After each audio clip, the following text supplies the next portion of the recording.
Good morning, everyone, and thank you for being here. We're holding this hearing on the President's Executive Order 13786, dated March 31st, 2017. The executive order calls on the Department of Commerce and the United States Trade Representative to prepare and submit to the President an omnibus report on significant trade deficits. This report is due to the President by June 30th, though we intend to submit it somewhat before that. We've asked the public to comment and to file comments that they have concerning the causes of the trade deficit with the 13 trading partners that have the largest trade deficit causes for the United States.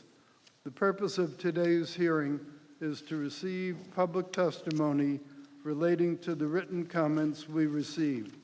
Approximately 150 organizations or individuals submitted public comments on a range of topics and a range of trading partners. Input was received from U.S. manufacturers, trade associations, agriculture and fish groups, think tanks and academia, foreign governments, business groups, and individuals. The most common themes from these submissions included trade barriers, unfair competition, trade agreements, and currency. Among those comments concerning trade barriers and unfair competition, the most frequently referenced issues were subsidies, regulatory issues, dumping, and tariffs, and other import restrictions. However, a very diverse set of issues was raised by stakeholders, as no one issue was referenced in more than 25% of the submissions. Before we begin this hearing, I'll briefly summarize the background of this matter, provide some procedural and administrative instructions, and introduce other agency representatives joining me in conducting the hearing. The main goal of this report is to produce a comprehensive analysis of the economic realities and details of America's trading patterns. In 2016, our goods trade deficit stood at about $735.5 billion, a slight decrease from the $745.7 billion recorded in 2015. Trade with China accounted for nearly half of the deficit, and Japan, Germany, and Mexico combined accounted for an additional quarter. The last time the U.S. had a surplus was in 1975, long before cell phones and internet. We've set up 10 panels today from organizations, companies, trading partners, and individuals who requested to testify. We put them by general topic, but I suspect we'll hear a lot of common themes. Each panelist will be given 5 minutes to speak. Please adhere to that, because with so many people, it's not fair not to let everyone be heard. The U.S. government panel will then ask questions, and we'll go from there. We have a lot of speakers today, and I hope you will find both the discussion and the testimony interesting. We're streaming the hearing online and doing a transcript, so you'll be able to review the testimony later. Thank you again for being here. I now would like to ask the Honorable Congressman Louis Barletta to be the first speaker.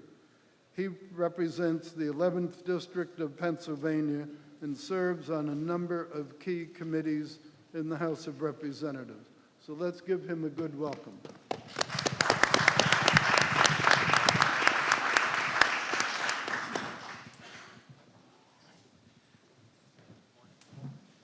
Thank you for the opportunity to appear before you today. I'm pleased that President Trump has recognized the need to address unfair trade practices that are hurting U.S. industry and United States workers. I'd like to speak about anthracite coal, more commonly known as hard coal. Anthracite, which is used in various industrial applications, including steel and charcoal manufacturing, has the highest energy content of all coal. This means that it burns cleaner and hotter than other types present throughout the United States. Although it accounts for a small portion of total domestic coal production, anthracite's industrial value makes it a critical component in our national energy portfolio. Further, as the President recently acknowledged, steel is directly tied to our national security. Given anthracite's unique role in steel production, it is no stretch to say that our ability to produce this coal is critical to protecting our homeland. Anthracite has been mined commercially in northeastern Pennsylvania for more than 150 years. As a lifelong resident of the region, I've seen the decline of this industry firsthand and witnessed the devastating effects it has had on local communities that rely on the industry for their livelihoods. While anthracite coal reserves in Pennsylvania are among some of the largest in the world, last year production of United States anthracite accounted for just 1.75% of the world's consumption. So why is it that American anthracite industry, despite having such abundant reserves, is not leading the globe in production? There are several factors at play. First, like many industries, anthracite coal producers are the victims of unfair and predatory trade practices by a few nations. For example, according to reports in 2014, state support for the Ukrainian coal industry amounted to $600 million. The subsidies and price supports given to the Ukrainian coal companies at that time had a significant impact on domestic anthracite producers. In the wake of artificially suppressed prices, we saw the closure of mines and the loss of good-paying American jobs. For those mines that managed to survive this influx of foreign coal, most operators were unable to hire new workers and invest in new equipment. I hope this administration will immediately take action to address such unfair practices and ensure that American anthracite producers are able to compete on an even playing field. Second, even with sanctions to prevent cheating, foreign nations find ways around the rules by moving their goods through third-party companies located in countries that have trade agreements with the United States. We know that last year, roughly 37,000 tons of anthracite were shipped to the United States from Switzerland. This is a little suspicious because Switzerland has no known anthracite reserves. Europe's largest supply of anthracite is located in the disputed territory of Crimea, Ukraine, and Russia. Clearly, something is going on behind the scenes. It is therefore crucial that once duties are put in place to address unfair trade practices, the administration remains vigilant in ensuring those duties are enforced. Lastly, as a member of Congress, one of the things I consistently hear from businesses back home is about how difficult it is to initiate a trade remedy case. Most of the people I represent don't have the spare time or the millions of dollars for the legal expertise necessary to pursue such a case. For these Americans, putting up with foreign cheating is a way of life.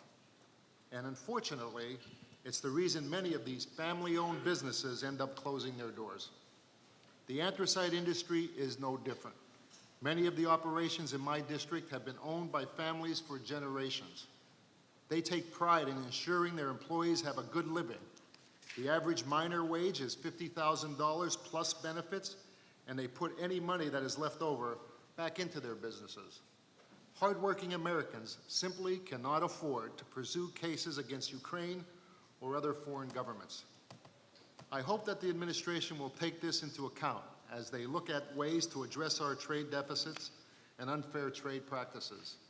Again, I thank you for the opportunity to testify before you today. I look forward to working with the administration to address these issues so that we can provide relief for the American anthracite industry.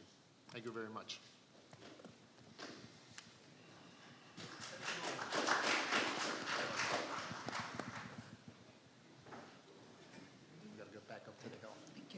Thank you very much. Thank you.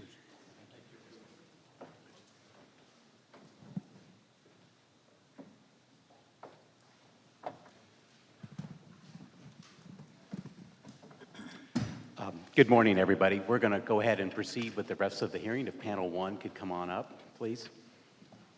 That's panel 2, sorry.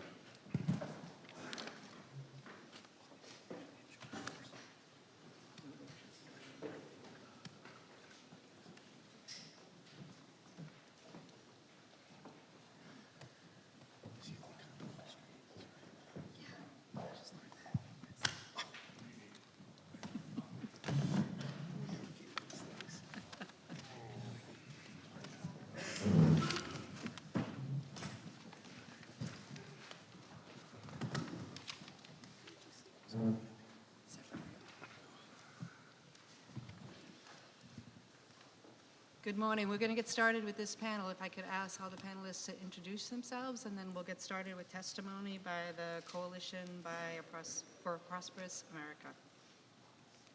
William Jones, President of Penn United Technologies. Leo Gerard, President of United Steelworkers. Roddy Dowd, Jr., Chief Executive Officer of Charlotte Pipe and Foundry. Dan D'Amico, Chairman of the CPA and retired CEO and Chairman of Nucor Corporation. Thank you very much, gentlemen, for joining us today. Could we turn it over to the Coalition to begin, please? Thank you. Is that any better? Okay. Usually I don't have a problem talking loud enough for people to hear. I would like to thank the Department of Commerce, the USTR, the ITA, and everyone for the opportunity to speak before you today and discuss significant trade deficits and the problems they pose for U.S. economy, U.S. industry, and American workers. As I mentioned, my name is Dan D'Amico. I'm the chairman of the Coalition for Prosperous America, a group that unites business leaders, labor unions, farm groups, and interested individuals representing over 2.8 million people. Before I retired, I mentioned I was CEO of Nucor. We'll go through that. The significance of that is that I've had a lot of experience dealing with the trade cheating that goes on in the world, unfortunately. American companies thrive in competitive markets. However, today, international competition is anything but fair. Our trade deficit in goods is running at about $750 billion a year. Approximately half of that deficit is accounted for by one nation, China, as you heard Wilbur Ross, the Secretary, mention a minute ago. Another quarter or so is accounted for by 4 other countries, Japan, Germany, Mexico, and South Korea.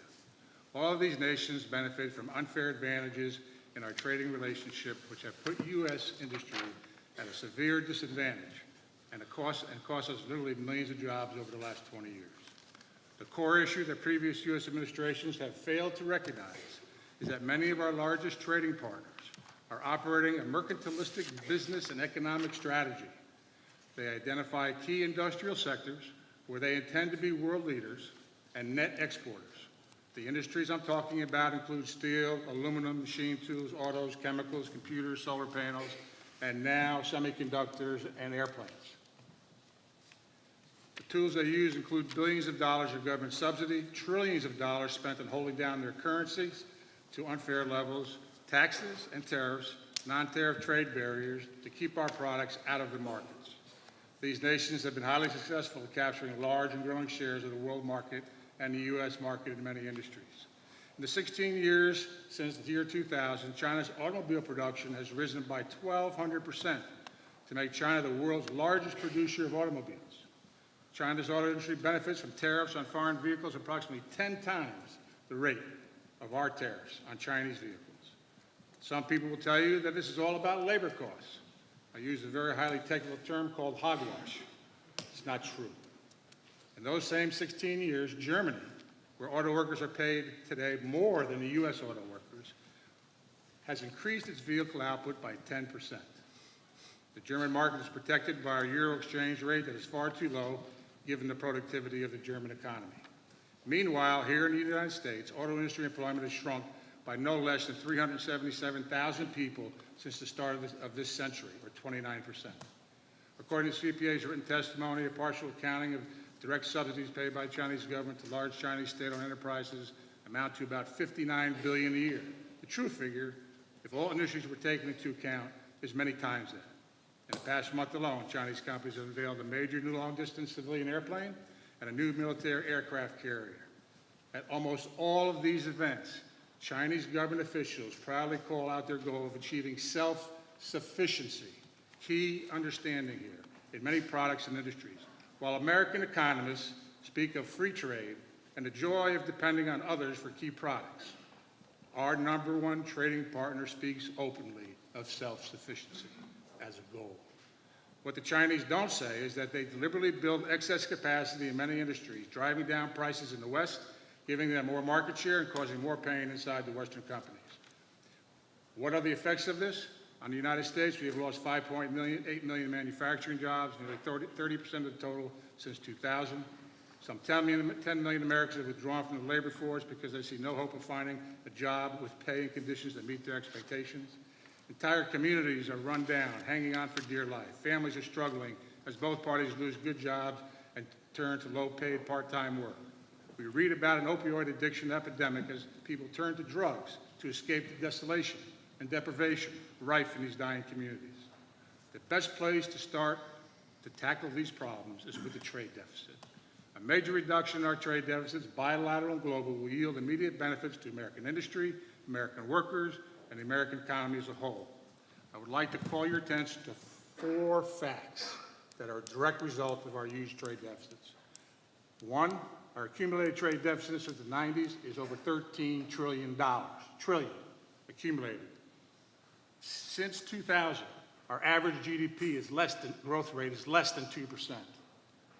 60% plus of all the jobs created since 2008 are low-wage, low-hour service jobs. Low wage, less than $18 an hour. Low hours, less than 30 hours a week. Finally, end result of a lot of this is household median income today is still less than it was in 1999. Ladies and gentlemen, I thank you for your time. Thank you very much. Mr. Dowd from the Charlotte Pipe and Foundry Company, please. Yes, ma'am. Thank you, members of the panel. We appreciate having the opportunity to testify today. I'm the CEO of Charlotte Pipe and Foundry. We're a privately held 116-year-old manufacturer of cast iron pipe and fittings used in commercial and residential plumbing systems. And we're a proud member of the U.S. metal casting industry, which is the 6th largest industry in America and the 2nd largest supplier of castings in the world after China. Our company is also the largest producer of plastic pipe and plumbing fitting systems in the United States. Metal castings are integral to virtually all U.S. manufacturing activities. In the U.S., castings are used to produce 90% of all manufactured durable goods in nearly all manufacturing machinery. The American Foundry Society, or AFS, is the major trade and technical association for the North American metal casting industry. This association has 8,000 members representing metal casting firms, their suppliers, and customers. Our industry is composed of 1,956 facilities. That is down from 2,800 facilities in 2000. The simple math, a loss of 44% of metal casting facilities since the turn of the century. Our sector makes castings from iron, steel, and aluminum alloys, which have thousands of applications. In addition to underpinning the energy, transportation, aerospace, and defense industries, countless sectors in the U.S. depend upon the existence of metal castings, including automotive, construction, agricultural, medical supplies, et cetera, et cetera. American metal casting industry provides employment for more than 190,000 people directly, down from 250,000 in 2000. And we support thousands of other jobs indirectly. We are an energy-intensive, trade-exposed industry that supports a payroll of more than $9 billion and sales of more than $30 billion. Metal casting plants are predominantly small businesses, with 80% of domestic metal casters having fewer than 100 employees. U.S. metal casting facilities are located in every state of the country. However, the majority, 77%, are located in 10 states: Alabama, Illinois, Indiana, Michigan, Ohio, Pennsylvania, Tennessee, Texas, Virginia, and Wisconsin. Iron foundries are a mainstay of national defense. All sectors of the U.S. military are reliant on iron castings for munitions, ships, tanks, trucks, weapon systems, and other vital operations. Automobiles and other transportation equipment utilize 31% of all castings produced in the U.S., including engine blocks, crankshafts, camshafts, cylinder heads, brake drums, etc. All of those are found in military vehicles. Imported castings now comprise nearly 25% of the market, and of that, 25% of those imports are coming from China. As a result of the increasing volumes of unfairly traded imports from China, the domestic iron industry's production, sales, and ability to maintain the employment of its workforce have suffered, as has the industry's profitability. According to a recent AFS survey, 88% of our members stated they were negatively impacted by foreign competition, with China being the largest source of foreign imports. For decades, China has pursued an export-oriented growth strategy in which they rely upon the United States and other markets to consume their exports rather than increasing their internal consumption. China's metal casting industry remains government-owned primarily and controlled and heavily subsidized. China continues to protect and increase its exports by manipulating its currency, raw material markets, and border measures for metal castings. The U.S. must take aggressive action to combat these unfair trade practices in order to preserve and strengthen our manufacturing base, which is critical to meeting our national security requirements. The closure of 844 U.S. foundries since 2000 and the commensurate reduction of capacity has led to substantial unemployment, loss of skilled workers and capital investment, and the displacement of domestic products by excessive imports. Due to the importation of unfairly priced imports from China, U.S. manufacturing jobs are being eliminated, dramatically reducing the United States' critically important industrial base, defense industrial base. The negative impact of foreign competition on the economic welfare of the domestic iron foundry industry is clear. If this is allowed to continue, U.S. manufacturers of military and equipment and machinery could be forced to import components from China and elsewhere.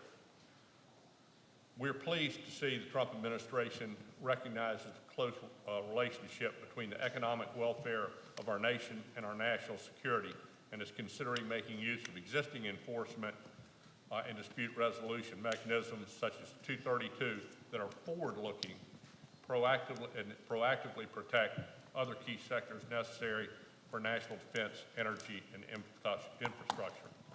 Thank you very much for this opportunity to testify today. Thank you very much, Mr. Dowd. Now we will turn to Leo Gerard from United Steelworkers, please. Thank you very much. The United Steelworkers actually represent about 800.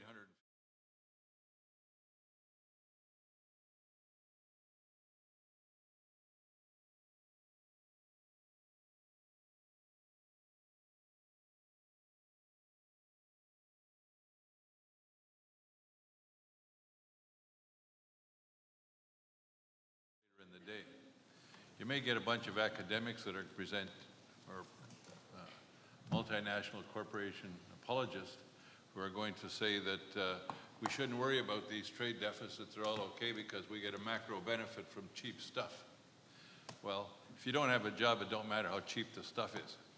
Since 2008, 60,000 factories in this country have closed. Since 2009, there's been 5 separate discussions with the Chinese over overcapacity in steel. In 2009, they had produced about a little over 550 million tons of steel in 5 different sets of meetings between then and 2016. Every time that they promised that they would reduce their oversupply, their overcapacity, they went from 500 million tons to 1.2 billion tons. During that time, the steelworkers have filed close to 75 trade cases, of which we won almost every one. If you look at the track record of the 388 orders that were filed for trade violations at USTR, more than 50% of those were against China. Now, if someone's going to tell you that the macroeconomics of cheaper televisions warrants that, I would tell them that they're smoking something better than you can buy even in Colorado. And then the reality is that when we have the kind of trade deficits that Dan D'Amico referred to, that is a huge wealth transfer. And that anybody who says that trade deficits are okay, I ask that you ask them the questions. If trade deficits are okay, why doesn't any other nation want one? Why do other nations work to get balanced trade? Why is it that only 3 that I know of, advanced industrial democracies, are satisfied having these substantial trade deficits? America, Canada, and Great Britain, who all have followed the same economic model. All whose factories are closing and workers are getting laid off. That one of the things that we want to be able to say as well, with all due respect to those that have been USTR, that have to enforce the trade laws don't work. I'm going to give you 2 examples. In the paper sector, we filed a case on coated free sheet paper, which is the high gloss paper for catalogs. We succeeded in proving that China in particular cheated on every sector that they could get. But the company was still making some money on their other paper products, so there was no remedy assigned. We came back with the same case 3 years later. We now succeeded. We got a remedy, but we'd lost 7,000 jobs. We filed a case on truck and bus tires. We succeed. Had the help of the administration on a 421 case. We succeed, and there's a 3-year declining remedy. At the end of the 3rd year, within 6 months, the Chinese put 50.7 million tires into the market, depressed the prices. Where did those tires come from so fast? Why are we prepared to be the patsies for this? So that from the point of view of the people I'm privileged to represent, trade deficits aren't economic indicators of cheap goods. Trade deficits are economic indicators of lost jobs. I want to make one more point. Made a lot of publicity recently. Carrier decided to move their operations from Indiana to Mexico, to Monterrey. They had the gall to tell the workers it was nothing about them. It was about that they'd get the same product made in Mexico for the total equivalent of $6 an hour versus our $21 an hour. What were they going to build in Mexico? Furnaces. Do you really think Mexicans are going to buy a lot of furnaces? Those furnaces are going to get made in Mexico. They're going to get shipped back to the U.S. And we've lost 1,200 workers who are making the best furnaces on the planet. The trade laws don't work. And it's important that as we look at the trade deficits, that we look at how do we employ the trade deficit so that there's an ability to enforce and get a conclusion. Not long ago, I guess, or maybe much longer ago, Senator Dole prepared a comment at the WTO that 3 strikes and you're out. I think we ought to start thinking about that. As I said, we the union, filed these cases, and we won 81% of the time. That's because they cheat all the time. I'm going to leave 2 pass-outs with you. One that is about the 5 years or 5 meetings of steel overcapacity, and the other one is that what the Chinese are currently doing in steel, in tire, in aluminum, in glass, in cement. They're producing domestically more than they can consume because their objective, as Dan said, is to not only export the product, but export unemployment to us. So I thank you for your time. Hope that we'll have a chance for questions. But to the members that I'm privileged to represent, many of the tens of thousands that have lost their jobs because of these trade deals and trade deficits, to them, a macroeconomic view of trade policy doesn't replace a job. And if I can't work, I don't give a damn how cheap the TV set you're trying to get me to buy is. So thank you very much. Thank you, Mr. Gerard. And now, Mr. Jones, Penn United Technologies, please. Thank you. William Jones, President of Penn United Technologies Incorporated, a medium-sized manufacturer located in Cabot, Pennsylvania. We thank Secretary Ross and the Department of Commerce and International Trade Administration for this opportunity to testify about the 2016 trade deficit. And I also want to comment I appreciate the comments of the other three panelists. We have 620 employees and specialize in high-precision manufacturing solutions in many industries. Our company would employ nearly twice as many people in family-sustaining jobs if it not for unfair trade. The problem is not our inability to compete against foreign producers. Unfair trade is the reason our company and all manufacturers in America are losing market share to competitors in China, Mexico, and even the EU. In 2016, we lost at least $7 million of business to foreign competitors, mostly from China, because of unfair trade. The unlevel playing field is the main cause of the huge decline of manufacturing in the U.S. and our over $500 billion trade deficit in 2016. Special carve-outs such as these recently negotiated with China may slow the growth of our U.S. trade deficit, but this still does not level the playing field for our domestic manufacturers. To grow manufacturing in America again and bring the balance of trade under control requires new and better solutions.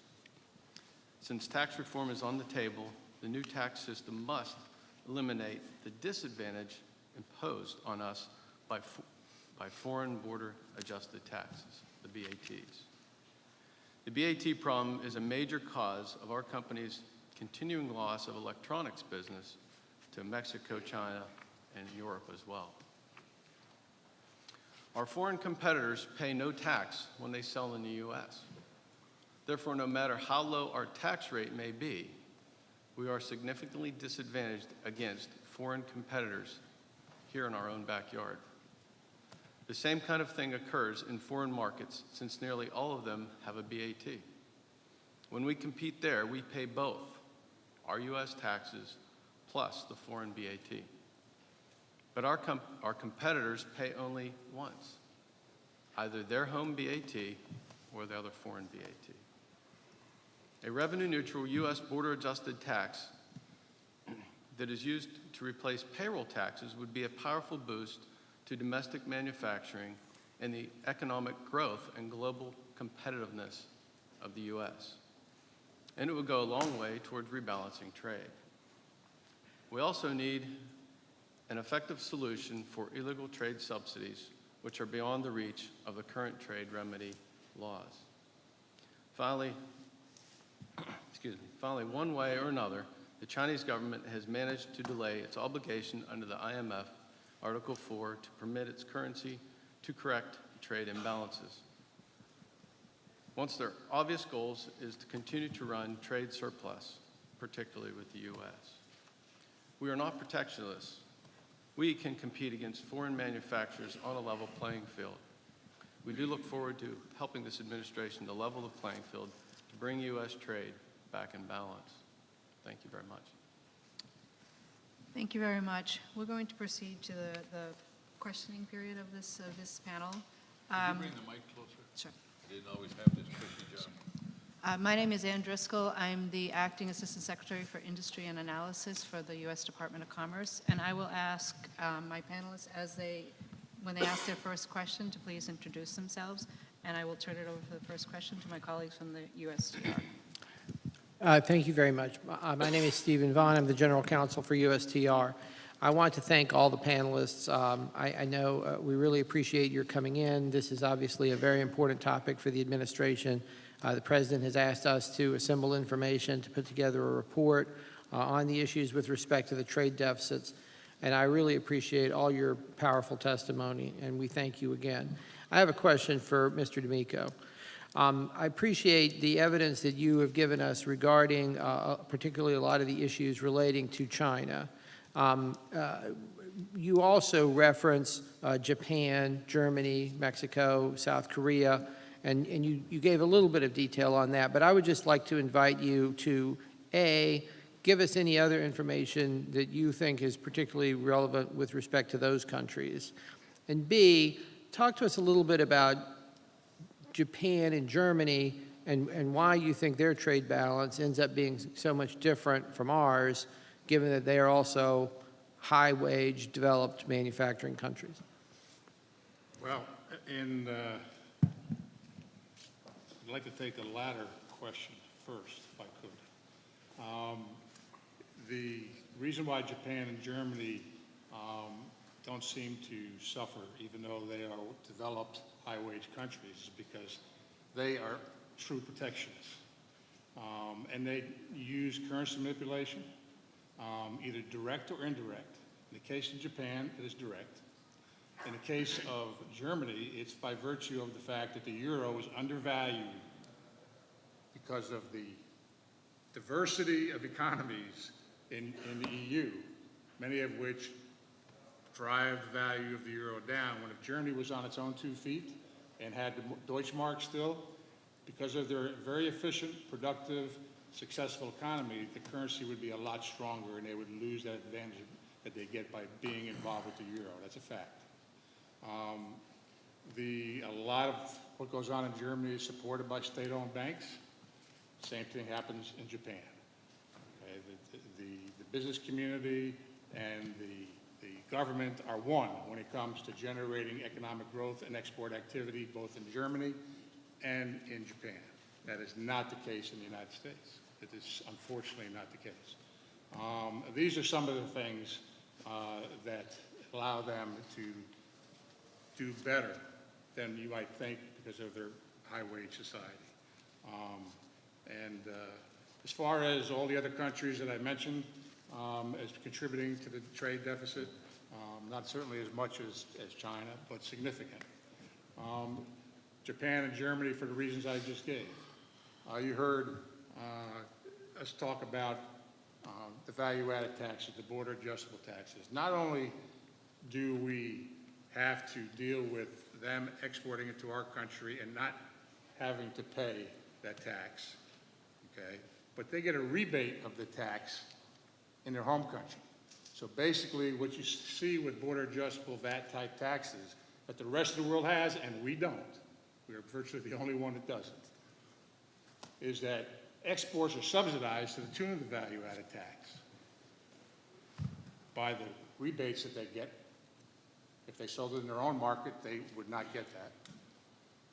And the fact that when we ship our products into their countries, they put a 16 to 20% tax on our products. Okay? So they're subsidizing the exports and putting a tariff, which is what it is, on our imports. That's not the way the system should work. And how it got negotiated that way, we could talk about forever at the WTO, but we deliberately let them get away with that. That has to change. There has to be some mechanism to neutralize the value-added tax, subsidy, and tariff that goes on every product that either comes into the United States or goes out of the United States someplace else that makes us uncompetitive. Mexico has that issue. Shortly after we signed NAFTA, what did they do? In good faith, they raised the value-added tax from 10 to 16%. Totally undermined what NAFTA was all about. Not only that, but massive amounts of product come into Canada, Mexico, and other countries, like you heard with the coal, coming through Switzerland, where they don't have the coal in the ground. Parts come into the United States via China for automotive that go into Mexico, come to the cars in the United States. If they came directly into the United States, would have a tariff put on it, because we won that case at the WTO. But they circumvent and elude those things. All of these countries do some of this to one extent or another and benefit from these subsidies and tariffs. That's separate of other things they do in terms of non-tariff barriers, which are many times more difficult to deal with than actual tariffs and taxes. I hope I've answered your question. That's extremely helpful. Thank you very much.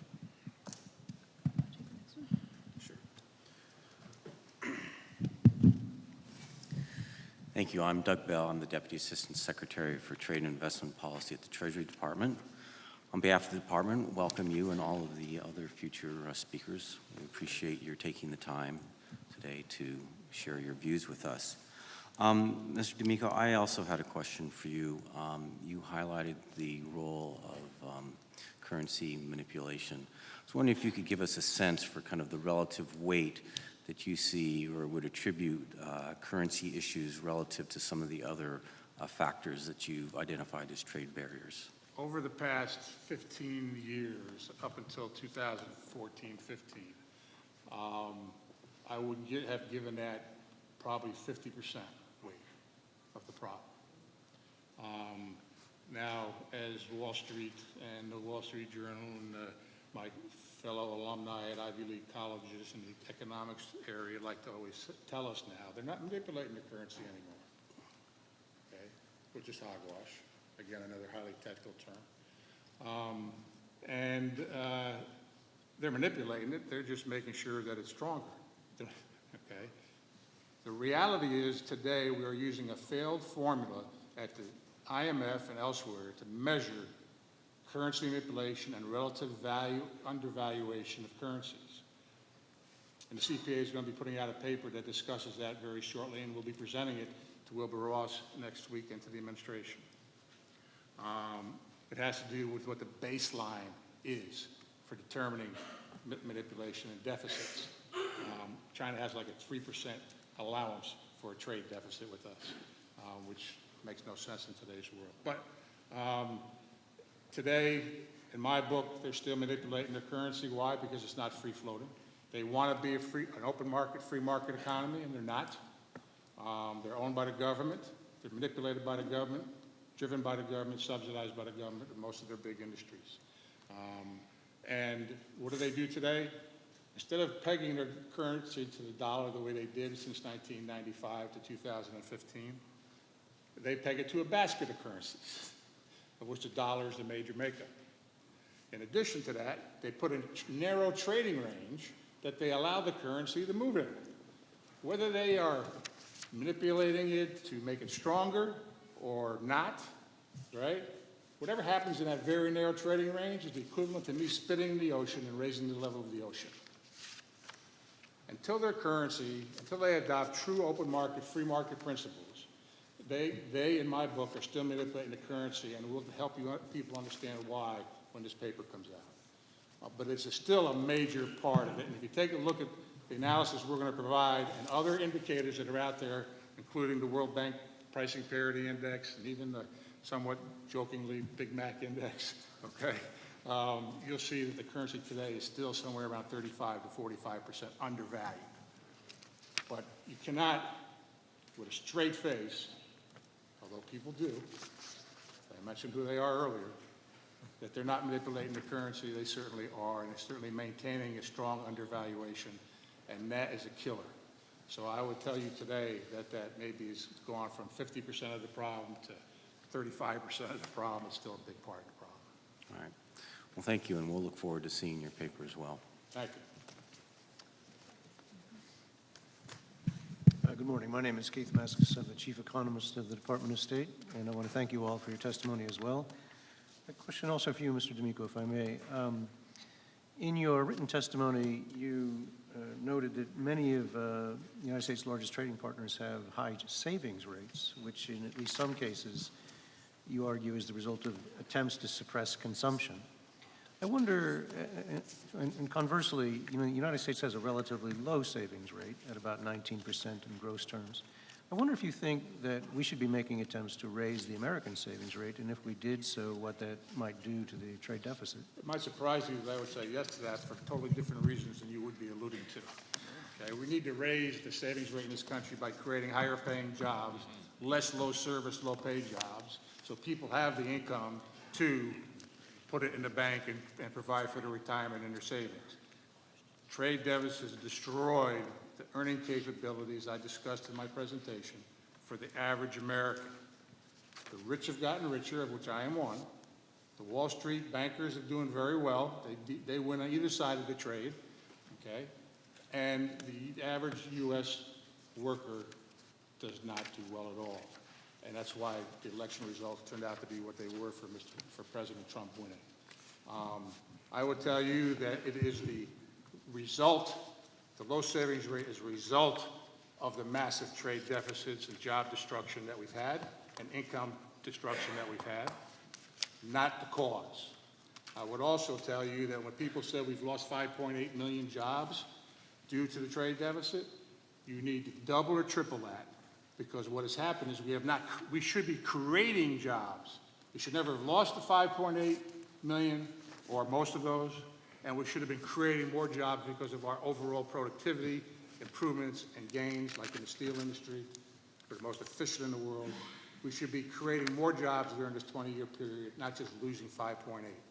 And we didn't do it. And the jobs we did create are low-pay, subsistence wages. I wanted to, first of all, attach myself to Dan's comments, but again, put some personal touch to it. We have a little over 3,000 collective bargaining units in America, steelworkers do. Some of them are done by sector like the steel industry, the paper industry, tire and rubber. In every one of those negotiations, in the last 10 to 12 years, at some point as we go through the bargaining, we end up being told we have to compete with the Chinese. We have to compete with the South Koreans. We have to compete with the Mexicans. So we can't do this. So if you then look at it in real terms, workers' wages are flat since 1977. There's been no real appreciated wage growth. Yet, when I was younger, coming up, they said when productivity goes up, wages go up. Productivity's gone through the roof, whether it's the steel industry, the paper industry, the tire and rubber industry, the chemical industry. Productivity's gone through the roof, and workers' wages have been flat, and there's a good reason for it. It's the growth in trade deficits that have happened in every major sector of the economy. One other thing while the Department of State is here, I've asked the question a lot of times, why did we need a trade deal with Colombia? Why did we need a trade deal with South Korea? We needed a trade deal with Colombia because of Venezuela. We needed a trade deal with South Korea because of North Korea and China. At the same time, we're killing our jobs. The South Koreans built a brand new state-of-the-art mill for building drill pipe. U.S. Steel invested almost $300 million in a mill in Lorain, Ohio. That mill is shut down. The South Koreans don't drill 1 inch of drill in their country. That mill was built to target America, and they're closing our pipe mills, our drill mills. And we've said that's okay. We've tried to file a trade case against them, but there's no measuring stick because we can't measure what it would sell in their home market because they don't sell any. So the trade laws in that area don't work. So when you talk about a savings rate, if you don't have a job, you can't save. If you get a job the kind that Dan's talking about, under 30 hours and slightly above minimum wage, not only can't you save, you can barely make ends meet if you're lucky enough, and you're probably not going to get to send your kids to college anyway if they're going to come out with a huge debt. You weren't able to get them there anyway. So all this stuff, the erosion, is like a cancer on the economy, these growing trade deficits. And I ask the question again, if trade deficits are so good, why doesn't the other nation want one? And if we keep going this way, for the next 25 years, like the last 25 years, ask yourselves, what will America look like? If we keep deindustrializing and giving it across to the folks that cheat. I'd like to speak to that as well. I just, when Dan presented the idea that we have to be from the opposing crew that somehow savings rates are what causes the trade deficit, that's about the most obtuse, perverse idea I have ever heard of. And I go back and I'll support Mr. Gerard. You look at North Carolina, the Chinese targeted our textiles and our furniture. You can take a string and go in a 75-mile radius around Charlotte, North Carolina, and you see empty mill after empty factory after empty mill after boarded up downtowns in these small villages in town. And hell no, they can't save because they don't have a job. Now, my people can save that they're getting paid $30 an hour and 35% benefits, and we don't lay off. And they save a lot. I see their 401k savings rate. But the deficit comes because we're not running full. And the Chinese, this is a great example. I mean, it doesn't take an economist to figure this out. Scrap iron or scrap steel is a world commodity. Last month it traded at $322 a ton, roughly, give or take $5, and depending upon your exchange rate. But 322. We had finished goods of cast iron pipe dock in New York at $422 a ton sales price. So somehow, and they actually use pig iron over there, which is more expensive, somehow that hunk of iron turned itself into a finished good in Shaanxi province, was transported to a Chinese port, was put on a 40-foot container, which cost $2,500 to $3,200 for the 40-foot container, made its way across the Pacific, through the Panama Canal, into the port of New York for $100. Now, that dog don't hunt, as we say down south. And something's got to be done. And right now, only recourse we have is plead with your congressman. Then you file a dumping case. You've got to be on a gurney, bled out, before you can bring a successful case at the Commerce Department. That's why this 232 is the first forward-looking thing. But it is so frustrating to go to Commerce and they say, just to Bill's comment about, oh, well, you're still profitable. I mean, that's even more perverse than this savings thing. I mean, do you guys want us to deliver a dead factory to you and thousands of unemployed people? That's not right. And that's not good for our country. The other piece of what Dan said that needs to be touched on is the productivity. As productivity in the steel industry has gone to astronomical levels, anywhere from half a man-hour per ton to about a man-hour and a half per ton. The American steel industry in that same period that I've been talking about, where I talked about the Chinese increasing their capacity, the American steel industry went from producing 125 million tons to 85 million tons. During that time, imports of steel from China, South Korea, others, flooded our market, and we got none, hardly any of that productivity growth that was going on. We still consumed more than 125 million tons, but we don't make it anymore. If I could add one thing to that.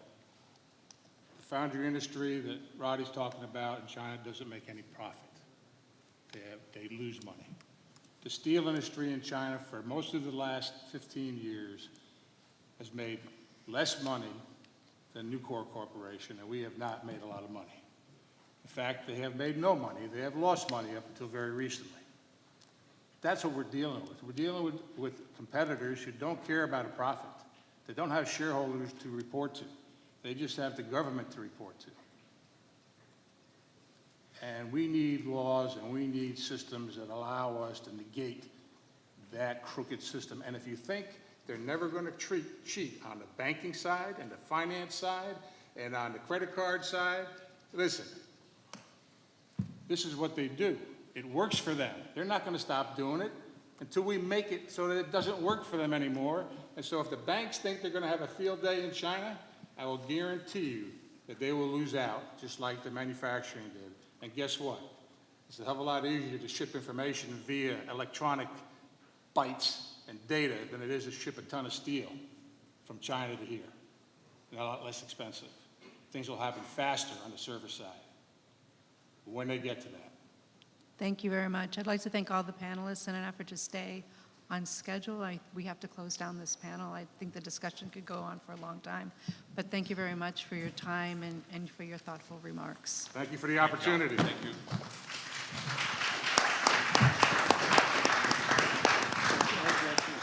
Who should I leave these papers Okay. with?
we'll need to be expeditious and keep our time schedule, so please, in the audience, be respectful of the time constraints we have. I'm Ed Gressler, Assistant U.S. Trade Representative for Trade Policy and Economics. Can I ask our second panel to introduce themselves? Kathy Leonard, Auburn Manufacturing. Andy Nichols, Elmont Technologies. Ryan O'Shaughnessy, Revere Copper Products. Martin Rappaport, Chairman of the Rappaport Group. Thank you all very much for coming to present to the panel today. We appreciate the time and work you've put into this and look forward to hearing your testimony. We begin with Ms. Leonard. Thank you.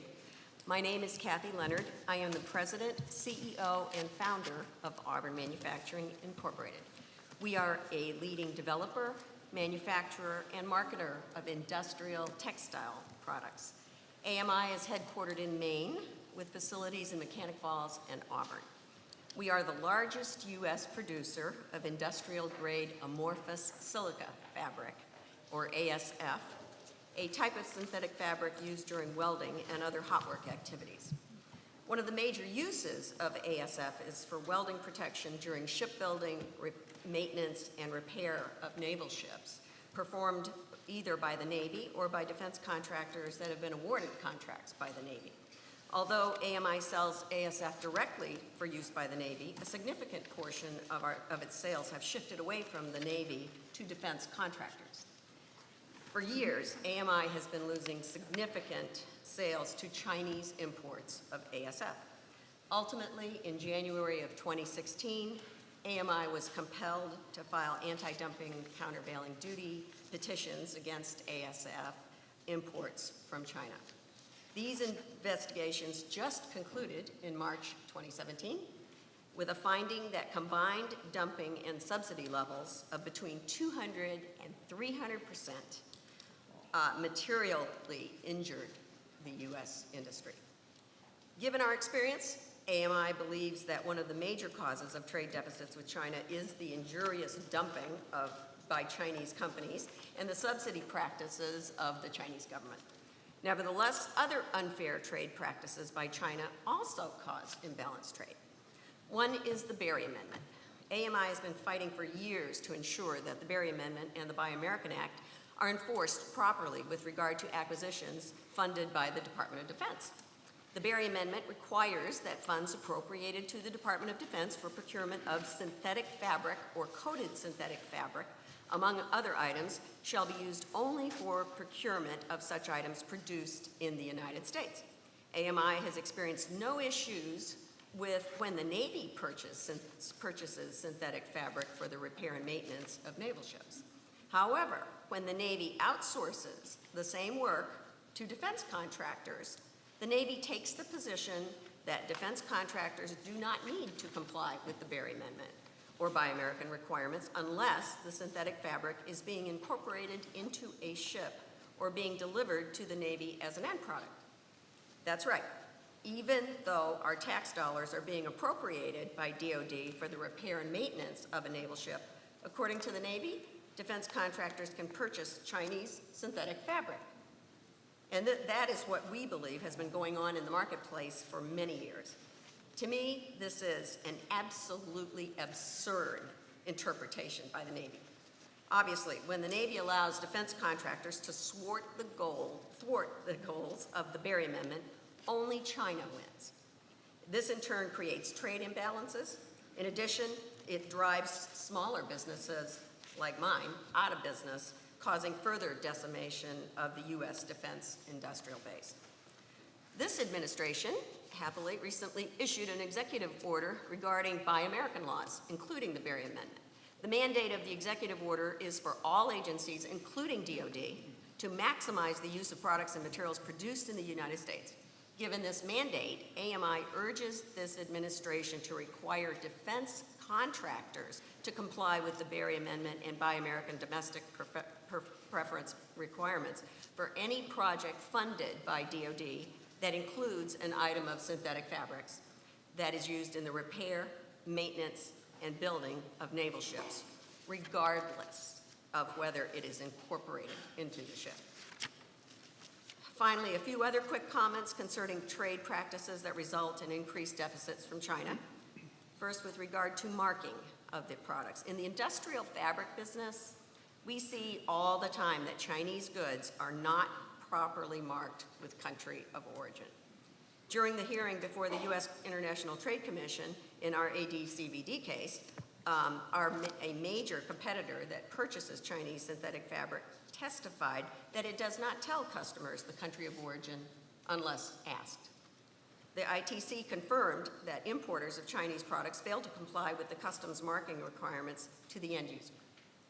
In addition, in our comments, we gave an example of a very recent and blatant attempt to transship ASF fabric already. Obviously, illegal schemes to change the country of origin need to be shut down. In fact, illegal transshipment of Chinese origin merchandise results in an understatement of the true bilateral trade deficit with China. Finally, now that the AD/CVD orders are in place against China, we are worried that these same importers will switch to other countries such as Belarus and Latvia, other producers of ASF. Historically, imports from these countries compete with imports from China. Thus, we encourage this administration to self-initiate AD/CVD investigations if it sees that imports from these countries are replacing the unfairly traded ASF imports from China. Thank you very much for this opportunity to provide comments on these important topics. Thank you very much. Mr. Nichols. Good morning. My name is Andy Nichols. I'm the CEO of Elmet Technologies. Elmet is the last fully integrated, only U.S.-owned and operated manufacturer of certain refractory metals like tungsten and molybdenum left in the United States. Elmet has provided stable employment and living wage jobs for 4 generations of American workers, numbering thousands of unskilled laborers through PhD scientists and engineers during our 90-year history. Elmet is a U.S. incorporated small business and a non-traditional subcontractor to the federal government. Through our headquarters, it's located in Lewiston, Maine. We produce about 70% of our products. The balance of 30% is produced in Covington, Georgia. I'm pleased to have the opportunity to testify today to be able to inform the Commission that the future of yet another 90-year-old U.S. manufacturing business is in jeopardy due to unfair trade practices of foreign competitors and governments. These metals are critical to enabling technology in a wide variety of defense, aerospace, medical, electronic, semiconductor, touchscreen display, lighting, automotive, and medical applications. A few examples. Tungsten and moly are employed in manufacturing high-temperature heat sinks, precision diodes, and internal components for high-reliability electronics used in military and civilian electronics.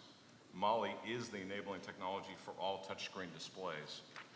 Tungsten and moly products are used in manufacturing many specialty metal alloys, high-temperature forging dies, windscreens, advanced composites, and weapon system components used in aerospace and defense. This is a big deal. These materials are critical to aerospace and defense. Tungsten and moly products are the only materials able to withstand the harsh environments of ion implantation and chemical vapor deposition, processes used to produce certain microelectronics and data storage devices. Tungsten and moly products are the enabling technologies of many medical, diagnostic, treatment therapy, and robotic surgical applications and devices, so many markets. The manufacture of these materials requires specialized expertise, processes, and manufacturing assets due to their extremely high melting points. And generally, these products start with metal powder, followed by pressing and sintering to make ingots, then downstream thermomechanical processing to make mill products. And we go beyond that into finished goods as well. From Elmet's perspective, the massive U.S. trade deficit with China is largely the result of systematic, unfair trade practices by Chinese producers and the government of China. The Chinese government has encouraged and financed massive overbuilding of capacity in our industry to manufacture these refractory metal products like tungsten and moly through the use of numerous government subsidies.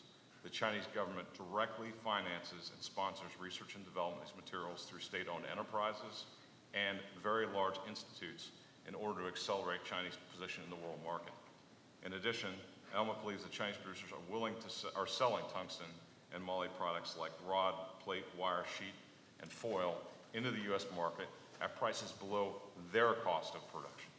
In some cases, Elmet believes that the Chinese producers sell their downstream mill products at prices even lower than the price of the metal powder used as the primary input. Unbelievable. As a result of overcapacity and dumping, world prices for most moly and tungsten products have fallen at least 40% in the last 4 years. Elmet also faces an unlevel playing field when attempting to sell its products into China. We have done so, and we have been shut down. The combination of Chinese VAT at 70% plus import tariffs of up to 8% effectively result in a 25% trade barrier against U.S. products. Conversely, when Chinese producers sell their products into the U.S. market, there is no VAT, and the ordinary U.S. tariff levels are very, very low. Chinese producers also compete unfairly by other means with the help of U.S. and foreign-owned companies that import Chinese products and resell it into the U.S. market. Elmet believes that many resellers break open packages of imported Chinese goods, repackage the material with the country of origin label obscured or removed altogether. Some of these products may be illegally transshipped through third countries. In some cases, U.S. importers illegally enter tungsten and moly under the wrong tariff product classifications. In one recent case we have seen, a Chinese exporter incorrectly identified a tungsten and moly product as organic pigment in a clear effort, an acknowledged effort to short-circuit the customs clearance process. Finally, Elmet has a difficulty competing for U.S. government defense contracts in several instances. Much of the tungsten and moly products used in defense applications are now being supplied by foreign competitors, including European and even Chinese suppliers into defense applications. Non-Chinese foreign competitors may make their products using below-cost Chinese powder as an input. Unfortunately, our materials are not yet classified as specialty metals for the purposes of the Berry Amendment, but they should be. As a result, Elmet is not entitled to domestic preference purchasing requirements under the Berry Amendment. In other cases, defense contractors have exploited loopholes to get around the Buy American requirements. Elmet applauds the administration's executive order on Buy American, Hire American in order to close the loopholes and encourage domestic preference requirements to flow down to defense contractors. In our experience, in some cases, contracting officers have been reluctant to allow companies like Elmet to compete for contracts because it's easier for them to continue purchasing the foreign products that they've worked with in the past rather than giving domestic companies an opportunity to bid. All of the above unfair trade practices contribute to the U.S. trade deficit in our industry. I urge the administration to take all necessary steps to level the playing field to ensure the continued survival and viability of a secure U.S. supply base supported by companies like ours. Thank you. Thank you very much. Mr. O'Shaughnessy. Okay, thank you for allowing me to testify here today for such an important undertaking. My name is Brian O'Shaughnessy, and I serve as chairman of Revere Copper Products. My company was founded by Paul Revere in 1801, and we believe we are the oldest basic manufacturing company in the USA. Please do not confuse Revere with Revereware. That subsidiary was sold about 30 years ago. Today, Revere ships copper coil, sheet strip, and bar to other manufacturing companies, mostly in North America, but also some in Asia. Since the year 2000, over 30% of the facilities Revere shipped product to have shut down as their production moved offshore.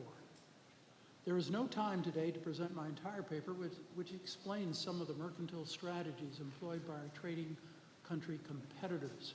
Let's not naively call them partners, as the U.S. suffers the largest trade deficits in the history of the world and the associated tremendous loss of employment.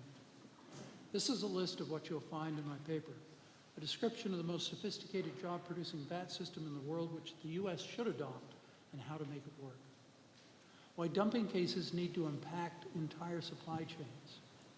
How China's non-market economy buys scrap copper. A specific example of how the negative interest rates of foreign governments spur their exports. How foreign acquisition of U.S. firms undermine development of U.S. policy to solve the trade deficit. Specific examples of how U.S. national defense is dependent on a strong U.S. manufacturing base.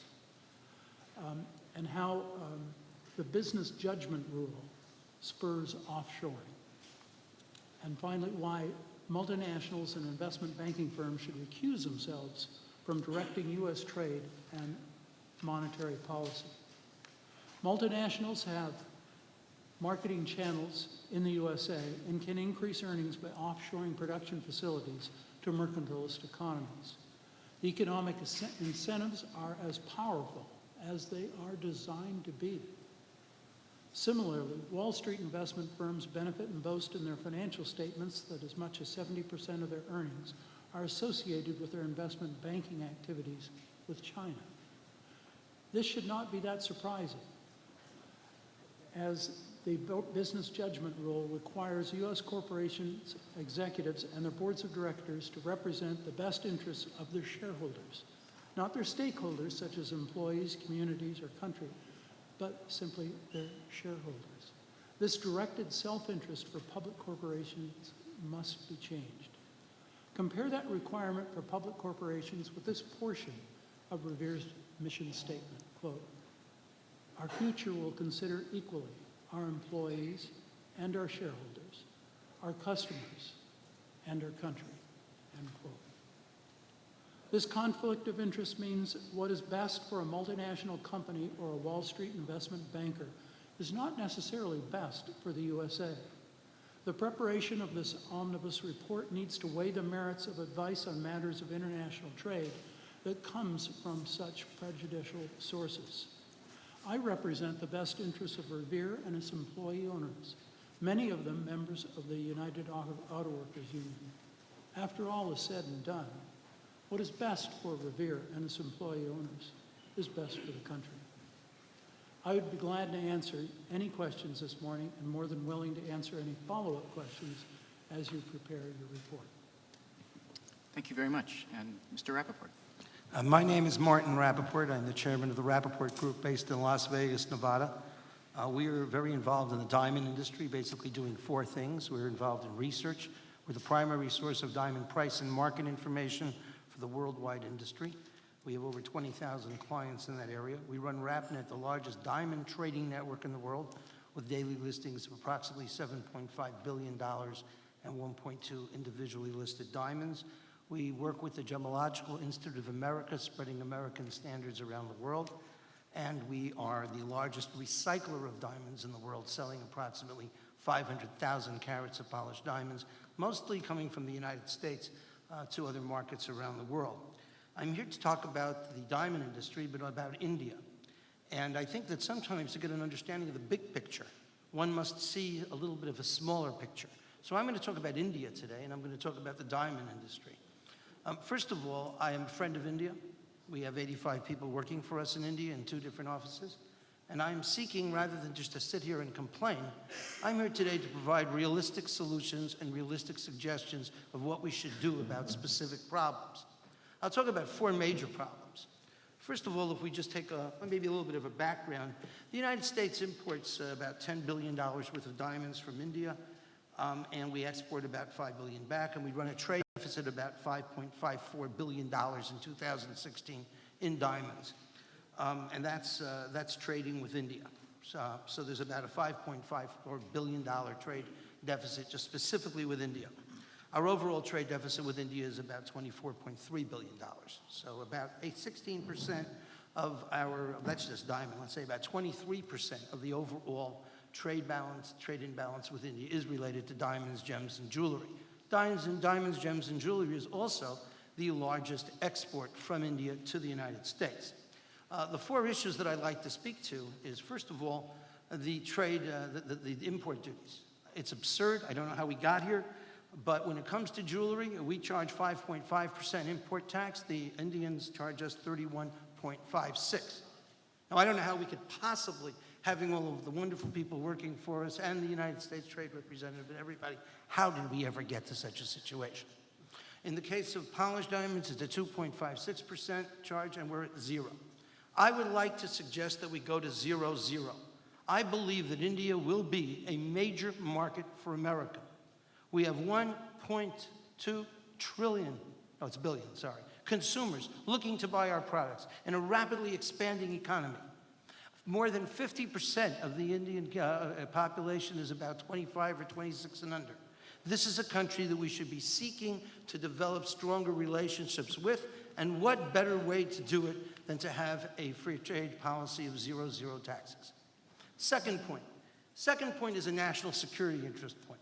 Diamonds come from all over the world, and a lot of them come from very, very troublesome areas of Africa. For example, just this week, We read about the United Nations sending troops into areas of the Congo which are diamond mining centric.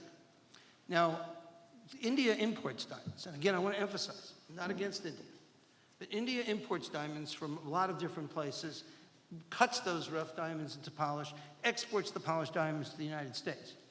Who here wants to buy a beautiful diamond engagement ring when the rough for that diamond is possibly involved in money laundering or terrorist funding? So there's an absolute threat, not just to the reputation of the diamond and jewelry industry, which employs millions of people around the world, but there's a direct threat to the security of the United States of America.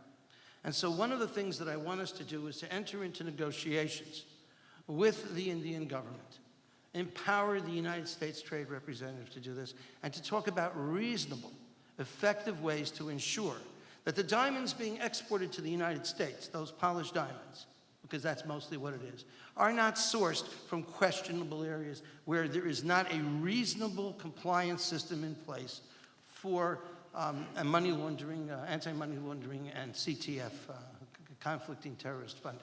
We need to do something about this. I warn us today. I raise this issue, and it's about human life, and I'm not even talking about the human rights issues, which are also very important.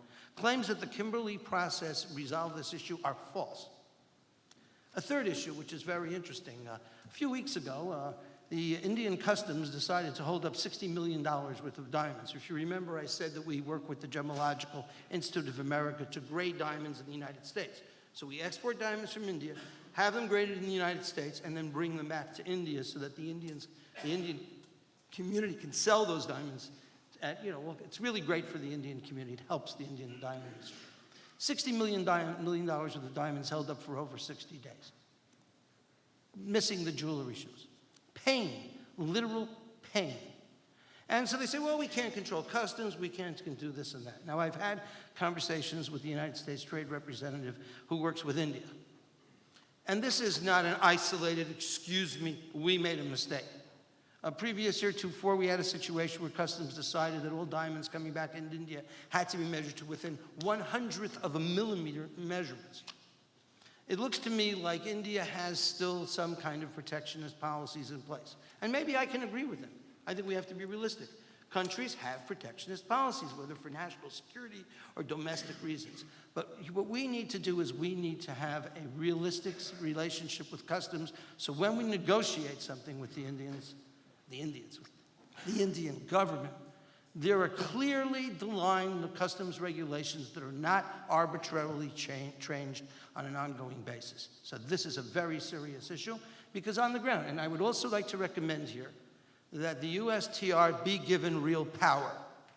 I hate to say it, I'm embarrassed, but when the USTR calls the India or other, they just laugh at us. We're a big joke in India. We have no power. And what I would like to call for, if the United States Trade Representative decrees or says that there's an issue, we should be able to hold up imports into the United States, of course, subject to the dual controls of Congress and the administration.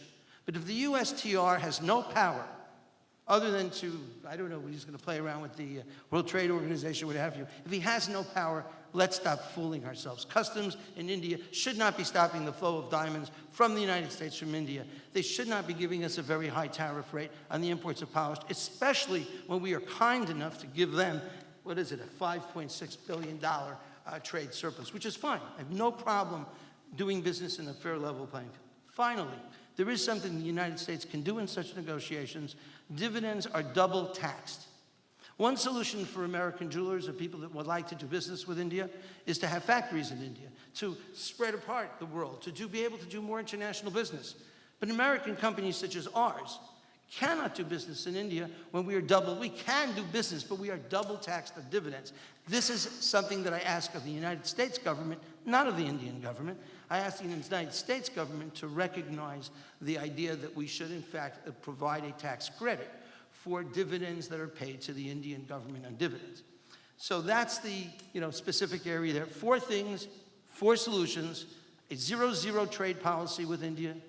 We should establish a committee incorporating the private sector to negotiate with India. And then I would just like to say, if I can, 2 more words about the overall policy of the United States. I'm a firm believer that we have to have values. And the values of reciprocity have to be applied. It's nice to have a value, but if you don't apply it, it's meaningless. We also have to talk about America first and even India first. We have to recognize that our trade partners have priorities that will put them in a position where they do have to implement protectionist policies. Now, I'm not an expert in the World Trade Organization, but I feel that we are bound. It's as if you tied my hands and feet and threw me into a swimming pool. Very difficult to operate. And I can't reach out in the higher levels of government here to make decisions about, do we do bilateral trade agreements? I'm calling on this Indian scenario for a bilateral trade agreement, straight and simple. The idea that everybody has to agree about everything before anything can be done is a bad deal. It's a bad idea. But then again, we already have a culture, we have a world of interaction. So this is, say, over my head. And finally, what I'd like to say is that our view shouldn't be to just sit here and complain. We have to come up with solutions. We have to make trade relations with India a cornerstone of how we reach out to the world. It's the largest democracy in the world. It is the greatest opportunity for us to move forward and to develop a wonderful trade relations. After the terrorist attacks in Mumbai, I was scheduled to speak in Surat, India, where we have an office. It was 3 weeks after the attacks. My own people were there in the hotels getting shot at. And I went. I traveled. I was the only, or maybe there was 2 or 3 Westerners who actually participated in Surat. And it was only Indians. And I was there. And so I had lunch with then Chief Minister of Surat, of Gujarat, Modi. He's a good man. He's a reasonable man. Recently, he implemented a scenario where he did demonetization. He disallowed all $500 and $1,000, not dollar, but rupee notes. He's a committed person. So I believe we have a window of opportunity now to create an incredibly favorable relationship with India. And I know there's a lot of issues like, do we hire people, and military issues and strategic issues. But I say, let us take one piece of this business. Let's take that jewelry business. Let's create a good vibe. Let's create a momentum where we're doing good business with India. And I'm confident that this will grow and this will develop. Thank you for giving me your time to discuss these important issues. Thank you all very much. This has been a very diverse and very informative and very helpful panel. Let me turn to my colleague from Commerce for the first question. Hi, good morning. Thank you. Thank you all for your testimony. My name is Ellen Bohan, and I'm filling the duties of the Deputy Assistant Secretary for Manufacturing here at the department. My question is for Ms. Leonard and Mr. Nichols. I'm sorry. Can you hear me now? You both mentioned the need for specific actions to close loopholes in the Buy America or Berry Amendment clause for federal government projects to ensure that only products made in the United States or by an American-owned manufacturer are used. I was wondering if you could provide any specifics on the specific loopholes to the Buy America provision that you believe should be addressed.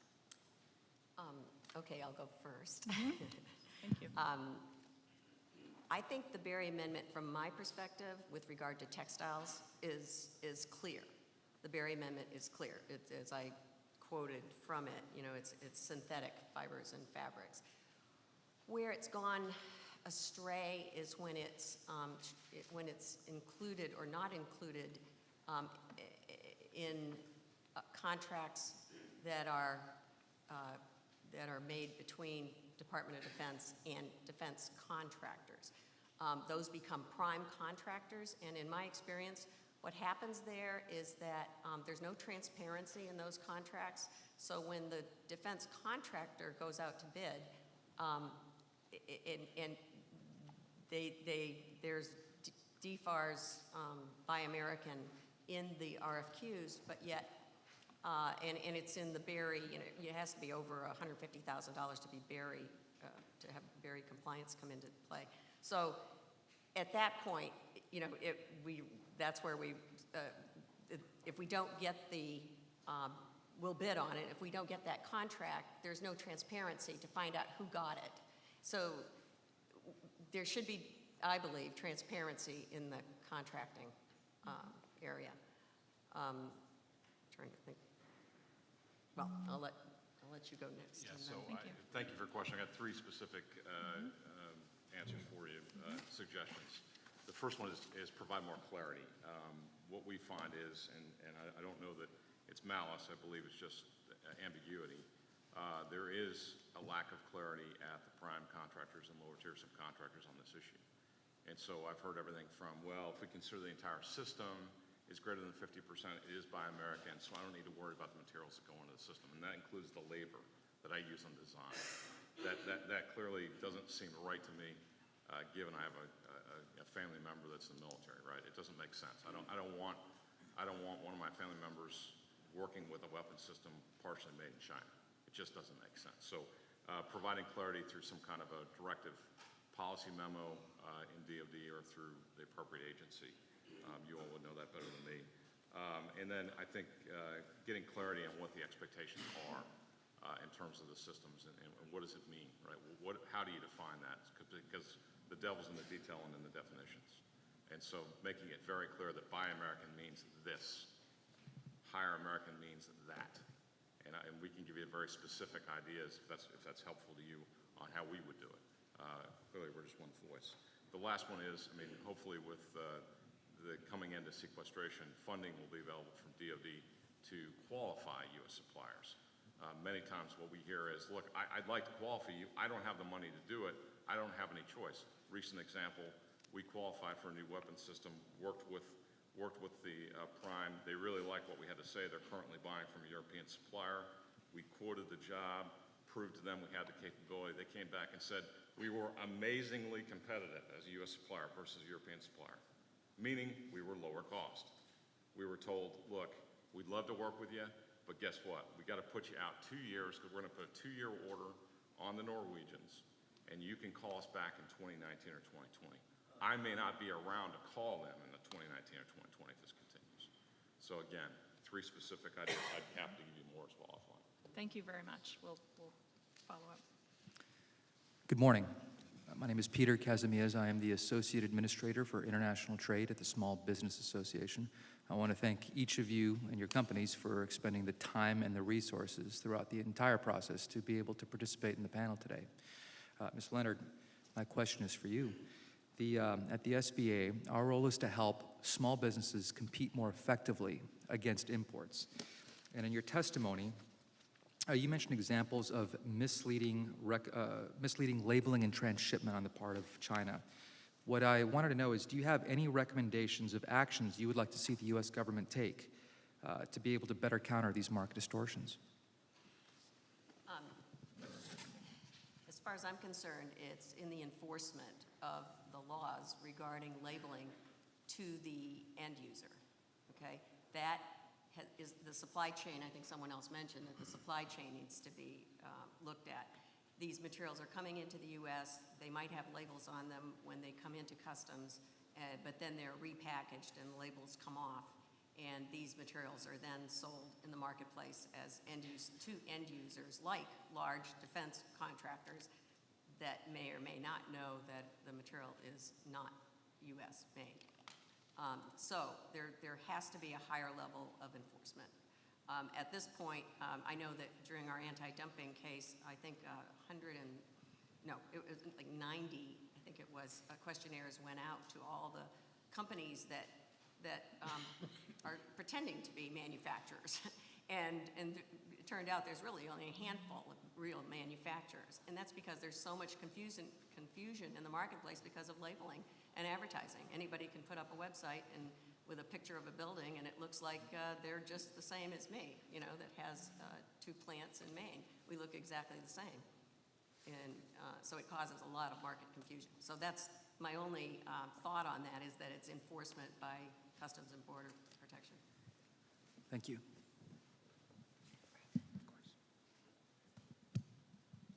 Good morning. Thank you all for appearing here today and for your interesting testimony. My name is Ann Zollner. I represent the Department of Labor at the International Labor Affairs Bureau. My question is directed at Mr. O'Shaughnessy. Thank you for the interesting history of your company. You noted that the company predominantly supplies to U.S. domestic companies, but has shipped to some companies in Asia. Can you tell us what led to those decisions, and if any of those Asian partners are trading partners subject of this hearing, as well as the effects of any effects on the growth of your company? Basically, What happened in that case was an American company moved offshore and to Asia, and they laid off thousands and thousands of workers in the United States, and they got a whole lot of new supply lines from Asia. There was one product that they needed to make their product. The quality of the Revere product was so high that even though it wasn't patented, there's no one that can duplicate it. So we were able to keep that market, and indeed they have made presentations to us showing if they bought this part from a supplier in China, that they would be able to buy it 67% cheaper than our price. It's interesting to me that if we look at 40% currency manipulation and a 17% value-added tax, excuse me, it was 57% cheaper, that it exactly matched the difference between our costs and their costs. But that's why it has to do more with our quality that we're able to do that. Thank you. Mr. O'Shaughnessy, I have a follow-up question for you as well. You talked about the VAT. We'd be interested if you could elaborate a little bit more on how you see that benefiting U.S. employment, prosperity, and associated the impact potentially on the trade deficit. Thank you for the question. I was hoping one of you would ask that. You know, the VAT goes back to the GATS before the WTO, and basically the use of a VAT by Germany and France was grandfathered because if you look at a traditional VAT, it applies to domestic production, it applies to imports, and it's rebated or not charged on exports. And so where's the impact there on international trade? There is none. However, over the years, many mercantilist economies have become very strategic about how they use the VAT. One example, I remember being at a meeting of the board of directors of the Copper and Brass Fabricators Council, a copper trade industry association here in Washington.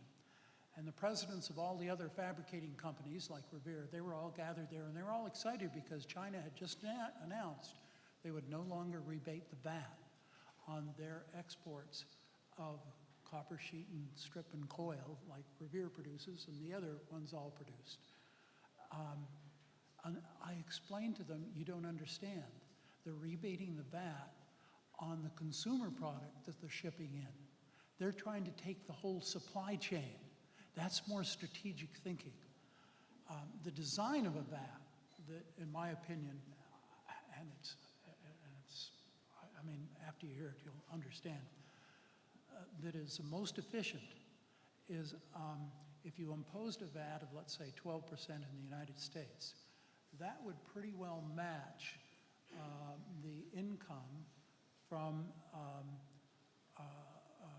payroll taxes. And so if you applied the VAT to the payroll taxes, or the proceeds of the VAT were used to offset the payroll taxes, now you've applied the VAT to domestic production, but it's offset. So only imports then are left with the added cost. And when you export, even though you've offset the cost of the VAT, you rebate it anyway. So that's a pure subsidy on exports. Now, that's what really smart countries like Germany and China do with their VAT. It's really, really strategic, and it's really, really smart, and it makes it work. And so the U.S. could do that. They could put on a VAT of 12%, eliminate payroll taxes, then they'd be subsidizing their exports, and the imports would have to pay 12% more. Now, here's what's interesting. What would happen to the market? You'd say, oh, well, then consumers would have to pay 12% more. Well, no, because first of all, our costs, like at Revere and other manufacturing companies, they'd be offset. So we don't have a price pressure to increase our price. We only have a market pressure. The market pressure is relieved somewhat because imports would now have a VAT tax on them of 12%. What would they do? Would they increase their price 12%? No, they'd eat probably about half on a macro basis. Some would eat none, some would eat it all, but they'd eat about half of their VAT costs. And they account for 12% of the production. So it's 1/8 of a half of 12.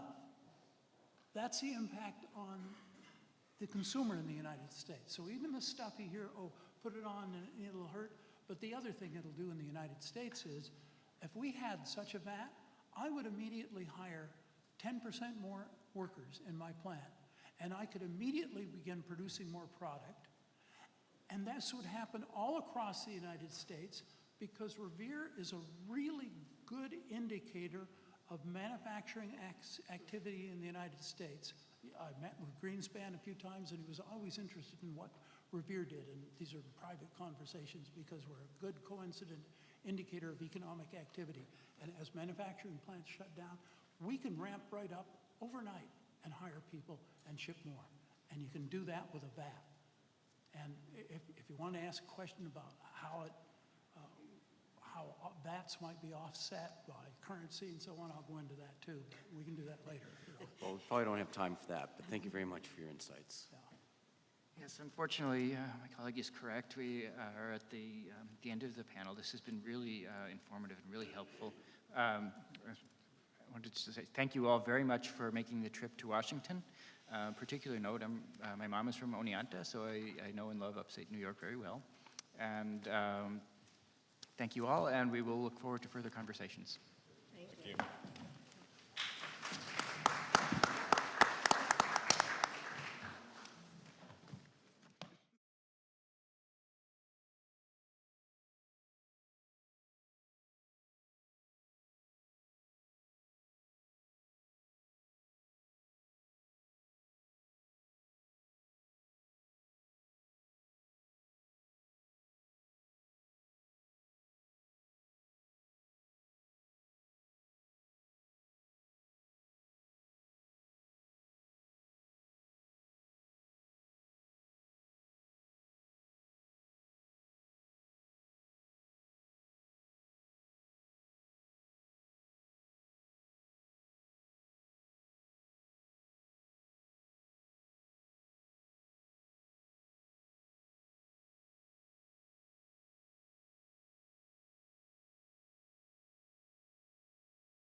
Thank you all for coming and participating in this hearing. I'd like to get started with the macroeconomic panel. I'd ask the panelists to please introduce themselves, and then we will start with Linda Dempsey as the first panelist.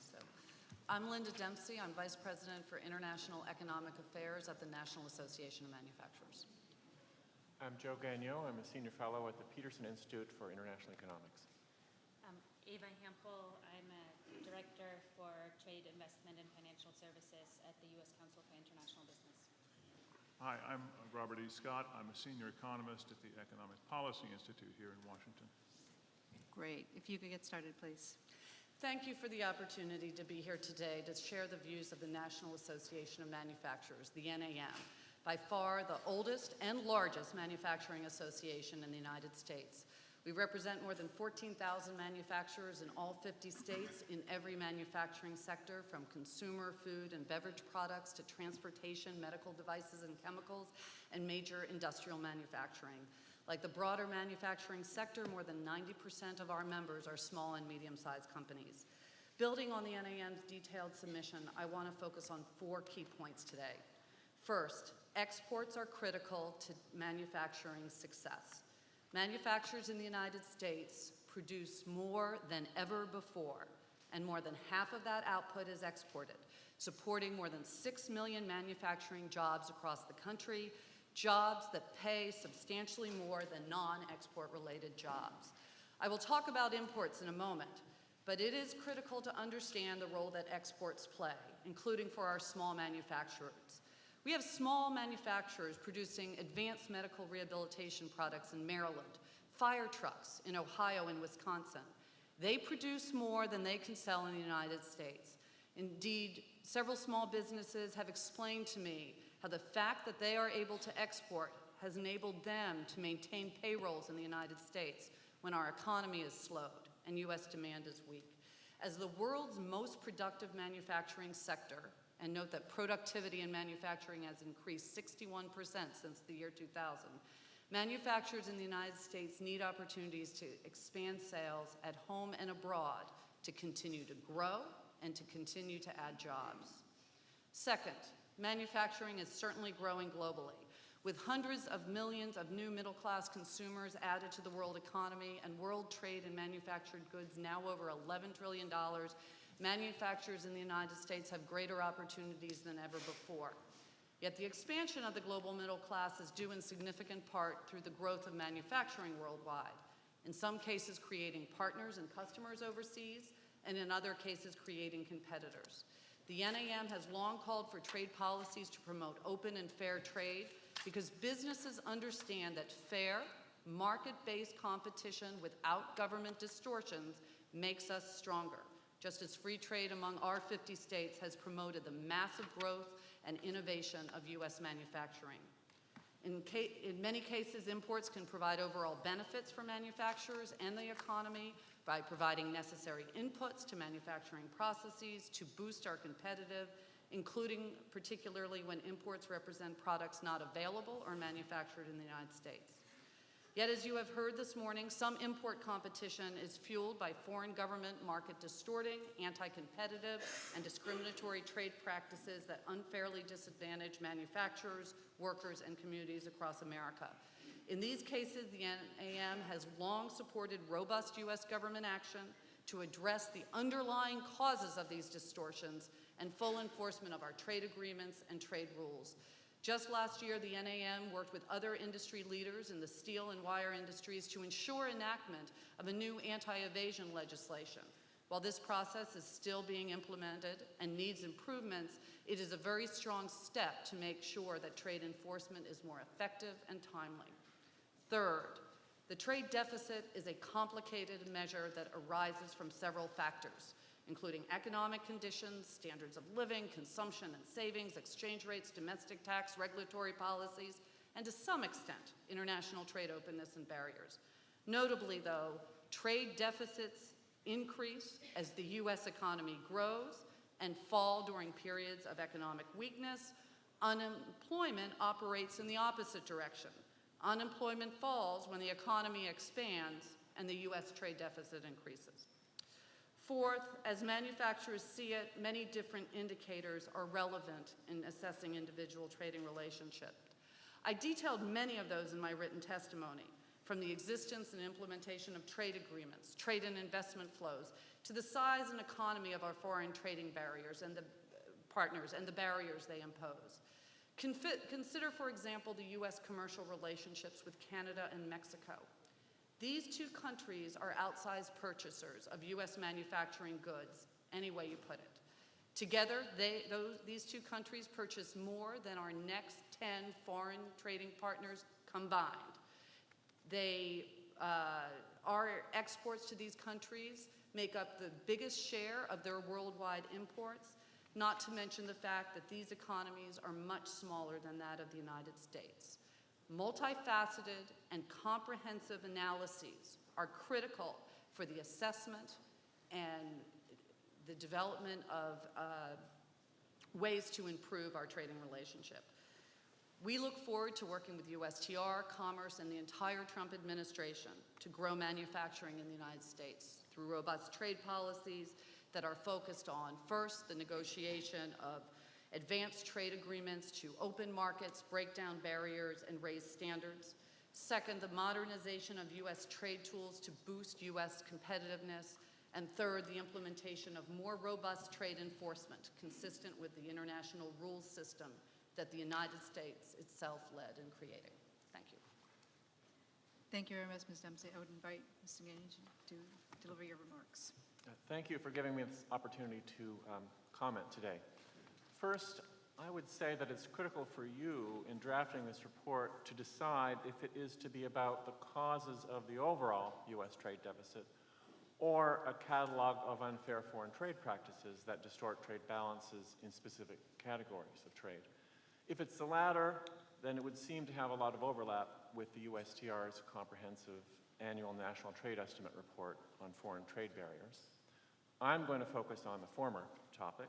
The overall trade deficit reflects our net borrowing from the rest of the world, and U.S. net debt to foreigners is rising at an unsustainable rate. We should take steps to narrow the overall trade deficit and to stabilize our international debt.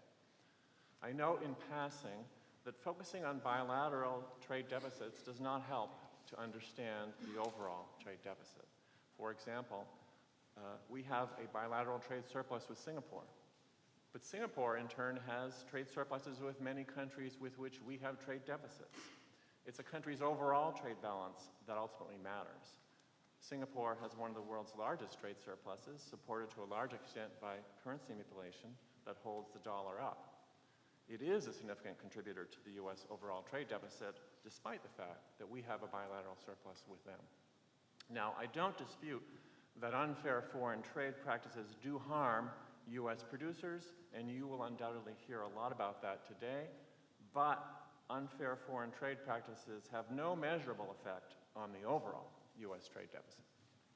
To understand why, consider imposing a prohibitive tariff or outright ban on all U.S. steel imports, which were worth about $34 billion last year. You might think this would narrow our trade deficit by $34 billion. But this policy also would cause the dollar to rise about 1%, not a large amount. Yet it is enough to cause non-steel imports to rise and all exports to fall by a combined $34 billion, leaving the trade deficit unchanged. Thus, protection does help the protected industry, both here and abroad, wherever it occurs, but at the cost of all other industries in that country.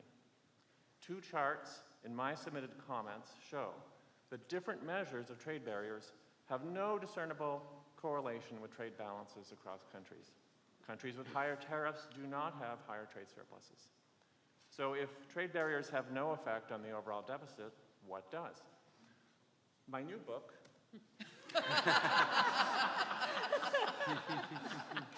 with Fred Bergson talks about the most important factor behind record global trade imbalances in recent years, namely currency manipulation by foreign governments. We estimate that in 2007, at the peak of the imbalances, all of China's trade surplus and 35% of the U.S. trade deficit could be explained by currency manipulation. Another 25% of the U.S. trade deficit was explained by the U.S. government budget deficit.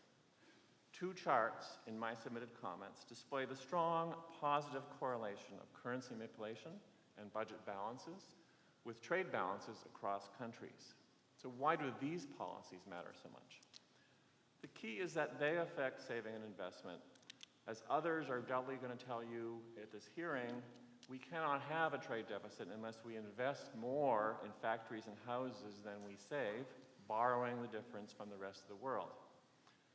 Government budget surpluses are part of national saving, so budget deficits are negative saving, supporting a trade deficit. Currency manipulation is a flood into U.S. financial markets of capital from foreign governments. This pushes the dollar up, causes the Fed to hold interest rates down. Low interest rates encourage investment in the U.S. and discourage saving, thus supporting our trade deficit.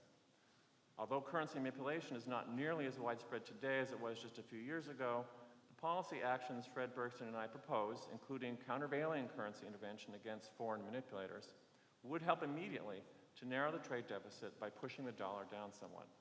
A major factor holding the dollar up right now is the market's expectation that foreign governments are waiting in the wings to resume buying dollars if needed to maintain their trade surpluses. In the event of any future downward pressure on the dollar, such official purchases would allow private investors to unload their dollar portfolios with only minor losses. This effective dollar put option makes dollars less risky to hold, keeping the dollar overvalued. If we eliminate expectations of future currency manipulation through the policy actions we propose, it would eliminate the dollar put option I mentioned, and this would cause the dollar to decline immediately. Another thing that would help is if the President and the Treasury Secretary would formally renounce the strong dollar policy, instead adopt an appropriate dollar policy aimed at keeping the U.S. trade balance reasonably close to zero. Thank you. Thank you very much. Good morning, and thank you for the opportunity to testify here today. The United States Council for International Business represents about 300 multinational companies, law firms, and business associations. Our core function is representing U.S. business internationally, including in the International Chamber of Commerce, the OECD, the International Labor Organization, and other UN organizations and agencies. International trade and investment policy has long been a primary focus of USCIB's work, and with access to an unparalleled network of international partner business associations, we have been a strong and consistent voice both here at home and abroad for open and competitive trade systems. In that, we have supported efforts of various U.S. administrations to open foreign markets and ensure a level playing field for U.S. business, while ensuring that trade and investment delivers the widest benefit for most people here at home. The administration should make a priority removing barriers of all kinds, as well as unfair trade practices that undermine American jobs as they compete for customers at home and around the world. The 3 points I would like to make here today are: 1, bilateral trade balances are not a useful metric to determine the economic health of the United States. 2, services must be included when talking about trade balances, and trade deficits are much lower with countries with which we have an FTA. And 3, as companies today operate in global value chains, not in simple bilateral trade relationships, domestic value added can, for example, also come from imports. On the specific issue of trade deficits, particularly bilateral deficits with individual countries, USCIB supports the view of most mainstream economists that trade deficits are a product of broader macroeconomic factors, not trade policy, and that the trade balance should not be viewed as a straightforward indicator of a country's economic health. While it is useful to address trade barriers that impede access for U.S. goods and services exporters to specific markets, we should not set up bilateral trade balances as the metric for successful trade policies. It is also important to include services trade in any analysis of trade balances. As I'm sure you're going to hear in more detail later today, in the U.S., services account for almost 80% of GDP, and services jobs account for more than 80% of private sector employment. Accordingly, a trade policy focused solely on trade deficits in manufacturing is misleading. Free trade agreements also play an important role. Focusing just on U.S. trade with our 20 existing FTA partners In 2015, while the U.S. ran a merchandise trade deficit of $64 billion, we had a services surplus of $71.8 billion, yielding an overall trade surplus of $7.8 billion. In contrast, the largest overall deficits were with countries with which the U.S. does not have FTAs. So FTAs have, on balance, been beneficial to the U.S. economy. In addition to providing concrete economic benefits, they serve the purpose of raising the standards of the rule of law in other markets to approach those we have here in the United States. FTAs, therefore, provide the opportunity for the U.S. to write the global rules and on issues that are important to our businesses. The way business is done here at home and around the world has also changed over the years. Trade relationships are no longer simply bilateral in nature. Rather, companies operate within global value chains where the different stages of production processes are located across different countries. This also means that the value added by any particular country on any particular good or service has become more difficult to determine. The OECD, with whom we work, has attempted to address this issue in a joint initiative with the WTO called Trade and Value Added, or TIVA.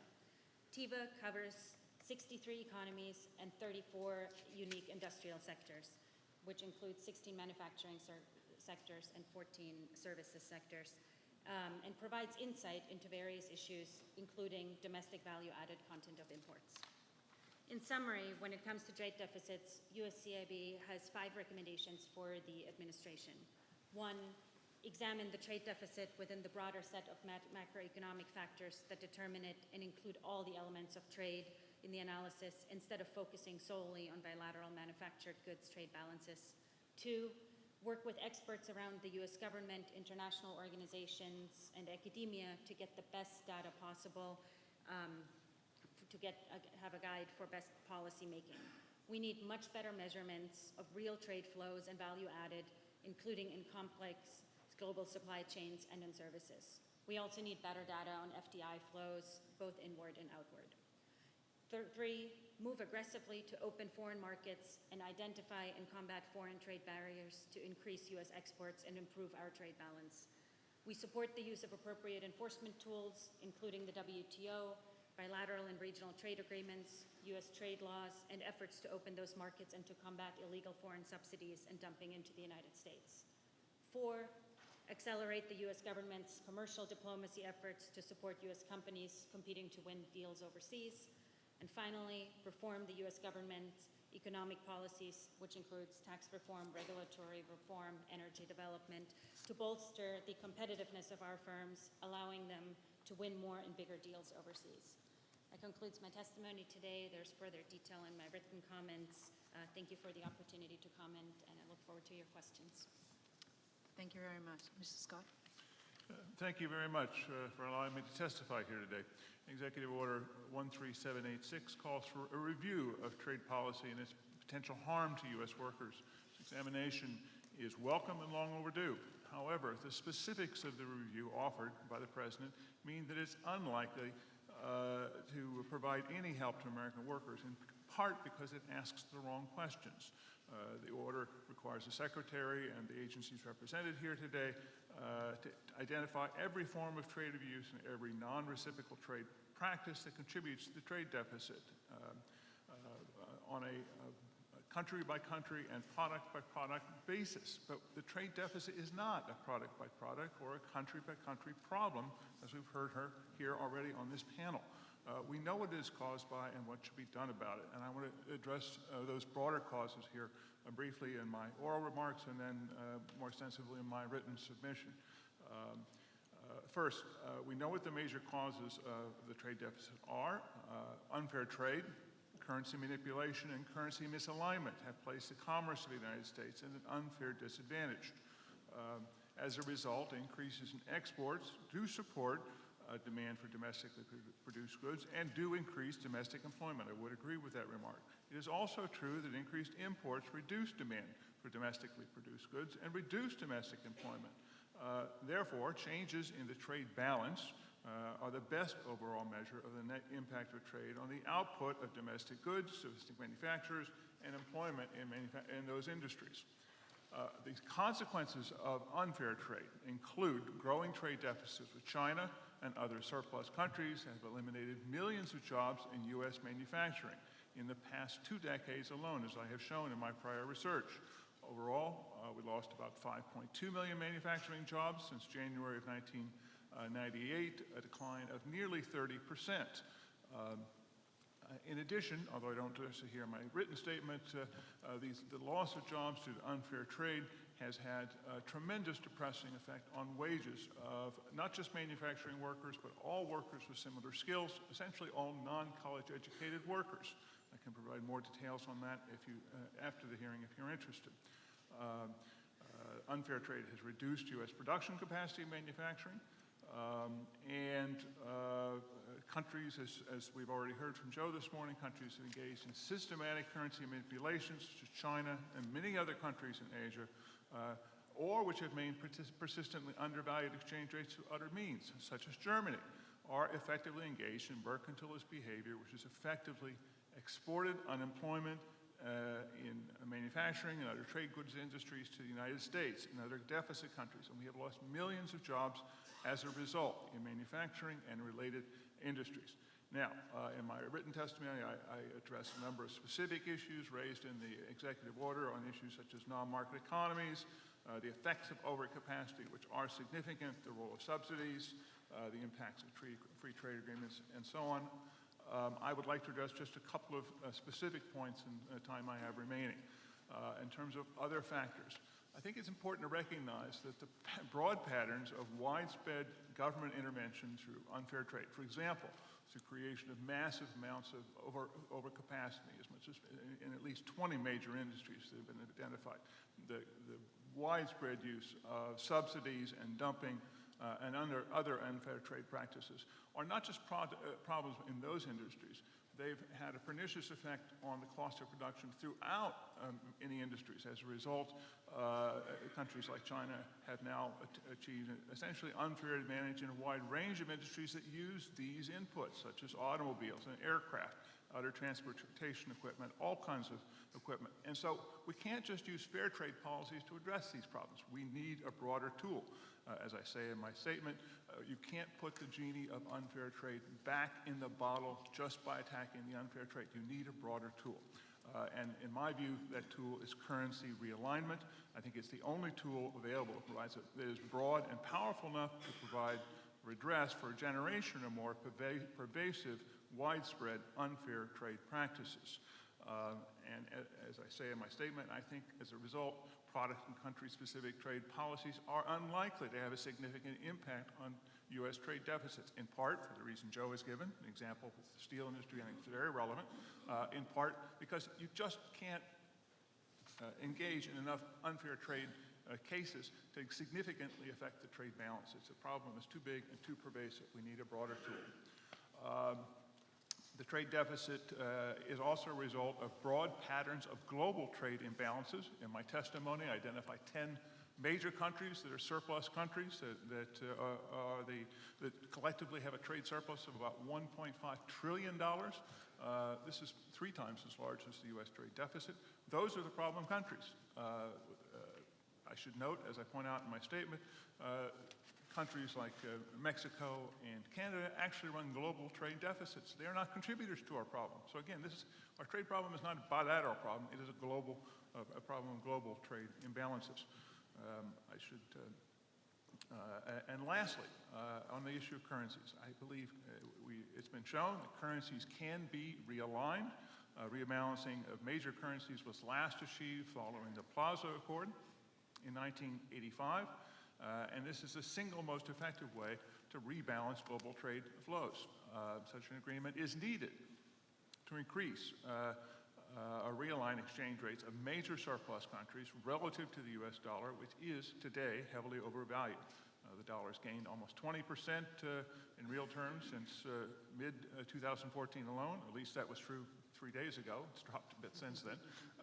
But it still remains heavily overvalued.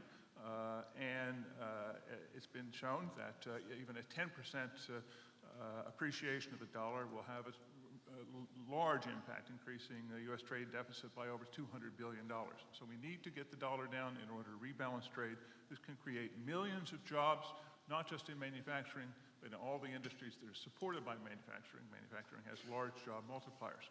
So I would conclude by noting that I have two charts in my written statement that show that, as I say, the large trade deficits and the close correlation between the trade deficit of the United States and the real value of the U.S. dollar. The dollar explains about, at least I would say, about 80% of the movement in the trade balance. So if you want to address the trade deficit, the single most important factor is, I think, realigning the U.S. dollar. And I would concur with what Joe has suggested in his book, and think we may need to be more aggressive in doing that. Thank you. Thank you very much, Mrs. Scott. I'm Ann Driscoll. I'm the Acting Assistant Secretary for Industry and Analysis at the Commerce Department, and we are going to open up the questioning part of our panel today. I'm going to turn it over to my colleague from the State Department for the first question. And I'd ask our panelists just to introduce yourself the first time you speak. Thank you all for your testimony. Once again, I'm Keith Maskus, Chief Economist in the Department of State. This is a question I'd like to put to all of you, if any of you would like to respond. We talked here, your testimony about determinants of the aggregate trade imbalance. The executive order that leads us to be here today, though, really focuses much more on bilateral trade imbalances. So economists often argue that bilateral trade deficits may be the result of structural factors such as simple comparative advantage, vertical supply chains, even demographic trends. So I'd like to ask if you have thoughts about the importance of such factors in explaining U.S. bilateral trade deficits. Happy to give it a start. Certainly, from our perspective, bilateral trade deficits, the overall trade deficits are a result of many factors, not just one or two, not just trade distortions, although trade distortions can play an impact, but of many factors, including sizes of economy, price competition in those economies, and structural issues. And that is true with some of these bilateral relationships as well. We see differential patterns, as we noted in our testimony. We have some trade deficits with countries that also have very significant manufacturing investment in the United States. We have a manufacturing investment surplus that supports millions of jobs in the United States at the same time that we have a trade deficit with some of those countries. It is a complicated measure by far, and from our perspective, an individual country relationship and even an economy-wide relationship such as with the EU needs to look at multiple factors, including the size and openness of these economies, their participation in the world economy, our share of their markets. In some of these countries, we do far better. In other countries, we don't do very well at all. And why is that? Trade agreements, there are multiple factors because of that. And those are the types of issues that we would like to work with all of you to improve our position in every single one of those countries. I just give one quick example. We have a bilateral trade surplus with Australia. Australia has a bilateral trade surplus with China. If we were sitting here in Canberra, Australia now, we'd be looking at bilateral trade imbalances. We'd say China's great, they're buying all our stuff, they're wonderful, and the U.S. is terrible because they have a big surplus with us, we have a deficit with the U.S., they must be acting badly. That would be the wrong conclusion. I will just add that I agree with what my colleagues have said so far. We don't dispute that bilateral trade deficits play a role or that there are various factors involved, but that is why part of my comments focused on the importance of collecting additional data. We just do not feel that they provide a complete picture that provides the solution. If we want to find a solution to problems that we can all agree we see and that exist, we need to ask the correct question. And in our view, simply talking about bilateral trade deficits just does not provide the complete picture. I would agree in general we should be focusing more broadly on global trade flows, but with respect to explaining those bilateral balances, I think a lot of it has to do with history. We chose to engage, for example, to create the NAFTA agreement in 1994. That particular agreement favored foreign investment. It caused outsourcing. There was a tremendous surge of foreign direct investment into Mexico. We lost thousands of factories in the U.S. That resulted in a growing U.S. bilateral trade deficit with Mexico, especially manufactured goods. We had a balanced trade with Mexico before NAFTA went into effect. That went away. For better or worse, that agreement is history. I think it has taken place. The factories have moved. We can't change that. We could improve that agreement. For example, by raising the so-called domestic content of production within the NAFTA countries. That could help all three countries. We could improve labor standards that would help working people in all three countries. That we make choices in making policy decisions. In NAFTA, we made choices that favored outsourcing and foreign investors. We could make choices that favor jobs and workers in the United States. Those are policy choices we do face. Thank you. I'd like to turn it over to my colleague from the Council of Economic Advisors. Hi, my name is Bert Porter. I'm a senior economist at the Council of Economic Advisors. Can we heard? This is a question for all of you again. To the extent that trade deficits are due to macroeconomic factors, what particular actions or policies, some of which we've already heard discussed a little bit today, do you believe would be the most effective in reducing the deficit? Do you want to start for change? Or I can, either way. Sure, I'm happy to start. As I've argued, I think that realignment of the dollar is the single most effective tool that can be used to reduce U.S. trade deficits, increase employment, manufacturing, and the rest of the economy. I think that Joe has suggested two tools. One tool, actually, he's talked about here today, which is countervailing currency intervention, or the threat of that. The economist John Hanson has suggested the possibility of imposing what's called a market access charge, or a tax on capital inflows to reduce the inflow of capital into the U.S. That would reduce the demand for the U.S. dollar. That could be effective. I think it may be necessary to go further. We may need to ban inflows of capital from some countries, such as China, where it's very difficult to distinguish between what is the activity of private investors and what is the activity of the state. They could be investing here simply to increase the value of the dollar or increase their control of U.S. assets. I think the simplest way to address that is to simply ban some of those purchases. We should look very much more broadly, I think, at those tools. Since my final comments focused on recommendations for the administration, I will just elaborate on one or two of them. We follow trade barriers very closely. Our companies are having many issues in that space, and one issue, for example, is that of localization. That is one of the trade barriers that we have worked with the International Chamber of Commerce on to provide some policy, and in order to combat those policies, just to name one of them. The second issue would be on the enforcement side. There are many, many tools that we have in place that we can be using that are not fully being utilized right now, including our trade agreements or the WTO as well. And so if we continue to work in that direction with the tools that we already have, and that would be a start. I would just say that the two policies, it seems to me, that matter the most are currency exchange rate policy and fiscal or budgetary policy.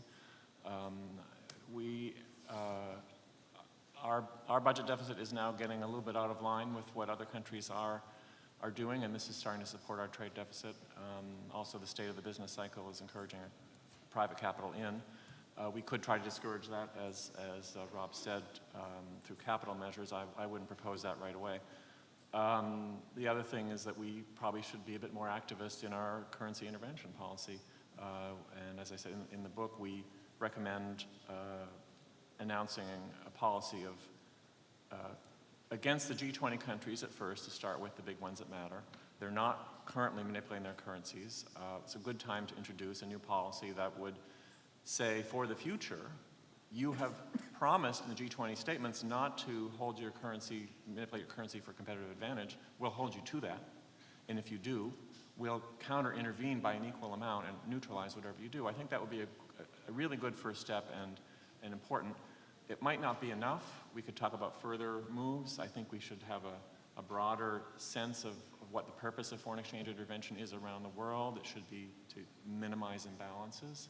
And we need the IMF to be the central place where these discussions are held.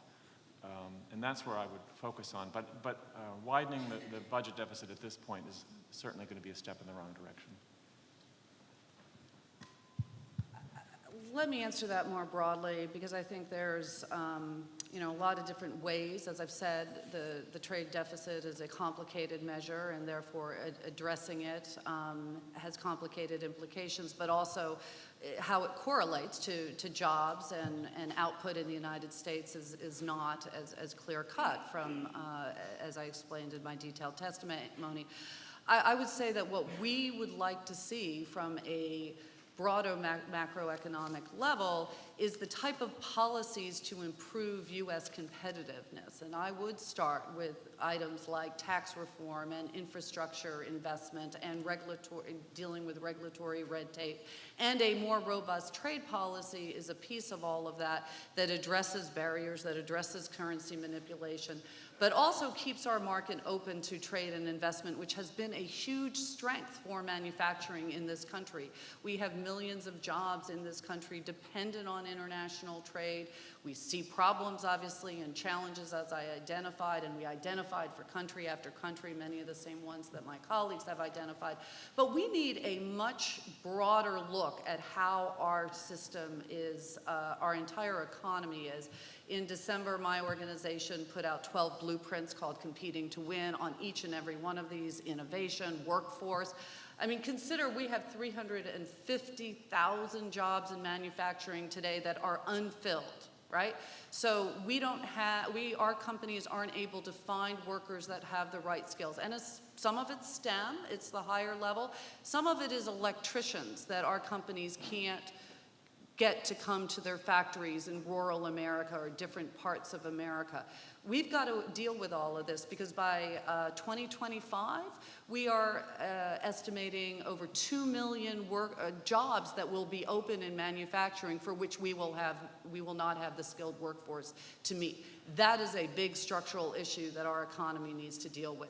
All of these issues are really important as we think about it from that broad macroeconomic level. If we can get our own house in order, if we can get a tax policy, a comprehensive tax reform, get our rate lower, deal with the issue for our small businesses, capital cost recovery, R&D, all of that, and all the rest of these policies, then our country is on the right track, and we will again be producing the high-quality jobs across our sector and other sectors that we all really want to do at the end of the day.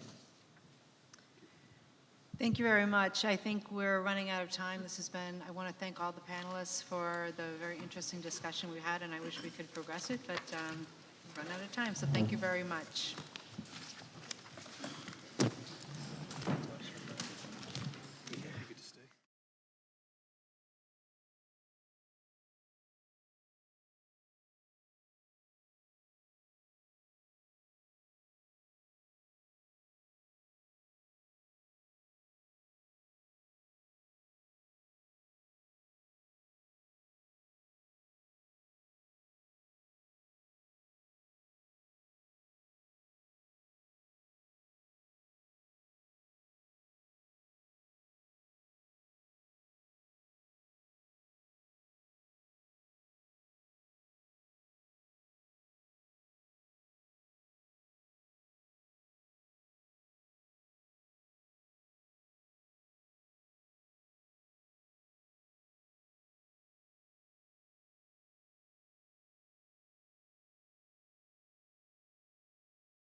Coming. My name is Steve Wilson. I'm the Deputy Director of the NOAA Fisheries Office of International Affairs and Seafood Inspection, and I've been asked to lead this panel today. If you please, would you please start with the end here, and please introduce yourselves and your affiliation. John Connolly with the National Fisheries Institute. David Beal, American Shrimp Processors Association. Nazak Nikoktar of the law firm of Cassidy Levy Kent on behalf of the catfish industry. Danny Walker, Heartland Catfish Company. Thank you very much. Mr. Connolly, would you like to please start with your testimony? Sure. The National Fisheries Institute represents harvesters in Alaska, America's largest fishery, importers that supplement our catch, processors that put fish in a form that we eat, distributors, retail, and restaurant groups that ultimately sell us the seafood that we enjoy. NFI is committed to ensuring a flow of fish to and from the United States because the two are linked. To start with supply and demand. The U.S. supply of fish cannot meet demand. Let me roll through some numbers. Because of its health benefits, doctors and dietitians in the U.S. government encourage Americans to eat seafood 2 to 3 times per week. We need 13 billion pounds of seafood to meet that public health goal. The American supply of fish is comprised of U.S. caught and grown fish, plus imports minus exports. The Magnuson-Stevens Act controls the catch of fish in American waters to ensure that we have fish now and for the future. We catch about 2.5 billion pounds of seafood in American waters, or about 19% of the need. Our climate does not enable a major production of farm fish other than catfish. Our region, other regions of the world have a good climate for growing fish, just as the U.S. has a better climate for growing soy or pork and exporting that product. And while NFI would like to see a powerhouse fish farming system offshore in the U.S., there are lots of barriers. There are legal barriers in some states that have natural infrastructure for fish farming. There are regulatory barriers for permitting, and there are NIMBY barriers in coastal communities. We are not going to grow our way out of a fish deficit. And our companies export fish because other markets will pay more for some fish or parts of fish than will Americans. We export about 1 billion pounds of fish because Koreans will pay for our roe and Northern Europeans will pay for our genuine Alaska pollock and salmon. All of those numbers result in a seafood trade deficit. But seafood is different. We simply do not now have and never will have the raw material fish needed to meet the demand. So while this agenda is a fisheries panel, it may have been more appropriate to call it a seafood panel, as the jobs in the seafood sector don't stop at the boat, at the water's edge, or on the docks. Last week, the Department of Commerce published data indicating that about 1.2 million jobs in America are in and around the commercial seafood sector. About 650,000 of those jobs result directly from domestically caught and processed fish. But another 550,000 jobs result from processing, distributing, and selling fish from elsewhere. The administration should value as much the woman who right now is processing imported shrimp in Brunswick, Georgia, as the deckhand hauling a net in the Northern Pacific. They both create income for American families, and I guarantee they think their check is worthwhile. Turning to disadvantages we now face, I'd like to share an anecdote from the Maine lobster industry with whom we work. The Canadians and Europeans recently completed a trade agreement, which will eliminate tariffs on Canadian lobsters being sent to Paris or London or Rome or Madrid. But Maine lobstermen will still pay an 8.5% tariff on any of their lobsters sent to Europe. That means our folks are at an automatic 8.5% price disadvantage when selling into that market. This is not Canada's fault. This is not Europe's fault. But we are likely to lose business, and that will only add to the trade deficit if the U.S. government does not act to expand our trade with Europe and elsewhere. So while there be calls for erecting more trade barriers to trade, NFI and the harvesters and processors we represent ask the administration to think carefully about that path and instead consider the jobs created in Georgia or Texas or Florida when processing fish from elsewhere. We also urge the administration to act aggressively on trade agreements with Europe, as Maine lobstermen and Alaska fishermen are already seeing the negative impacts of other countries filling that market that we once so dominated. Thank you. Thank you. Mr. Veal? As I said, my name is David Veal. I'm the Executive Director of the American Shrimp Processors Association. ASPA, as it's called, ASPA's member processors account for a vast majority of the domestic shrimp produced and processed in the southern United States. We represent firms across 7 states, which together provide thousands of good jobs for our coastal communities. Our workers understand the importance of strong trade enforcement on their livelihoods. For decades, our industry has faced surging imports of shrimp produced overseas. 90% of the shrimp consumed in the U.S. is currently imported, and volumes continue to increase. Shrimp imported from India, Indonesia, Thailand, Vietnam, Mexico, China, and Malaysia, 7 of the countries being investigated today, account for 77% of the $4.5 billion deficit the U.S. ran in shrimp in 2016. While shrimp imports have seized U.S. market share, our domestic producers have not been able to achieve anything close to similar penetration in foreign markets. In 2016, the U.S. imported $297 worth of shrimp from India, Indonesia, Thailand, Vietnam, Mexico, China, and Malaysia for every dollar we exported to those countries. In the first 3 months of 2017, the U.S. imported $325 worth of shrimp for every dollar exported. As a result, our trade deficit in shrimp is substantial and growing. The trade deficit in all seafood was $10.5 billion last year, greater than the deficit of either raw iron, steel, or aluminum. The deficits in shrimp from India, Indonesia, Thailand, Vietnam, Mexico, China, and Malaysia alone was $3.4 billion in 2016 and increased 44% since 2012. The shrimp deficit is largely the result of illegal trade and tax practices that encourage shrimp exports to the U.S. ASPA has fought hard to level the playing field through our trade remedy laws. Earlier this month, the International Trade Commission voted to continue an existing anti-dumping order on shrimp from China, India, Thailand, and Vietnam. Commerce agreed that revocation could lead to dumping margins as high as 112%. The orders have provided important discipline, but imported shrimp continue to be dumped on our market due to limited coverage and evasion. The orders also do not address the unfair subsidies foreign shrimp producers receive from their governments. Aquaculture is often propped up as an important source of foreign exchange earnings, and foreign producers' export orientation has transformed shrimp from a luxury item to a low-priced commodity.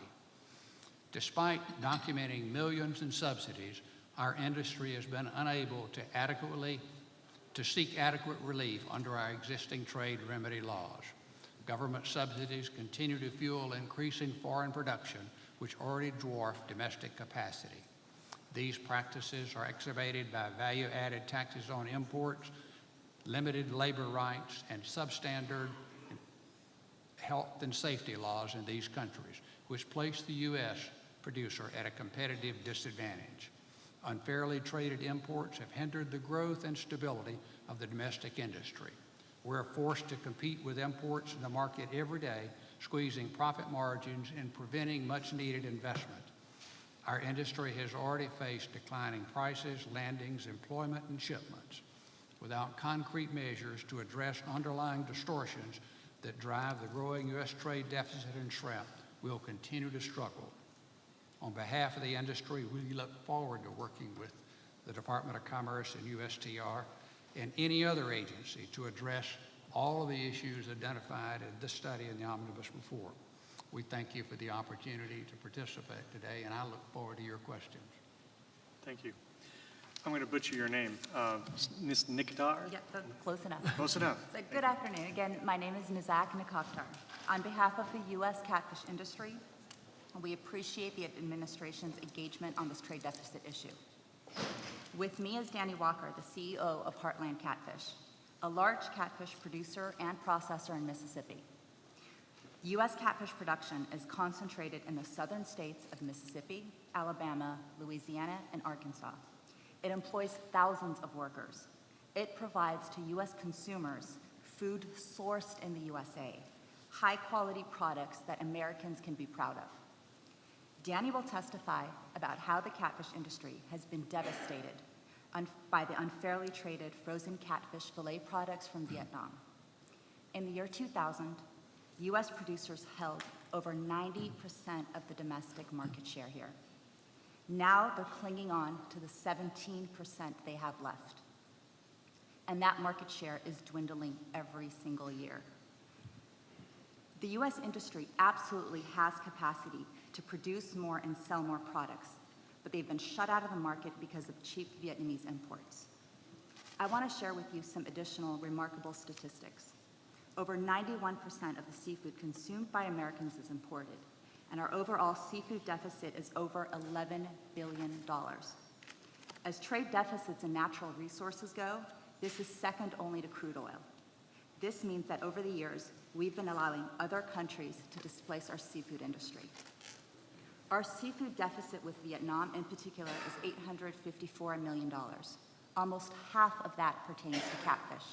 That's $387 million. Well, what's causing this trade deficit? Widespread distortions in Vietnam's economy have overstimulated seafood production and for nearly 2 decades directed the flow of cheap Vietnamese catfish fillets into the U.S. market. These products are coming in at substantially less than American manufacturers' costs. Our processors are among the most efficient in the world, but the industry can't compete at such depressed prices. Let me give you examples. The world price of Vietnamese catfish fillets collapsed since 1998 by 40% to $1.10 per pound today. We see the same trend in the U.S.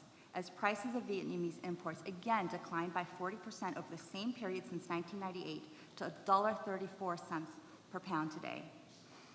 Vietnamese overproduction has for a long time suppressed world prices and destabilized the catfish industry both in the United States and globally. Our producers are not only struggling to survive on their own home turf because of the low prices, but we can no longer export. Vietnam has shut U.S. producers out of the Vietnamese market and out of the world markets. This is the direct result of Vietnamese government policies that encourage the oversupply of catfish products, and it's worked. Currency manipulation has encouraged Vietnam's seafood exports to skyrocket from $1.5 billion in the year 2000 to $7 billion last year. That's almost a 400% increase. And this export trend is projected to grow even more in 2017. The Vietnamese government also keeps costs low by owning and managing land, controlling the prices of commodities, including fish feed, and through the operation of numerous state-owned companies. Plus, the Vietnamese government has infused hundreds of millions of dollars in the seafood sector to keep industries increasingly export-oriented. Vietnam now dominates 90% of the world's catfish market and 80% of the U.S. market. This share is growing at an unrelenting pace. This type of pervasive government intervention has encouraged the flooding of our markets and the world markets with cheap products, and it's distorted prices. And I'll end on this note. Danny Walker of Heartland Catfish will discuss the industry's attempts to obtain relief from unfairly traded Vietnamese imports through anti-dumping measures. And I want to underscore an important fact. The anti-dumping measures imposed by the Commerce Department produced tariff rates of over 75% this year on dumped Vietnamese product. That's a lot of dumping. But although these measures have somewhat mitigated the decrease in import prices, prices are in serious decline nonetheless. This is because the oversupply of cheap Vietnamese catfish worldwide has depressed world prices, and these depressed world prices have lowered the benchmark prices the department uses for its anti-dumping analysis, so that the final duties ultimately calculated and imposed by the Commerce Department on Vietnamese imports are far, far less than there otherwise would be. This, in effect, means that Vietnam's trade-distorting policies have weakened the United States' ability to utilize its own trade remedy tools to effectively combat unfair trade. Vietnam's actions, if unaddressed, will destroy the catfish industry in a matter of a few short years.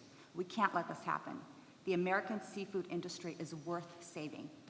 So we ask that the U.S. government defend this industry and hold Vietnam accountable for manipulating the trading regime when assessing an appropriate response to the chronic trade deficit with Vietnam. And we, on behalf of the catfish industry, intend to work with the administration to find solutions. Thank you. Mr. Walker. Good morning. Thank you for giving me this opportunity to come here and speak today on behalf of the U.S. farming catfish industry. My name is Danny Walker, and I'm the CEO of Heartland Catfish Company. We are a processor in the state of Mississippi. We process whole live catfish into fillets that you buy at the grocery stores and the restaurants all across the United States. Catfish is among the top 10 most consumed seafood products in the United States. I've been in the catfish industry for over 30 years, and I have been the CEO of Heartland Catfish Company since its inception in 1996. Our industry produces farm-raised catfish principally in Mississippi, Alabama, Arkansas, and Louisiana. We have come to Washington today to let you know that our industry has been significantly harmed by Vietnamese imports of frozen fish fillets and the trade deficit the U.S. currently has with Vietnam. The U.S. catfish industry has been struggling in the U.S. market due to the unrelenting flood of unfairly low-priced Vietnamese imports. Those imports have crippled our industry. This industry is extremely important to our states and employs thousands of workers in many of our most economically vulnerable regions and some of the poorest states in the country. Our employees work tirelessly to make quality products for their customers, and they deserve to be protected from unfair trade. They deserve the opportunity to keep their jobs. In the late 1990s, the Vietnamese catfish industry was in its infancy. Then in 2000, the Vietnamese government decided to bolster its industry. It infused capital, granted tax credits, extended preferential export programs to its catfish producers to increase production and dominate export markets. Our industry filed an anti-dumping case against imports of frozen fish fillets from Vietnam in 2002 because we feared not being able to survive without the appropriate trade relief. Since 2002, the Vietnamese government has rapidly grown its industry for exports. Its exports exploded from 68 million pounds in 2002 to 3.7 billion pounds in 2016. This is a 5,300% increase. Domestic production never recovered from the initial blow of dumped Vietnamese imports, and our production decreased over the same period from 100 million pounds down to our current volume of 60 million pounds of frozen fillets. We lost a significant portion of our market share to the Vietnamese and lost thousands of farming acres and jobs. In 2000, the U.S. industry farmed 190,000 acres of catfish ponds. Today, we are down to 63,000 acres. The Vietnamese government's goal, its goal, is to flood the U.S. market with cheap aquaculture products to completely disrupt our market. It's working, and they're choking our industry. In 2000, we held over 90% of the U.S. market share. Since then, our industry has contracted to a dangerously low level. We now hold only 17% of the U.S. market. 80% of the market is now dominated by the dumped Vietnamese product. We are on the verge of non-existence. Now, we know that our markets are the most open in the world, but I want to emphasize that the Vietnamese catfish industry has taken advantage of our open borders. The Vietnamese government has encouraged its producers to flood our markets with cheap products and displace U.S. producers. At the same time, the Vietnamese shut us out of their markets entirely. They've lowered the prices of their products to levels that are far below our cost of production. We can't export to their markets at such low prices. We can't export other markets because of the domination of Vietnamese products overseas. This isn't fair competition, and we ask the administration to defend our industry against this type of unfair trades. Finally, I want to raise the issue of the Vietnamese industry's dishonest participation in the anti-dumping case. Although over the past year, the Commerce Department made some important decisions to address the unfair trade practices by the Vietnamese industry in the case, the Vietnamese have doubled down on their efforts to game the system in response. They have pre-engineered industry participation in the commerce proceeding, misreported critical information to the agency, and have used various tactics to avoid paying anti-dumping duty tariffs to customs. We are fighting tooth and nail to defend our industry against assault by the Vietnamese on all of those fronts. The millions of pounds of dumped Vietnamese product into the U.S. market worsens our trade deficit with Vietnam each year. While our trading relationship with Vietnam is important, as is our trading relationship with every country, the same must also be said for the United States' ability to guard its industries against unfair trade and prevent such significant trade deficits. The status quo does not level the playing field for U.S. industries. To be clear, there will be no U.S. industry if cheating is unabated and the trade deficit we have with Vietnam is unaddressed. We need and will continue to need our government to defend our industries against Vietnamese predatory trade practices. If we don't fight back, our industry will become extinct. Our workers in the Mississippi Delta, the Arkansas Delta, and the Alabama Black Belt deserve better. And the United States needs to be able to grow its own food. Thank you. Thank you. We'll move into the question phase of the testimony. I'd like to start with our colleague from the Department of State. Please, as you ask your questions, introduce yourself. Sure. Hello, everyone. I'm Carol Henniger from the Economic Bureau at the State Department. Thank you all for your testimony. I have a broad question for the group. Which barriers tend to be the most significant in terms of hampering expansion of U.S. seafood exports? For instance, does the U.S. industry compete on price where tariffs would be particularly important, or is meeting health and safety regulations the biggest constraint? And to what extent does this differ across the industry? Since I think I'm the exporter in the panel, I'll start. Non-tariff barriers in Europe are a challenge. About 5 years ago, we had a situation in which the scallop industry faced a discriminatory or barrier from the European Union. Working with state USTR and others, we were able to overcome that. Just last year, the lobster industry was facing a potential ban on live exports of live North American lobsters to the European Union based on concerns about invasive species. Again, working with the government, we were able to convince Sweden to pull back from that, the European Union member states were able to do that. So there are non-tariff barriers that the Commerce Department and others help us with. But the CETA, free trade agreement between Canada and the U.S., will have a very significant impact on shellfish exports, any swordfish exports, and salmon.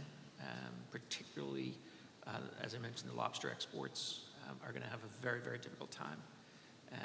Not only because of the basic agreement, but also because of some of the rules of origin that are associated with how lobster's defined as to where it's grown, where it's packed, where it's harvested, where it's packed, or what's called crated. So absent so I have a meeting with the lobster industry next week, and unfortunately my answer will be until the U.S. government acts on some kind of agreement with Europe, we're screwed, to be blunt about it. Exports into Asia are primarily Alaskan products, although if Europe does close down, the lobster industry is very likely to turn to China, which is a massive market for our lobster industry. European exports tend to, occasionally a non-tariff barrier comes up. Registration of certain vessel types for fish meal or fish oil is an issue. Russia obviously is a major concern of ours when they've closed out their market for us. So they primarily are non-tariff barriers, but for the CETA work, which is obviously directly a tariff issue. Ours is a variety of things, and I think it probably depends on the country we would be talking about or the region of the world we're talking about.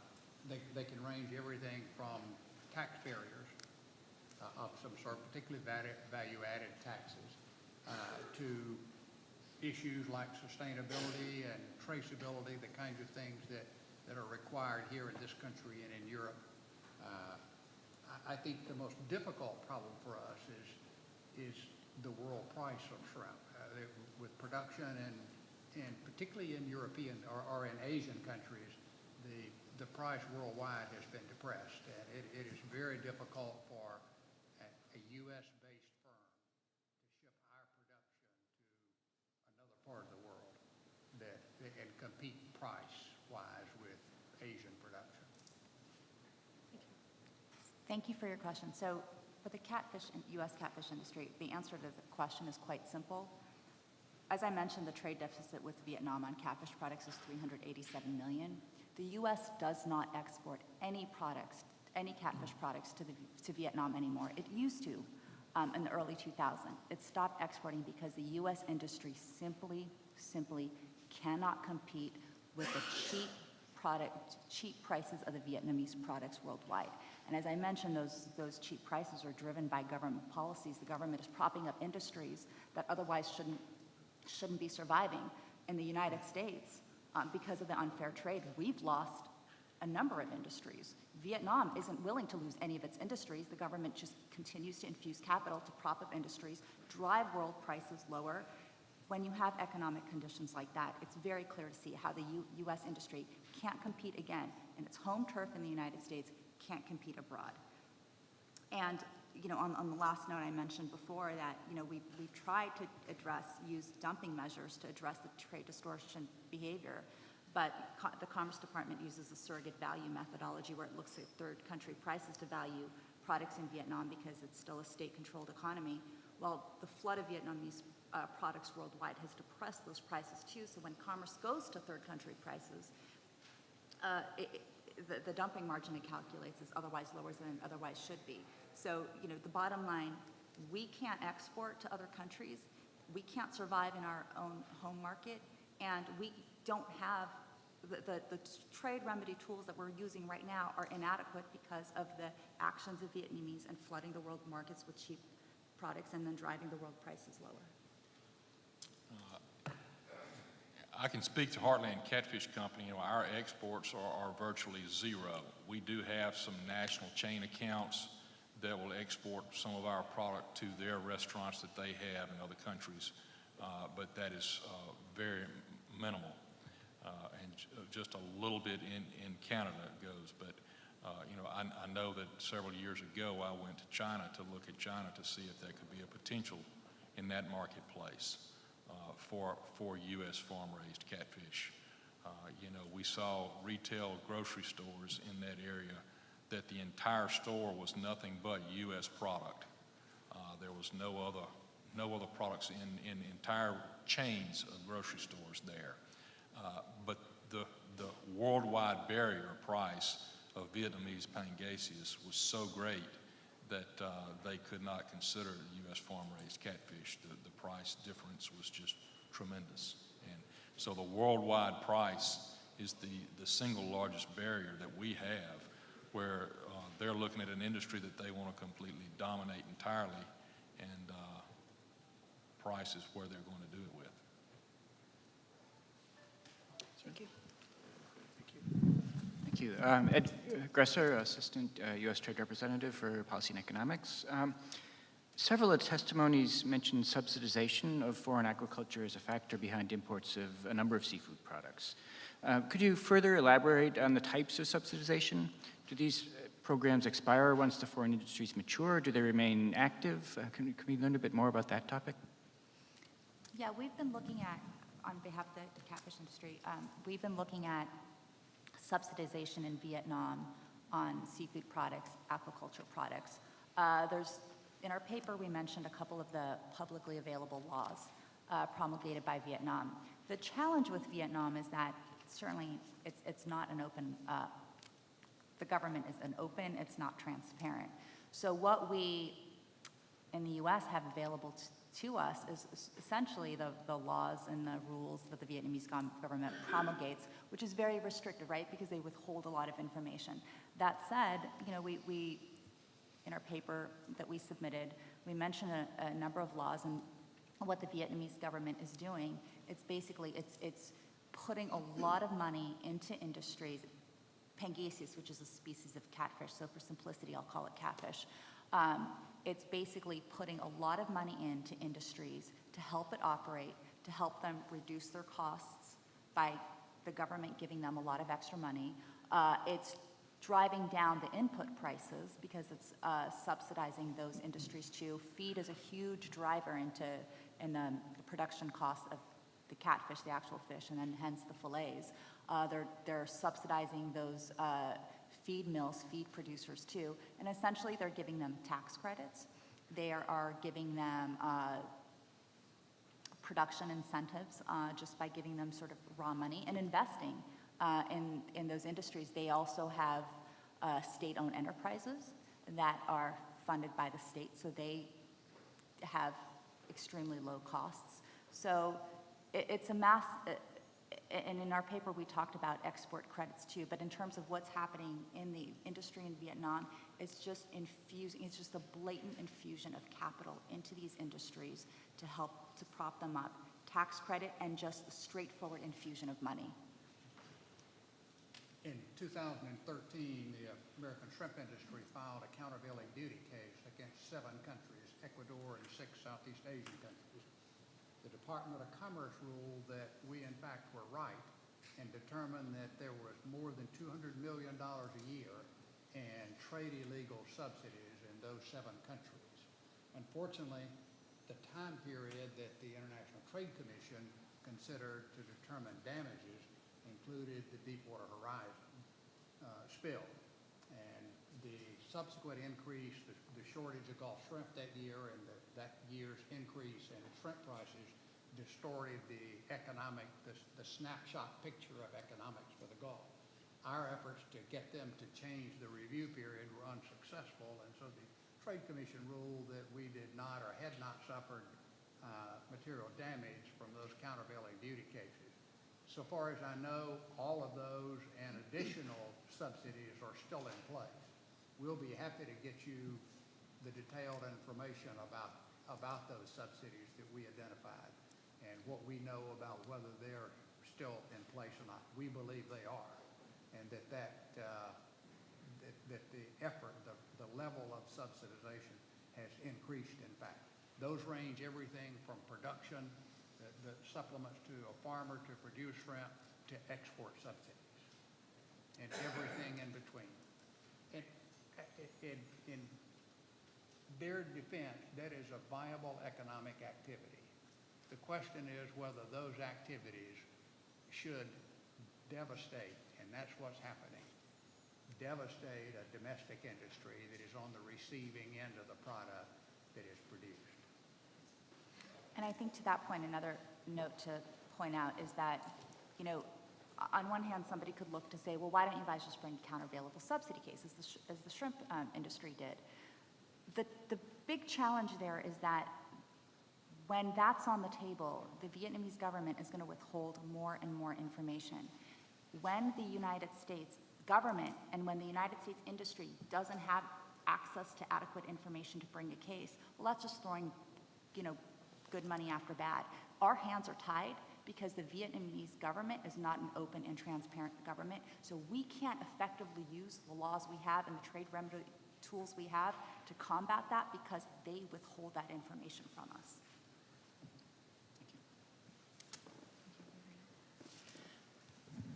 Thank you very much. My name is Lori Brock. I'm the Deputy Director for Trade and Regulatory Reform at USAID, the United States Agency for International Development. Some of your testimonies mention labor issues as well as health and safety standards. Can you elaborate on that, please, and how these problems affect your industries? Thank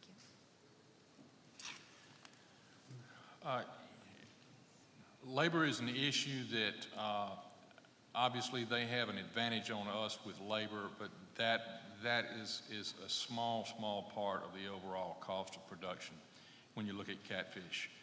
The primary cost is the cost of the raw material. Our feed that we feed our catfish is made of soybeans and corn.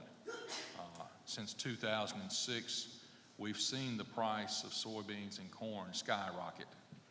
And so we in turn have seen the cost of feed that we feed our cattle, we feed our chicken, we feed our swine, we feed our catfish, we feed our pangasius.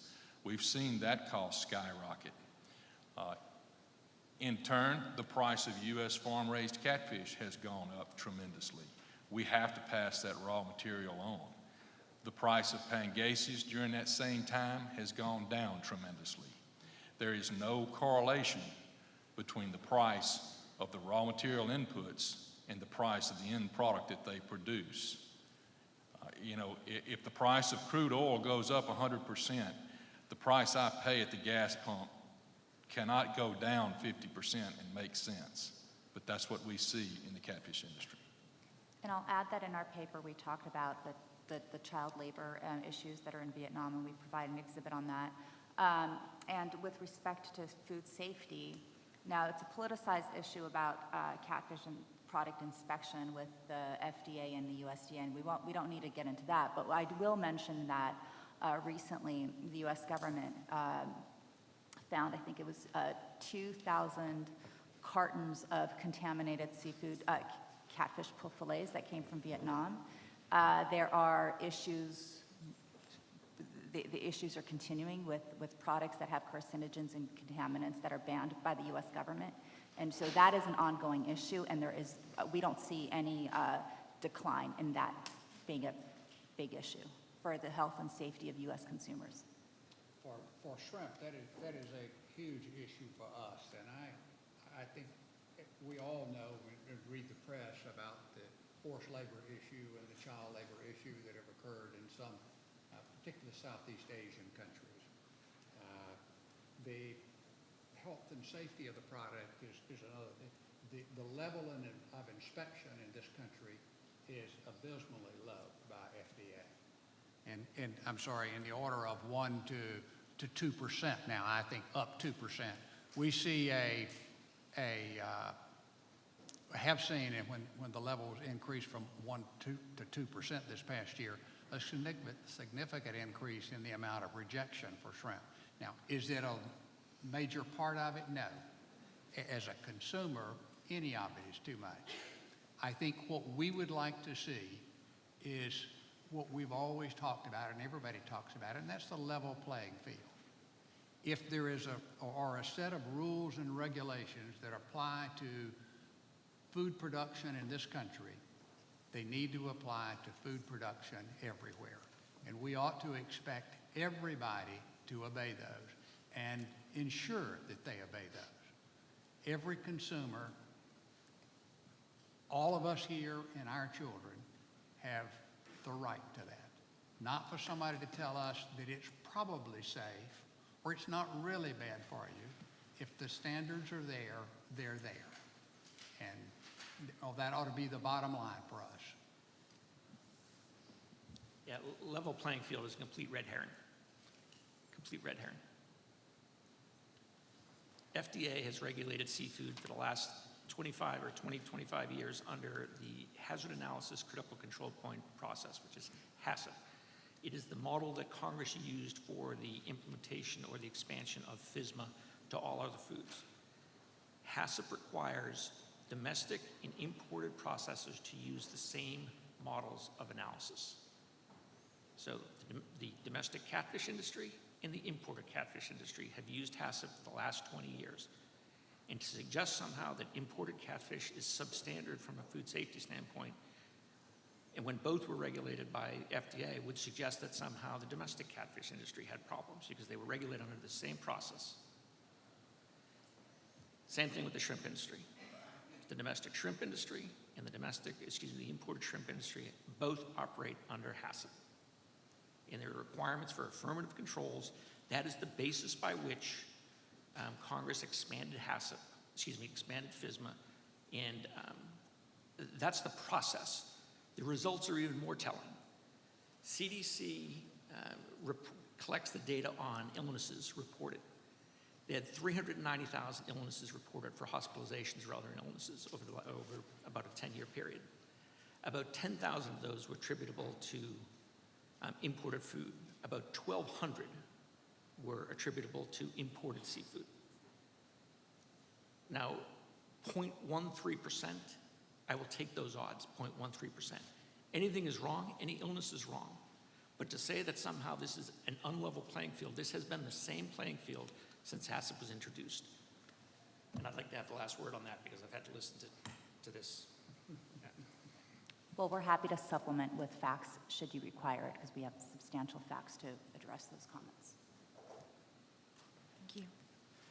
Thank you.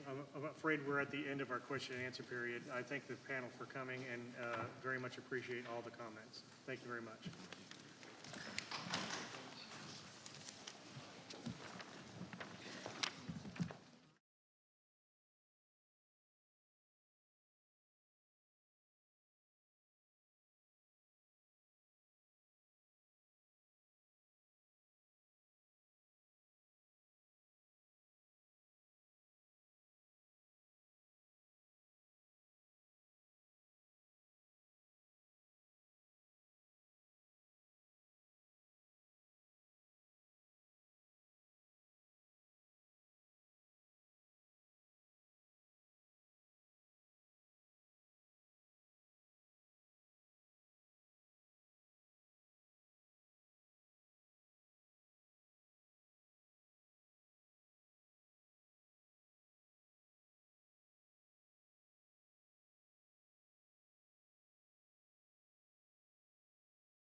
I'd like to ask our panelists if they would briefly introduce themselves, and then we'll turn to your testimonies. Mr. Deenan.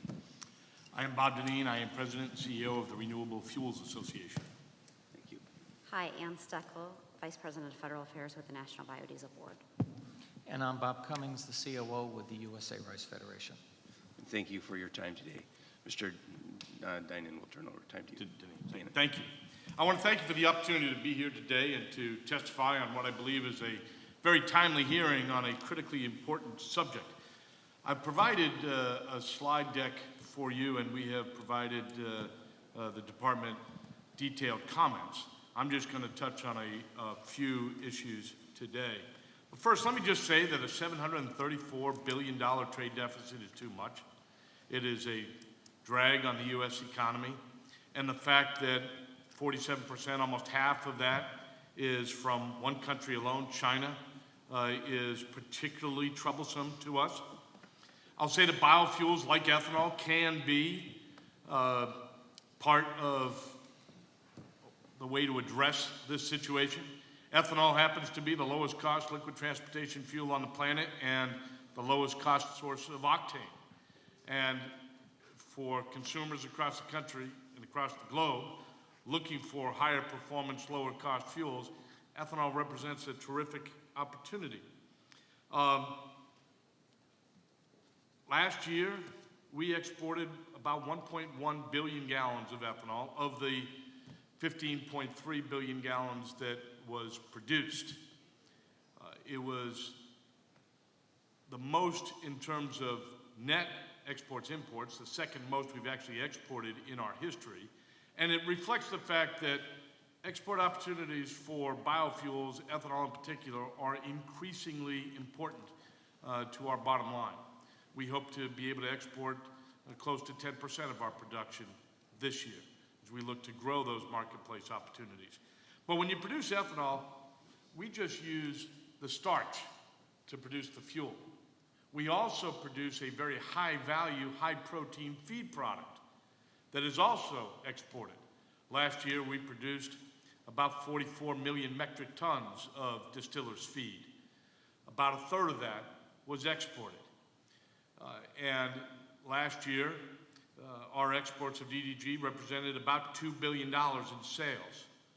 The 1.1 billion gallons of ethanol that we exported represented another billion gallons of sale. I would call your attention to one of the charts in my packet, just trying to flip through them. I don't know exactly which one, but it's distillers' grains trade with China. It's been highly volatile and uncertain. I just wanted to walk through that one and one other one in particular. It will show, there were some introductory slides about ethanol and trade in particular, and then I got to China. And this is about 3 or 4 deep on the China section. I apologize. It'll show that beginning in October 2010, that's when China launched its first anti-dumping investigation of the ethanol industry. Now, our industry had participated in that investigation process. We responded to their audits. We spent literally millions of dollars in that process that lasted about 18 months, when finally in the summer of 2012, China said, we're just going to have it go away. It was never official that they hadn't found any incidents of dumping, but I think they realized that, hey, they really did need our feed product, and poultry farmers in China were asking the government to put that aside. So trade in DDG continued to grow again, and in fact, by 2014, distillers' feed trade to China represented about half of our total exports of that product. Again, China decided that they were importing too much U.S. feed, and so around Christmas time in 2013, they summarily cut off shipments from the U.S. and required a certification process for MRI, a trait that farmers have used. It is a rootworm trait.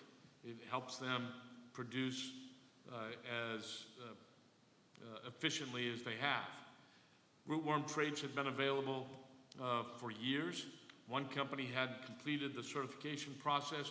There was a real question scientifically as to whether or not China could identify that trait, but nonetheless, they decided they had found it.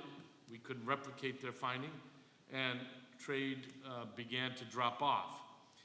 Then China decided that they would require a certification process, and U.S. producers had to certify that no, we didn't have that trait in our distillers' feed. Now, ethanol producers don't necessarily know what traits are in the corn that they are processing, and we didn't have a mechanism to require farmers to certify whether they used that trait or not, and so distillers' feed exports to China evaporated, such that by the fall of 2014, there were no exports to China.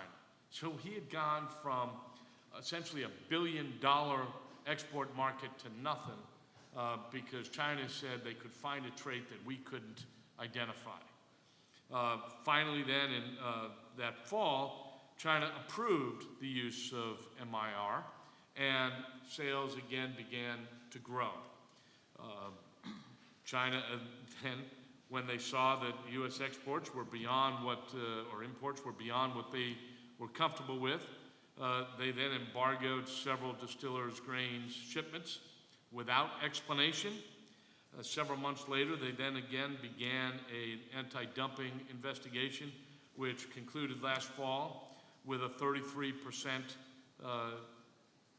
anti-dumping duty imposed. They then imposed an additional duty on top of that, and they've essentially eliminated distillers' feed opportunities from the United States. We continue to fight that. We've not seen any evidence of yet that there actually was dumping, and the process has been extraordinarily one-sided and unfair. Going to the last chart that I have then, just to talk briefly about ethanol, because the story is very much the same. We were building an ethanol export market for China. Last year, it had been our third largest export market and our fastest growing market. We exported about 200 million gallons of ethanol to China. In January, they decided without warning and without any process to impose a 30 to 40% tariff on U.S. ethanol. It has eviscerated the market. We haven't shipped a drop of ethanol into China since, and it is a source of great frustration. Our industry, like many of the other industries that have testified before you today, need access to markets. Farmers, who today are being asked to sell their commodities below the cost of production, need fair and free trade.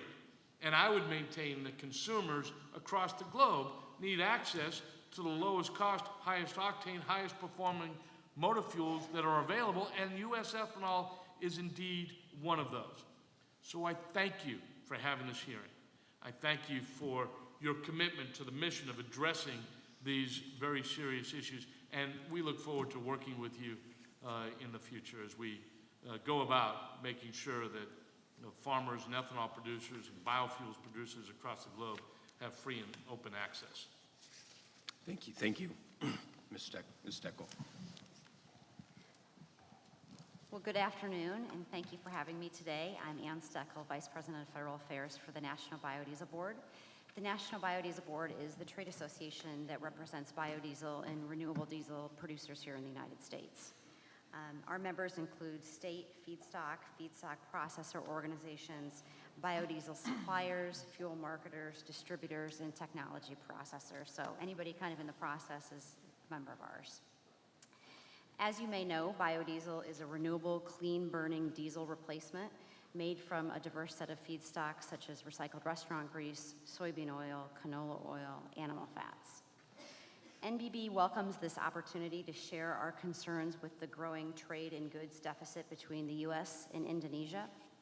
This deficit is fueled in significant part by increasing volumes of unfairly traded biodiesel from Indonesia. These imports are injuring U.S. biodiesel producers and our workers, as well as American farmers who supply much of the feedstock for our industry. The U.S. trade deficit with Indonesia is the highest it's ever been, reaching $13.2 billion in 2016.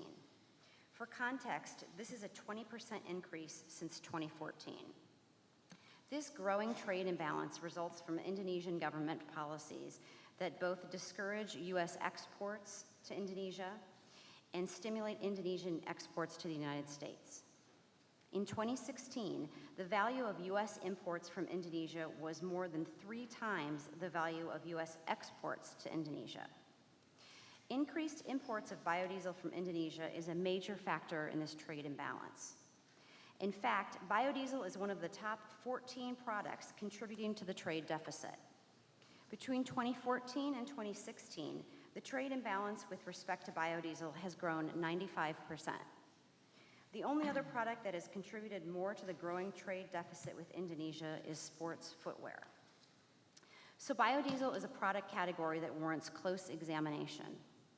Unfair trade practices have caused this significant surge of biodiesel imports and a growing trade deficit, such that massive subsidization by the Indonesian government and dumped prices by Indonesian biodiesel producers and exporters.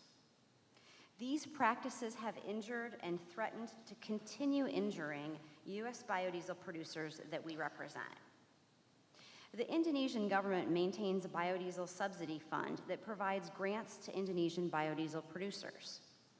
This subsidy program has provided more than $600 million in grants to a handful of producers in 2015 and 2016 alone.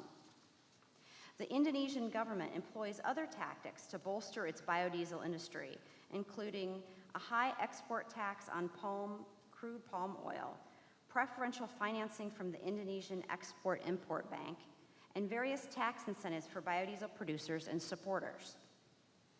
By taking advantage of these various subsidies, Indonesian producers have become the dominant exporters and taken an increasingly greater share of our U.S. market. Unfairly traded Indonesian imports account for a substantial proportion of imported biodiesel. Forced to compete with Indonesian producers' dumped and subsidized prices, U.S. biodiesel producers' financial condition has declined significantly. This has caused U.S. producers to pull back on investments and expansion in capacity in what continues to be our growing market. The current situation worsened by Indonesian biodiesel imports and is untenable and likely to worsen. Low capacity utilization in Indonesia, roughly 34%, leaves substantial unused capacity for increased production that can be exported to the U.S. This threatens the U.S. biodiesel industry and its availability to contribute to the U.S. energy security. Action must be taken. If the administration commits itself to rigorous enforcement of the anti-dumping and countervailing duty laws and the investigations recently initiated by the Commerce Department, it will not only help protect American manufacturers and workers in the biodiesel industry, but also help to restore the balance of trade with Indonesia. Thank you for the opportunity to testify. We look forward to working with the administration to address this important issue. Thank you, Ms. Steckel. Mr. Cummings. Okay, thank you again. I welcome the opportunity to appear before you on behalf of our membership to offer comments on an important topic, the causes of significant trade deficits. USA Rice is the global advocate of the U.S. rice industry with a mission to promote and protect the interest of rice producers, millers, merchants, and allied businesses. Nationally, the U.S. rice industry contributes $34 billion in annual economic activity. It provides jobs and income for not only rice producers and processors, but also for all involved in the value chain, contributing 128,000 jobs. The U.S. rice industry is open to international trade. Half of each year's rice crop is exported, and about 85% of all the rice that is consumed domestically is produced in the U.S. Our members have offensive and defensive market interests in a majority of the 13 countries listed in the Federal Register notice for this hearing. The U.S. rice industry is efficient and contributes year in and year out to U.S. exports, with exports exceeding imports by an average of $1.2 billion in 2014 to 2016. Rice is one of the most heavily protected crops in terms of domestic support, border protection, and export controls. A majority of the countries listed in the Federal Register notice, including China, the European Union, India, Japan, Korea, Taiwan, Thailand, and Vietnam, intervene heavily in the rice market, and the result is restricted access for U.S. rice or unfair competition in foreign markets. USA Rice joined with other U.S. agriculture groups to examine the domestic support policies of several advanced developing countries, including China, India, Thailand, and Vietnam, against the obligations undertaken by these countries in the Uruguay Round Agriculture Trade Agreement. That report and follow-up analysis by USA Rice found flagrant violation of the country's WTO obligations in the form of excessive producer supports, which have had the effect of boosting domestic rice production. The impact of China's policies is particularly significant and relevant. China's domestic support of rice prices has distorted the internal market, with prices well above world levels. The result has been a surge of imports, such that China has emerged as a major rice importer, with imports of 4.8 million tons on average over the last 2 or 3 years. U.S. exporters have been unable to take advantage of this demand because Chinese officials refused to sign a phytosanitary protocol with the United States covering imports of U.S. milled rice, even though this protocol was agreed to by both sides in November of 2015. In the context of the bilateral trade relationship, estimated U.S. rice sales to China would likely be small once access is achieved, perhaps 50,000 metric tons per year initially, potentially growing to 250,000 tons. But China's inaction nonetheless is contributing to the U.S. trade deficit. The U.S. International Trade Commission in April of 2015 published the results of a comprehensive study called Rice Global Competitiveness in the U.S. Industry at the request of the Committee on Ways and Means. The USITC examined rice policies in many of the countries of interest today at this hearing and reached similar conclusions to USA Rice's analysis. The report noted that U.S. rice exports would have been 1.3 million metric tons higher had foreign tariffs, non-tariff trade barriers, and other supports not been in place. Well-negotiated and enforced trade agreements are the key to helping the U.S. rice industry contribute to reducing bilateral trade deficits. Where there are good, solid trade agreements, increased rice exports follow. We need look no further than the Uruguay Round agreements and establishment of the WTO, NAFTA, and the U.S.-Colombia trade agreement for evidence. The Uruguay Round agreements created new markets and exports in Japan, Korea, and eventually Taiwan. NAFTA made Mexico the #1 market for U.S. rice, accounting for 21% of today's exports. The U.S.-Colombia deal created a wholly new market for U.S. exports. Strong enforcement and aggressive use of dispute settlement mechanisms are also critical to boosting exports. In fact, without the binding rules established in the World Trade Organization and the right to enforce those rules through binding dispute settlement, it would be difficult or impossible to address many of the obstacles standing in the way of increased exports. U.S. rice exports in isolation will not solve the bilateral trade deficits identified in the Federal Register notice and the subject of today's hearing. However, action by the U.S. government to support exports from America's highly efficient agriculture sector is an important part of the solution. This means first and foremost comprehensive trade agreements, bilateral and multilateral, which open markets and provide for commercially meaningful access. Rigorous enforcement goes hand in hand with trade agreements. Together, these policies are essential to achieving the level playing field of free and fair trade which USA Rice and U.S. agriculture seek.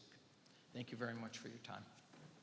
I'd like to thank each of our panelists for their comments today, and would like to turn some time over to my colleagues on the panel here to ask some questions. Ask each of them to introduce themselves when they address the panel. I'd like to start with our colleague from USTR. Ed Gresser, Assistant USTR for Trade Policy and Economics. Question for Mr. Cummings. You mentioned that some of your major export markets are those in which we have free trade agreements, noted Mexico, Canada, Central America, Colombia. Could you talk a little bit about the features of those agreements you view as especially beneficial, and if possible, give some quantification as to how much they've helped the industry? Well, Mr. Gresser, the specifics of each agreement is different for each of the countries involved, and they reflect generally, however, the sensitivity of rice in the countries that we have a trade agreement with. Rice is sensitive in most countries, and so the trade agreements that result tend to have very specific provisions for rice. They tend to be very heavy on tariff rate quotas, and they tend to provide for very long phase-outs of duties before we get to free trade. The most recent agreement would be with Colombia, and that's a phase-out that I believe is 18 or 19 years, maybe a little less, and it's dependent on a tariff rate quota that allows the U.S. to export very competitively behind an 80% duty, which Colombia is maintaining for the first 6 years of the agreement.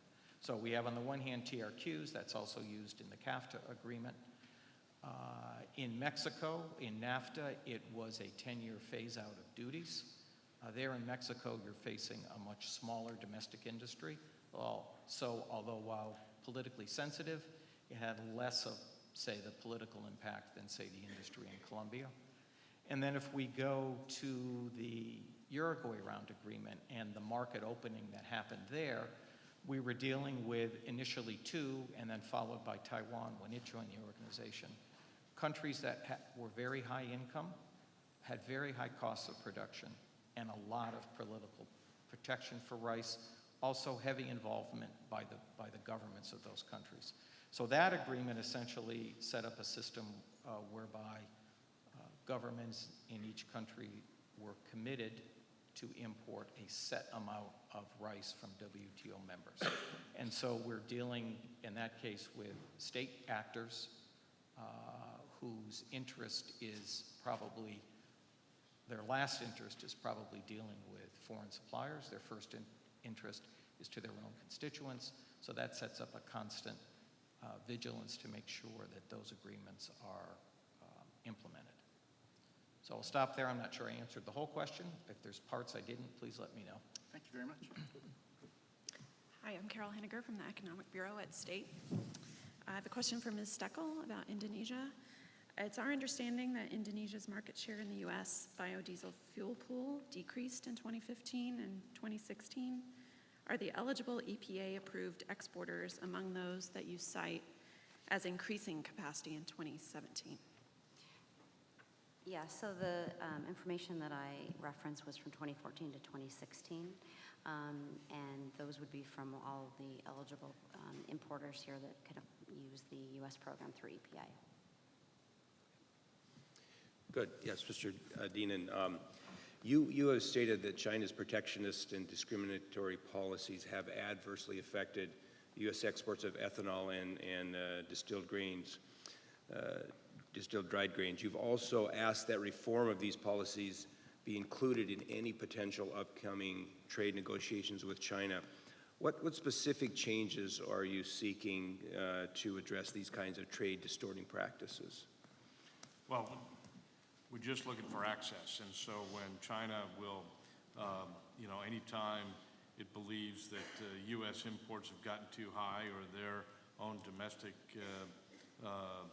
corn supplies, feed supplies are growing, they somewhat arbitrarily shut off trade, and just some consistency. You can't plan as an industry, as a business, when one of your major trading partners can unilaterally and at a moment's notice just decide, no, we're going to close the doors.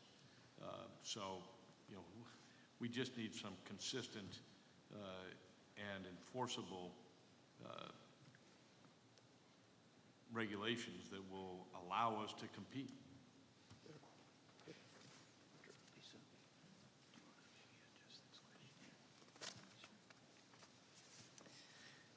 Good afternoon. I'm Lori Brock. I'm the Deputy Director for Trade and Regulatory Reform Office within the United States Agency for International Development. Mr. Cummings, a question for you. You had strongly advocated the need for comprehensive trade agreements, both bilateral and multilateral, that when implemented would reduce the trade deficit. Is there a preference, or do you have an idea for the bilateral or multilateral? And what are the main benefits of one over the other for your industry? So I'm sorry, I didn't hear the whole question, the end part of the question about bilateral, multilateral.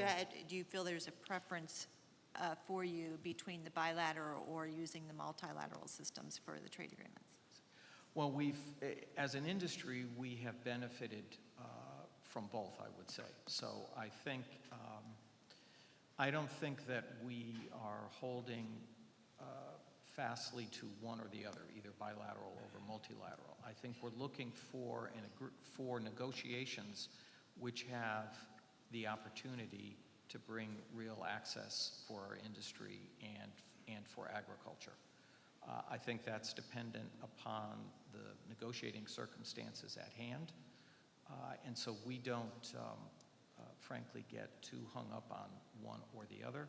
We're kind of looking at where we are going in, and does it look like that all of the parameters are there, all the ingredients are there to provide for a successful outcome on the other end. Okay, I think we've kind of reached near the end of our panel. I'd like to thank each of our panelists for their testimony and for their time, and we look forward to continued dialogue with them. Thank you. Thank you very much. Thank you.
Okay, well, good afternoon.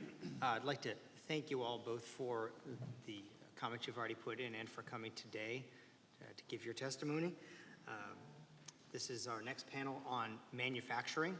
So just for structure of the panel, if we could, I'd like you to ask each of you to briefly introduce yourselves, your name, where you're from. We'll just go down the line, and then we'll start back at the beginning. You can give your testimony, and then we will move to questions. So, Mr. Ciccio, please. Paul Ciccio, President of the Industrial Energy Consumers of America. I'm Kevin Dempsey, Senior Vice President for Public Policy of the American Iron and Steel Institute. I'm Celeste Drake, Trade Policy Specialist for the AFL-CIO. Hi, I'm Steve Inizal. I'm the Vice President of Global Innovation Policy with the Information Technology and Innovation Foundation. Thank you. Mark Fastow, Coalition for a Prosperous America.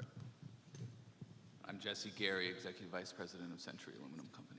Thank you. And I should have introduced myself. I'm Scott Kennedy at the Department of Commerce in the Office of Transportation and Machinery, which is part of our manufacturing division. And then I think we'll introduce ourselves as we do the questioning so we can get right to the testimony. Good afternoon. My name is Paul Ciccio, President of the Industrial Energy Consumers of America, and we are a trade association whose member companies are energy intensive and trade exposed. We have combined revenues of over $1 trillion, and we employ 1.6 million people. The price of natural gas and electricity largely determine the ability of these companies to compete, especially with foreign companies who are often state-owned enterprises and subsidized by their countries. The purpose of this testimony is to thank President Trump for his support of the manufacturing sector and to warn the administration that further approvals to increase LNG exports to non-free trade countries is a terrible mistake that will cost manufacturing jobs and exports.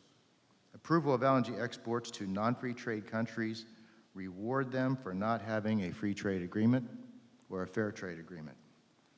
It reduces the administration's leverage in negotiating bilateral fair trade agreements that opens markets for U.S. manufactured goods and reduces and actually eliminates the natural gas cost advantage that domestic manufacturers have. Total export approvals have grown significantly to 96% of 2016 consumption. Let me repeat that. What has already been approved for free trade and non-free trade equals 2016 consumption of gas in the United States. This is a stunning, significant amount of natural gas, and the Trump administration has signaled support for many more approvals. Decisions being made today to approve more LNG export volumes for periods up to 30 years. Once these approvals are locked in legally, it's too late to stave off future potential crushing demand and higher prices. The Obama administration failed to legally conduct public interest determinations under the Natural Gas Act by not addressing cumulative negative impacts of LNG export volumes to free trade and non-free trade volumes. It is for this reason that we are advocating to the Trump administration to halt approvals and create a safety valve for domestic consumers. The Natural Gas Act reflects the full intent of Congress and is consistent with President Trump's view for America First. It is timely to note that at this very moment, the Australian government is restricting LNG exports to address their domestic shortages of natural gas. The Australian government failed to put in consumer safeguards in place, and as a result, LNG exports have driven up domestic prices. Australian manufacturing company competitiveness has been greatly damaged, and power companies in Australia have switched from gas to coal. Key points. Number one, the LNG market is not a free market, it's not a fair market. Buyers of LNG are either state-owned enterprises, or they are electric utilities or gas utilities of these countries that can pass all of their costs on. They are insensitive to price, unlike U.S. manufacturers. Number two, EIA data confirms that the so-called 100-year supply of natural gas is a myth. EIA says there is only 53 years of supply at current demand. Number three, EIA data confirms that already approved LNG export volumes to non-free trade countries only, 19.2 BCF a day, plus cumulative domestic demand to 2050, only 33 years away, consumes up to 80% of U.S. technically recoverable natural gas resources. Point number four, EIA, AEO 2017 is predicting Henry Hub natural gas prices will increase 51% in 3 years and 118% by 2025. And this price forecast only assumes 10 BCF a day of LNG exports. Number five, EIA AEO 2017 combined with the October 2015 DOE LNG export report suggests that LNG exports accelerate consumption of low-cost shale natural gas, with a break-even cost all the way up to $20 by 2050. Lastly, number six, the October 2015 DOE LNG export study concluded that LNG exports increase domestic prices, lowers natural gas prices for our foreign manufacturing competitors, especially in Asia. A lose-lose for manufacturing. Thank you again for this opportunity to speak with you. Thank you very much. Mr. Gibson. Thank you. Again, I'm Kevin Dempsey with the American Iron and Steel Institute. We're the trade association for the U.S. steel industry, also represent iron ore producers. The U.S. steel industry today employs about 140,000 people. That's down some 14,000 people in just the last 2 years because of a number of very significant unfair trade practices. The United States runs significant trade deficits in goods with many foreign countries. While there are many factors that influence international trading patterns and deficit levels, of principal concern to AISI are those foreign unfair trade practices, including subsidies and other trade distorting policies that have fueled repeated surges of dumped and subsidized steel imports into the U.S., as well as those policies and practices that burden or restrict U.S. exports of steel and steel-containing goods. I'd like now to review our comments with respect to several countries with whom we have significant trade deficits in goods. We must start with China, where significant trade distortions have caused by Chinese government policies contribute to a massive trade imbalance that has impacted the American steel industry, both in terms of direct trade in steel and in terms of the significant number of imports of steel-containing manufactured goods that have disrupted the entire steel supply chain in the United States and have reduced domestic demand for steel in the United States. The large volume of Chinese steel exports in recent years has been fueled by massive Chinese steel overcapacity, which is the direct result of distortive Chinese government industrial policies and a wide range of subsidies. In the case of Korea, we are concerned about both the large auto trade deficit, given the American steel industry's role as a major supplier to the U.S. auto industry, but in addition, we're concerned about the significant U.S. steel trade deficit with Korea that has been driven by large volumes of dumped and subsidized steel imports. And while there have been a number of trade remedy orders imposed on Korean steel products, unfortunately the level of relief granted in many of these cases has been too small to have a significant effect on the volume of Korean imports.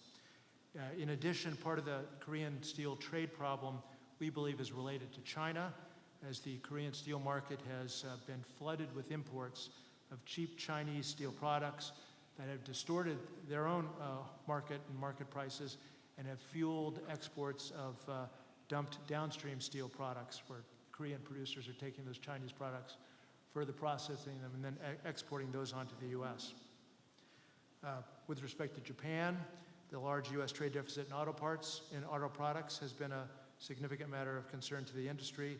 As you know, there are a variety of non-tariff barriers that have traditionally impeded access to the Japanese auto market. And there is also a very significant trade deficit in steel with Japan, as Japan has been a significant exporter of dumped steel products into the U.S. And we've had a great deal of difficulty exporting much steel, if at all, to the Japanese market. A new player in terms of trade deficits in steel is Vietnam, where we saw a very significant increase in the steel trade deficit just last year in 2016, as steel imports from Vietnam increased dramatically, growing by over 330% in just that 1 year. Part of this increase in Vietnamese imports, we believe, is due to Chinese efforts to circumvent the anti-dumping and countervailing duties on steel sheet products from China by shipping those Chinese steel products through Vietnam for further minor processing.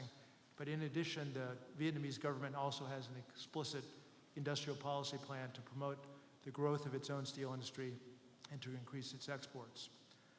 Similarly, in India, the U.S. steel trade deficit is due to similar Indian government policies to provide protection and support to its domestic steel industry. The Indian industry operates in a highly protected and controlled environment characterized by high tariffs on steel imports, substantial subsidies, government control over prices, and state allocation of resources. Through its Ministry of Steel, the Indian government has developed a series of national steel policies aimed at coordinating government assistance and dramatically increasing steel production. Finally, turning to our North American neighbors, with respect to Mexico, we'd like to note that while the U.S. has a bilateral trade deficit, a significant portion of that deficit is due to trade in automobiles and machinery, two steel-intensive goods categories where American steel is a major input. In fact, the United States had a steel trade surplus with Mexico of $1.7 billion in 2016, and U.S. steel exports to Mexico have averaged $4.2 billion a year over the last 3 years. Mexico is, in fact, the U.S.'s second largest steel export market after Canada. Finally, with respect to Canada, we note that this is the top export market for U.S. manufactured goods generally and for American steel. Our exports of steel to Canada have averaged over $5.5 billion a year for the last 3 years, and we run a small trade deficit in steel products in value terms with Canada as well. I think this reflects the overall strength and balance of the U.S.-Canada trade relationship and the strength of North American supply chains. Thank you for the opportunity to testify, and I'd be happy to answer any questions. Thank you. Straight. Mr. Chairman, members of the committee, good afternoon. I appreciate the opportunity to testify on the causes of significant U.S. trade deficits. I've submitted written testimony and will highlight particular issues here for the record. The AFL-CIO is the Federation of America's Trade Unions. We assist more than 12.5 million working men and women to exercise their voice in the workplace.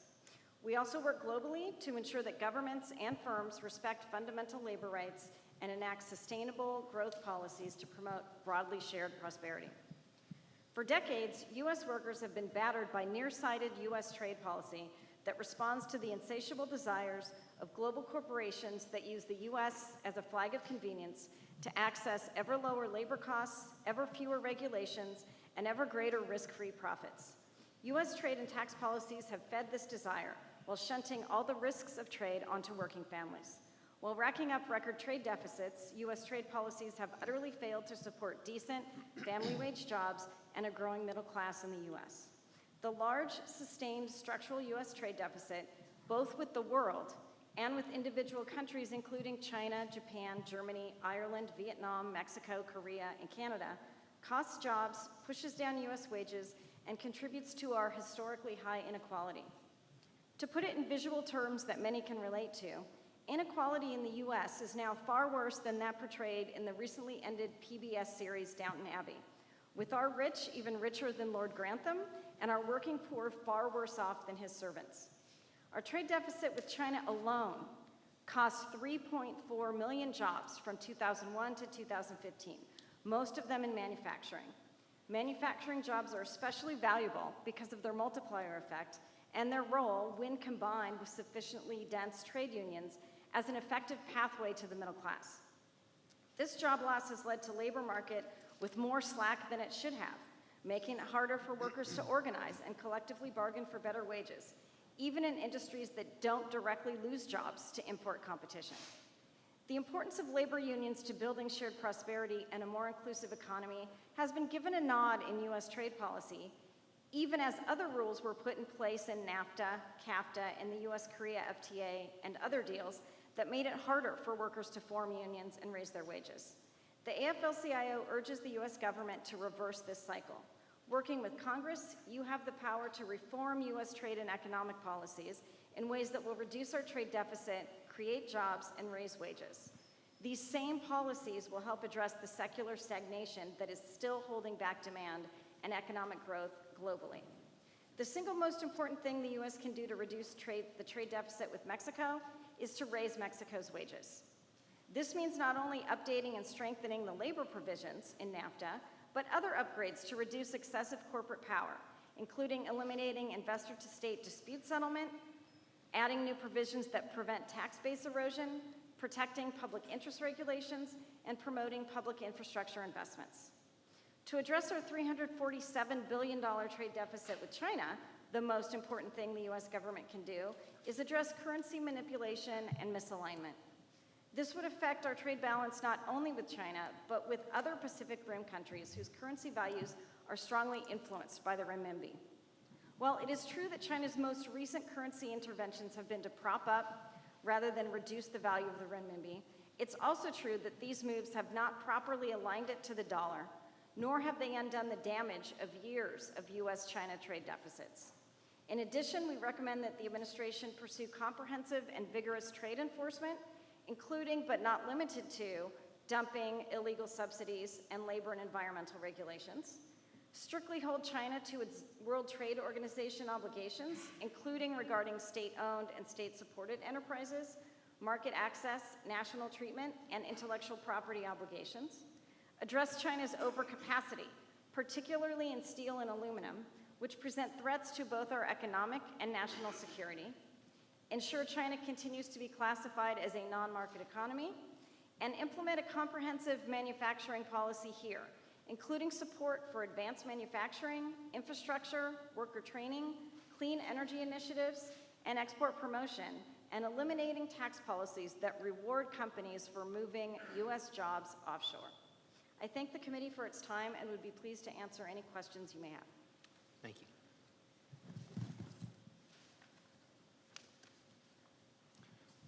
Good afternoon. I'm Stephen Ezel with the Information Technology and Innovation Foundation. We are a nonprofit, nonpartisan technology and economic policy think tank here in Washington.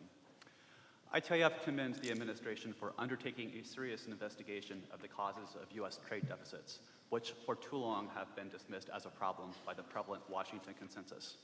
But a long-term trade deficit, just like a large federal debt, represents a debt that future generations of Americans must repay, while also signaling challenges to U.S. competitiveness, as well as possibly the presence of systemic unfair trade practices by America's trade partners. Moreover, long-term trade balances threaten to hollow out America's advanced industries, while also threatening the security of the defense industrial base of the United States in the future. As it undertakes its investigation, I too would commend the administration to keep three core focuses. First, untraded sectors, second, advanced technologies, and third, the innovation mercantilist. First, we urge you to consider trade balances not just in goods, but across all sectors which compete in international marketplaces and whose output is sold to non-residents of the nation. So this means not just manufacturing, but also services sectors like software and the internet, and content like music, movies, and video games. Second, the investigation should recognize that not all trade deficits are created equally, and place primary focus on countries aggressively using unfair innovation mercantilist trade practices to disrupt global markets and disadvantage U.S. competitors. This means a substantial focus on China, a country single-handedly responsible for 50% of the U.S. goods trade deficit in 2016 and 46% of the aggregate U.S. global trade deficit in goods over the past 8 years. America's $347 billion trade deficit in goods with China in 2016 is 5 times greater than the level with Mexico and far more than the pittance of a $13 billion deficit with Taiwan or Switzerland last year. China represents a systemic threat both to the U.S. economy and to the entire international economic system. The country fields every form of mercantilist policy imaginable, from forcing intellectual property or technology transfer as a condition of market access to massively subsidizing industries ranging from sectors like solar to glass to steel to auto parts. Moreover, and more importantly, China fundamentally rejects the notion of comparative advantage on which global trade is based, and instead it seeks absolute advantage in virtually all advanced technology industries.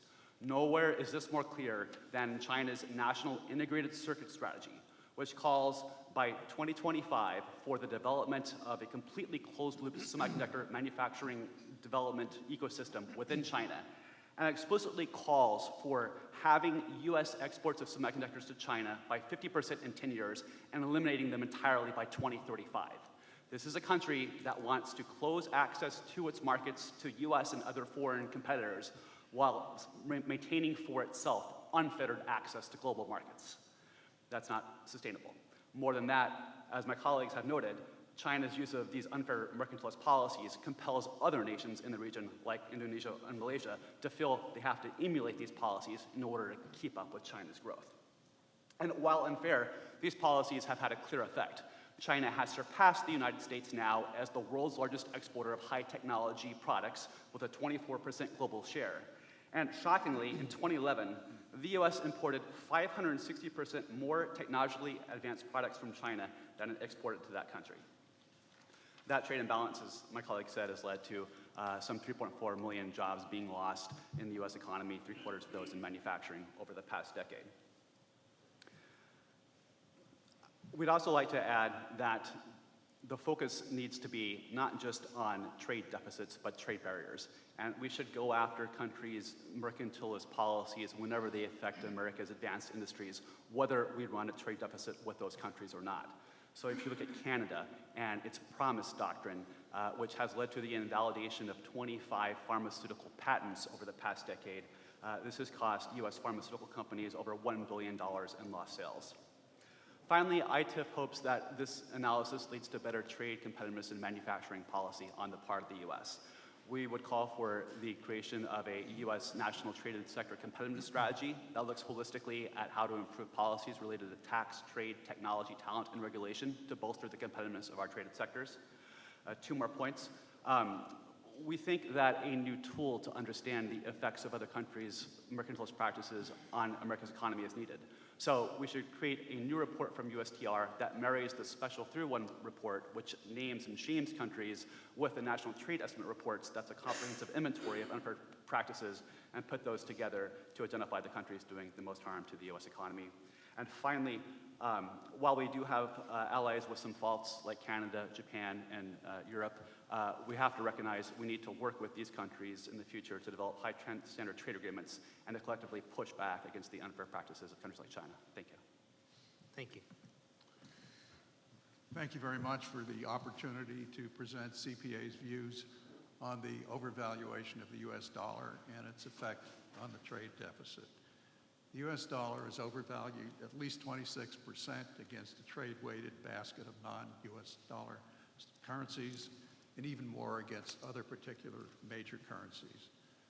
This overvaluation is a major cause of the trade deficit. It makes imports cheaper. It makes our exports more expensive. It's important to note that this effect is greatest on manufacturing companies and their jobs, since manufactured goods are the largest component of the trade deficit, approximately $750 billion in 2016. So the gains from ending this evaluation would be very large. For example, a 20% devaluation would increase net exports by about 3% of GDP, or $560 billion, based on 2016 economy. Well, why is the dollar overvalued? There are several causes, and that's really a key point. One is currency manipulation. You've heard a lot about that. China did it on a massive scale from 2004 to 2014. Japan also. Many other countries continue to do it today, maybe not the major ones, but this is a tactic that is very likely to resume when these countries want to offset increases in the values of their currency, or for one reason or another want to push the value of their currencies down further. It's not off the table. Another very important and not that well recognized cause of dollar overvaluation is private capital flows into the U.S. securities markets. Foreigners consistently buy more U.S. dollar-denominated securities than they sell, and to do so, they sell their own currencies to buy dollars so they can buy these securities. What this does is create buying pressure that drives up the dollar against all other currencies. This private capital inflow is very large. From 2000 to 2010, it was 3.8 times larger than the amounts that foreign central banks spent to drive up the dollar. And from 2010 to 2015, the average net private inflow was $150 billion a year, while during this period, the central banks were not buying, they were actually selling over $100 billion of U.S. securities a year. So this is a big factor. Now, why are these private capital flows taking place? Well, first of all, the dollar is the leading reserve currency in the world, and this makes it an enormously attractive store of value for investors. Secondly, the U.S. securities markets are the largest, they're the most liquid, they're the safest in terms of the rule of law, and they're especially attractive in periods like now when interest rates are higher and also rising faster in the U.S. than in other markets. So what are the policy implications of this picture? I mean, the big takeaway is that we need an array of tools to deal with dollar overvaluation. No single tool or policy is going to get it done. So we need, for manipulation by particular countries, we need countervailing duties. We should treat currency manipulation as a countervailable subsidy under the WTO rules, and also as a threat to national security under U.S. domestic trade law. The key here is to be proactive, impose the countervailing duty, then defend its legality, not the other way around. The other way around is a prescription for remedies that come far too late while damage continues to take place. Another technique we need to have in the toolkit is countervailing currency intervention. This is very simply when other countries hold and hoard U.S. currency or go into the market to buy dollars to push the dollar up, either our Fed or Treasury can do exactly the same thing. It's permissible under relatively new changes in the IMF rules, and it's something we should be prepared to do. And I think, as someone suggested on an earlier panel, we should signal that we're prepared to do this under the proper circumstances. Finally, for systemic overvaluation due to private capital flows, we should strongly consider something called the market access charge.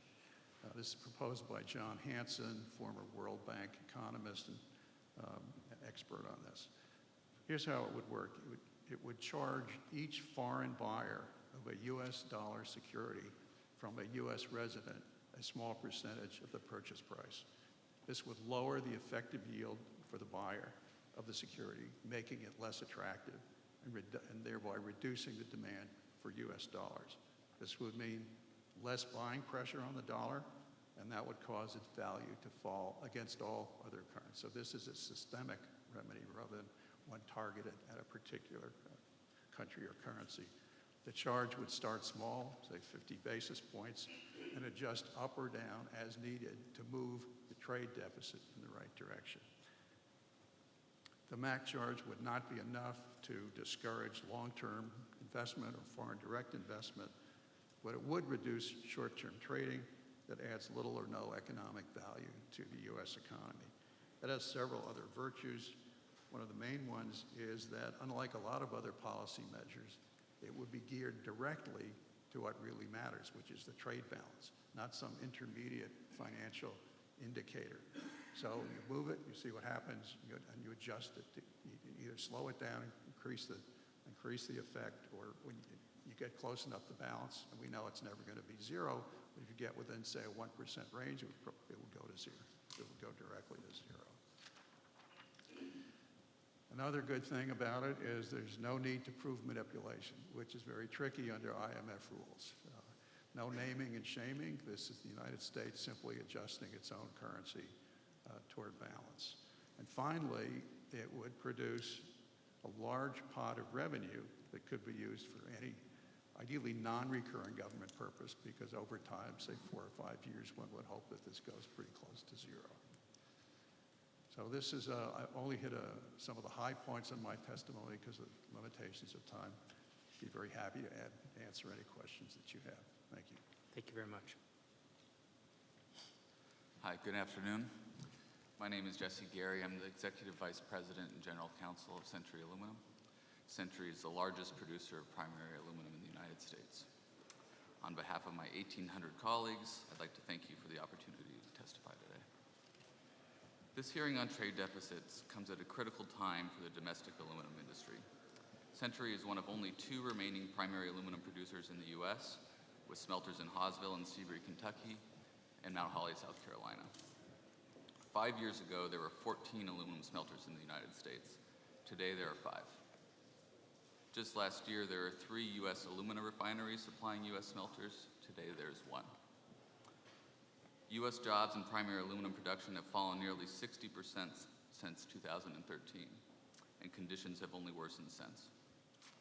This unfortunate situation is largely the result of rapid, unnecessary, and government-driven capacity expansions by aluminum producers in China. Starting in 2001, when China joined the WTO, Chinese government planners made a strategic decision to develop an aluminum industry using state support. The result has been an extraordinary buildup of aluminum production that exceeds demand in China and elsewhere. Chinese aluminum production skyrocketed, growing by more than 1,200% from 2000 to 2015. This rate has continued to increase since. Chinese producers are now responsible for, by far, the largest share of aluminum production in the world, and based purely on commercial considerations, this would not have been possible without the intervention of the Chinese government. Like other industries in China, its aluminum producers rely on substantial, illegal financing from Chinese government-controlled banks.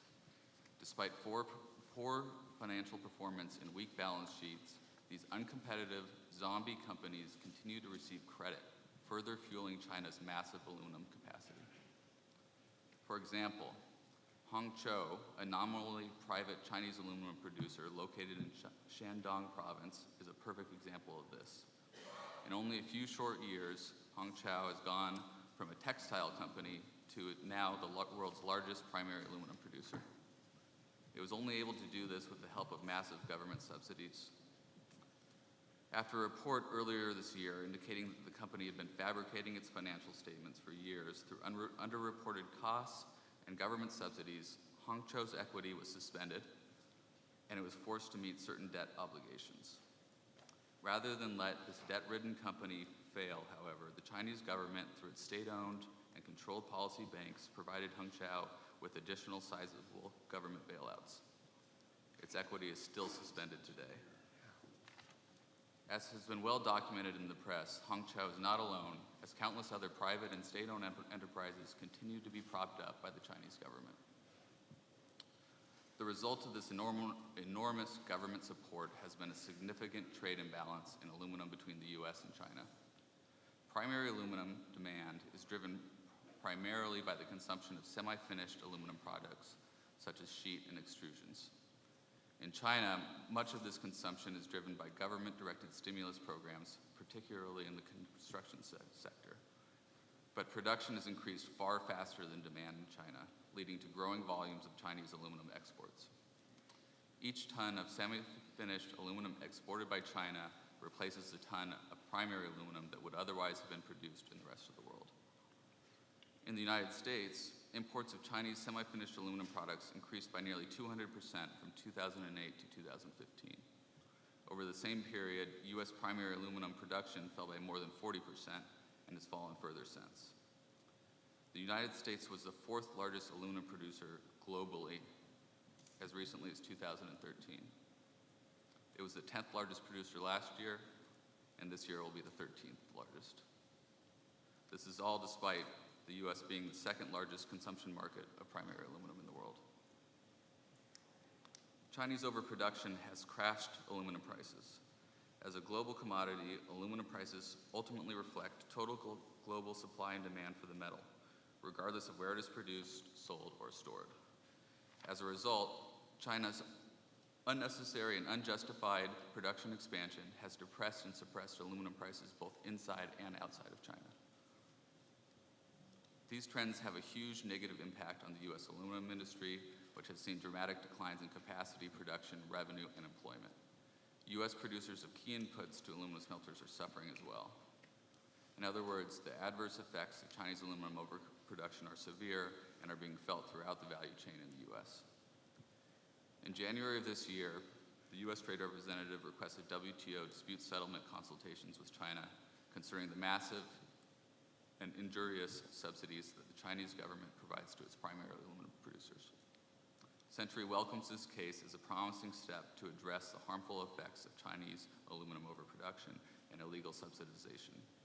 The key of this case is that it directly addresses the root cause problem facing our industry, namely the illegal financial subsidies and other state support that enables the Chinese overproduction.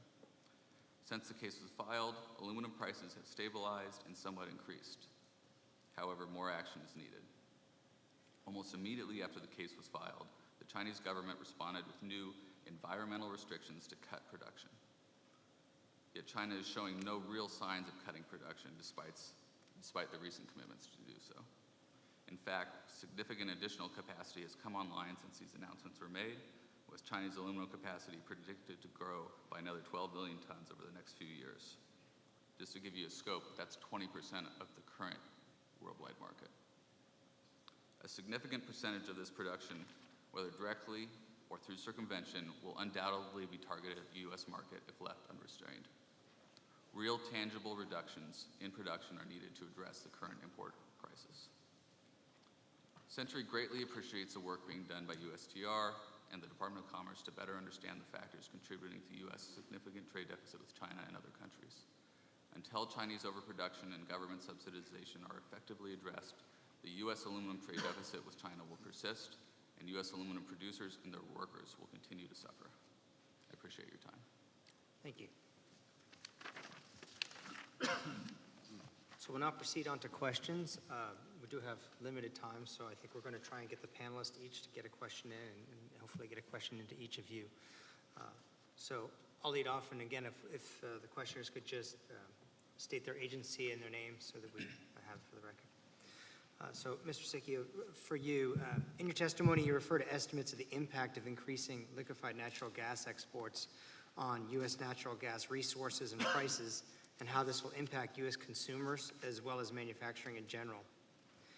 Do you have any estimates of how liquefied natural gas exports have impacted or will impact the overall trade deficit? We do not have a study. The only studies that exist today are studies that were done under the Obama administration. The Obama administration did 3 studies as they considered approvals. But each of these studies, as I've said in my testimony, failed to account for estimated export volumes to free trade countries and non-free trade countries. They only did a study on non-free trade export volumes. And so they did not capture the potential economic impact to manufacturing jobs, to the U.S. economy at large. They only got a small piece of it. So there's been no study, and this is why we are asking for a halt. Let's do the appropriate public interest determination study that's called for under the Natural Gas Act, combine those volumes, and then make decisions from there. Okay, thank you. I could ask my colleague from State to ask a question. Hello, I'm Carol Henniger from the Economic Bureau at the State Department. I have a question for Mr. Dempsey. How do you view the approach to engaging China multilaterally on steel overcapacity? specifically through the G20 Global Forum on Steel Excess Capacity? Thank you. We view the G20 process, the Global Forum on Steel Overcapacity, as a very critical part of the effort that needs to be taken to address the underlying problem for the global steel industry, which is the massive overcapacity. So we're very pleased that that group was set up and that there is very broad support for the U.S. government position from a number of our allies, from the European Union, from Japan, from Latin America, really from most parts of the world. So I think it has been it's a very positive forum. However, it has its limitations. To date, China has really resisted even sharing of data in the context of the Global Forum and has slowed progress in that effort. So while we're certainly interested in doing everything we can to make that process as effective as it can be, I don't think we view the Global Forum by itself as going to be sufficient to solve the problem. So for us, we certainly want to continue and redouble efforts working with our allies on the Global Forum to address the underlying excess capacity problem. But I think at the same time, we need to continue with the strong enforcement of our U.S. trade laws, and in particular, remaining the treatment of China as a non-market economy and encouraging our trading partners and other key countries to do the same. And then also, as I mentioned in my testimony, the problem is, while our direct trade cases against China have reduced the amount of Chinese exports directly to the U.S., they have not had a big impact on global Chinese exports. Chinese exports topped over 100 million metric tons for the last 2 years. The vast majority of that is going elsewhere and is leading to then further processing, and then those downstream products come to U.S. So I think it's critical for us also multilaterally to be working with our trading partners to encourage as many of them as possible to also exercise their rights under the WTO, to use their trade laws to address Chinese exports to those markets. It's only, I think, with that collective effort that we're really going to be able to solve what is truly a global problem. Thank you. Next question from my colleague at Labor, please. Thanks. Good afternoon. My name is Ann Zollner. I'm here representing the U.S. Department of Labor, the Bureau of International Labor Affairs specifically. My question is directed at Ms. Drake. In your testimony, you referenced labor rights abuses, in particular in China and Mexico. Can you elaborate on that, in particular what sort of sectors and industries and how it affects your membership most specifically? Absolutely. So the situations are very different in China and in Mexico. And in Mexico, the major problem are these so-called protection contracts or protection unions. And really what it is are they're employer-dominated unions. They're not unions. They come in often before the plant is built, before the first person is hired. They sign a contract between the false union and the employer, and they say, here's our contract.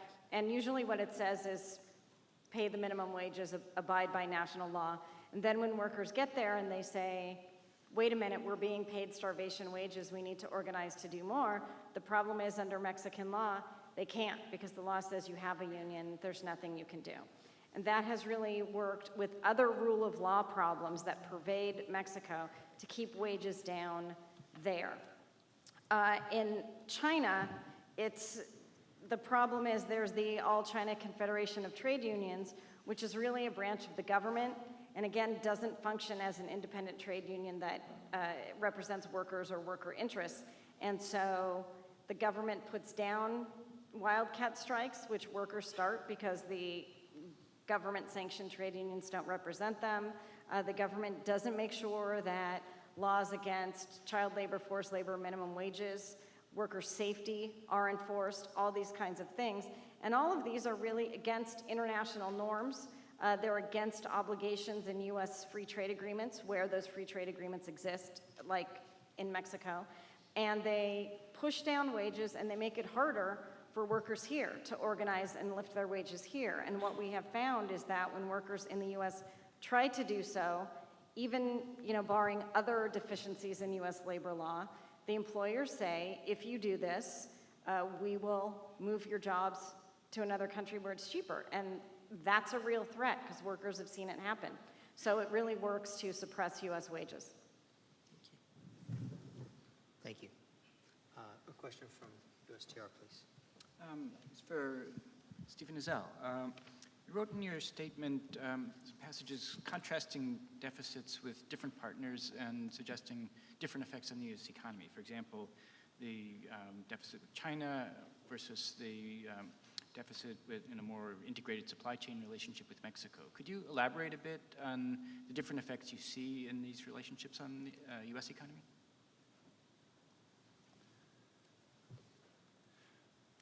So the intent of that was to recognize that we have integrated and productive supply chains in North America, stretching from Mexico to Canada, for a number of advanced technologies, whether it's information and communications technology products to semiconductors to automotive. There's a complementarity there between the ability to have partners in Mexico do the lower cost assembly on the high technology products that we're developing in the United States. So what we can see developing here is integrated value chain for advanced technology products where we can be competitive together. I think the challenge we face broadly in a number of advanced technology industries is that supply chains have been completely hollowed out and gone to Asia. So if you look at things like the ability to manufacture a Kindle in North America, the ability to make phones, so much of the production equipment and the systems and the competence, the expertise to do that in North America has been completely offshored to Asia. So what we should be thinking about from a policy perspective here in America to reconstitute those supply chains is by leveraging the competencies and skills and attributes that our regional trading partners can bring to bear so that we strategically look to bring back to North America some of these industrial supply chains for advanced technology products that we've actually lost to Asia. And I would just make one final point. Goethe famously said that few people have the imagination for reality. And I think it's important for the administration to understand that China is fundamentally using trade and economic policies that those of us coming from the United States and a traditionally neoclassical background just don't imagine the conception and the possibility of using things like industrial policy. So when China came out with its MLP, its multi-year plan for science and technology, it took America 4 years to even identify the existence of this document and to get it translated into English and to understand its intent to capture share in advanced technology industries. So we need to have more assets within the government, like a National Industrial Intelligence Council, that will look out in the world and see what the effect of other countries' strategies on our advanced technology markets are, and look whole of government about how we can strategically respond to that. Thank you. Thank you. Treasury, please. My name is Layli Mokhtar. I'm with the Department of Treasury. My question is for Mr. Fasto. In your submission, you mentioned that the USD overvaluation against other currencies is a major cause of the U.S. trade deficit. And I was interested to know how you would assess how large of a contribution currency is versus other contributing factors such as trade barriers in the overall U.S. trade deficit. Well, it's been estimated by several economists, I think, including Mr. Scott at EPI and a few others, to be, and Fred Bergsten at the Peterson Institute, to be the largest single cause. And the number, if I recall, is something over 50%. So very large indeed. Now, the related issue, which you hear about a lot, is, well, what about bilateral deficits? Should we be concerned? The question, what lies behind the question is, overall, you want multilateral balance. There are structural reasons why trade between two countries is often without any barriers and full comparative advantage trading will not come into balance, even though overall balance for the country is. However, when we have surpluses like China's with the United States, it's kind of like pornography. You know when non-tariff trade barriers are having their effect, when currency manipulation is having its effect. So it's a combination of things. We definitely have to look at go after currency manipulation by individual countries, and we have to deal with the structural overvaluation of the dollar, and we have to go after the thousands of non-tariff trade barriers. I mean, they're listed every year, 500 or so. This panel and this group could come up with another 30 if we worked at it for 10 minutes. And that's the way it works. The U.S. and the U.K. are the only two countries who really believe in free trade. As Stephen just said, others believe in industrial policy. They believe in national champions. They take a long-term view. What industries do we want to be in 10 years from now? What are the industries with a bigger economies of scale that can absorb more capital productively? And so they make the most money, make their country richer, not just next year with bigger dividends from shareholder payouts, but from growing the advanced industries of the future. So it's not just balance. We want strategic balance. We need to make the point, just to push it a little too far, we would be very unhappy if we balanced trade by selling a whole huge lot of commodities and just bought all our advanced technology elsewhere. And that's a long-term prescription for becoming a colony. Thank you. Thank you. And we'll close out. I have a question for you, Mr. Gary. So you spoke a great deal about overcapacity in China in your testimony. Do you have estimates on the degree of aluminum overcapacity in China's sector as it currently stands? Yes, we do, and I'd be happy to provide some specific details in additional testimony and other manners. But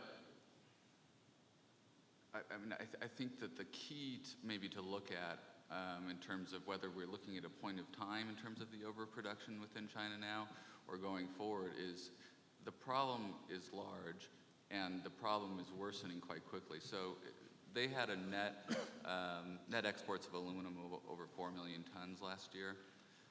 So just to give you an idea of scope again, that's about 7.5–8% of the world production they're exporting out of China. So that's one measure of overproduction. The other issue is that despite that overproduction, they are continuing to grow their capacity at greater rates than their own demand growth.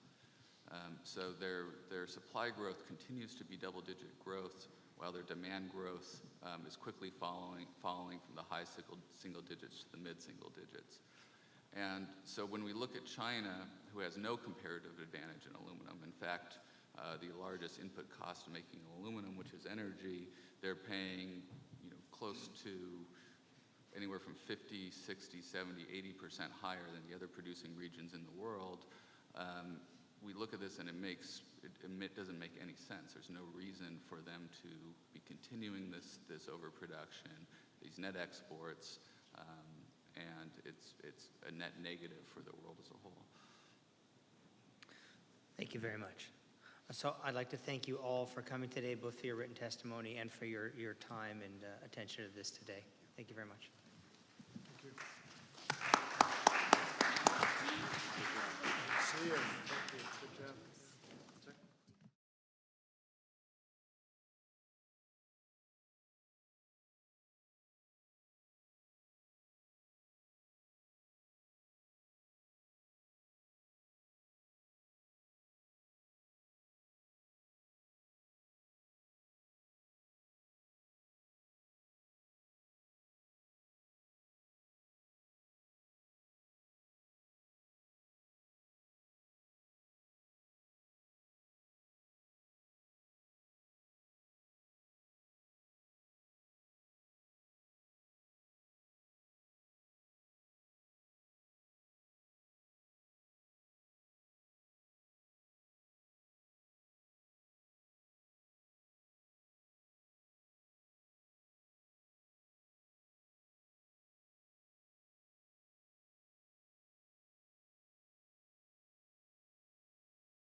next panel, also on manufacturing, to continue on with the discussion we had on the last panel.